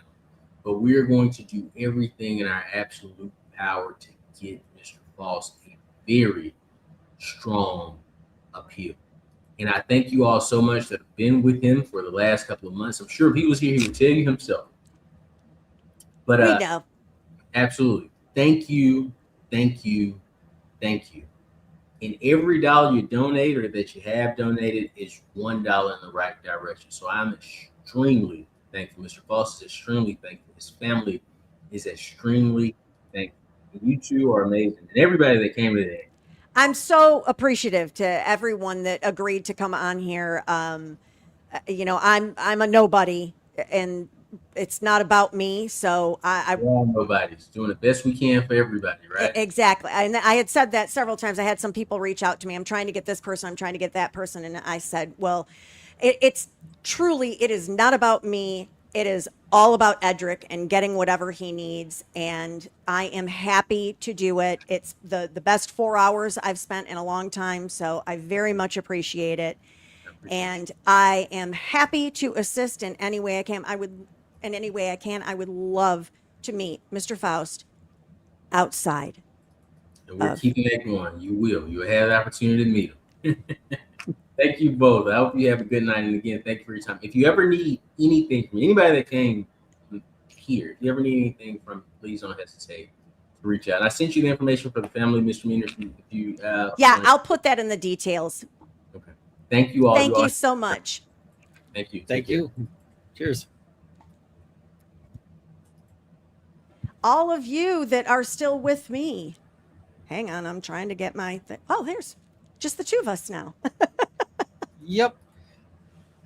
Oh, I'm trying to see where we're at on the goal here. Yeah, not enough. We are at 20. I think I just did the math on it. $2,510. That doesn't include my super chats, which is, I don't know, about another $125-ish on top of that. Sounds like we need to have another round at some point. I think so. And maybe I need to do longer. Maybe I need better, bigger guests. I mean, you're the big guest, Ian. Good grief.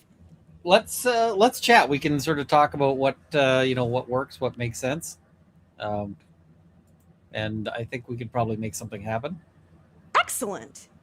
I do appreciate that very much. I have not eaten dinner yet. What are you on Central Time? I'm on Mountain Time. So you're how many? What time is it right now for you? 9:10. So you're just an hour behind me. I'm Central, so okay. Yeah, and I ate before this. I had ribs. It was good. Well, it would have been better if I hadn't attention deficited my way through the last bit and overdid it a bit. Well, I had intended on last Saturday night having all my lovely chickadees come here and hang out with me, and we were going to go over the Dr. Benjamin Brown case out of Pensacola, Florida. And he's the plastic surgeon who things didn't go right, and his wife died in the middle of surgery that he was doing. Ooh, not a good day. Surgery on his wife. Oh, well, that's a whole different thing too. But I got the stomach flu, and I'm telling you, Ooh. I was sick for 5 days, and I was like, I got to get better. I've got Saturday night. I've got to get better. I've got Saturday night. I have all these guests coming on, and I don't want to disappoint Mr. Cruz.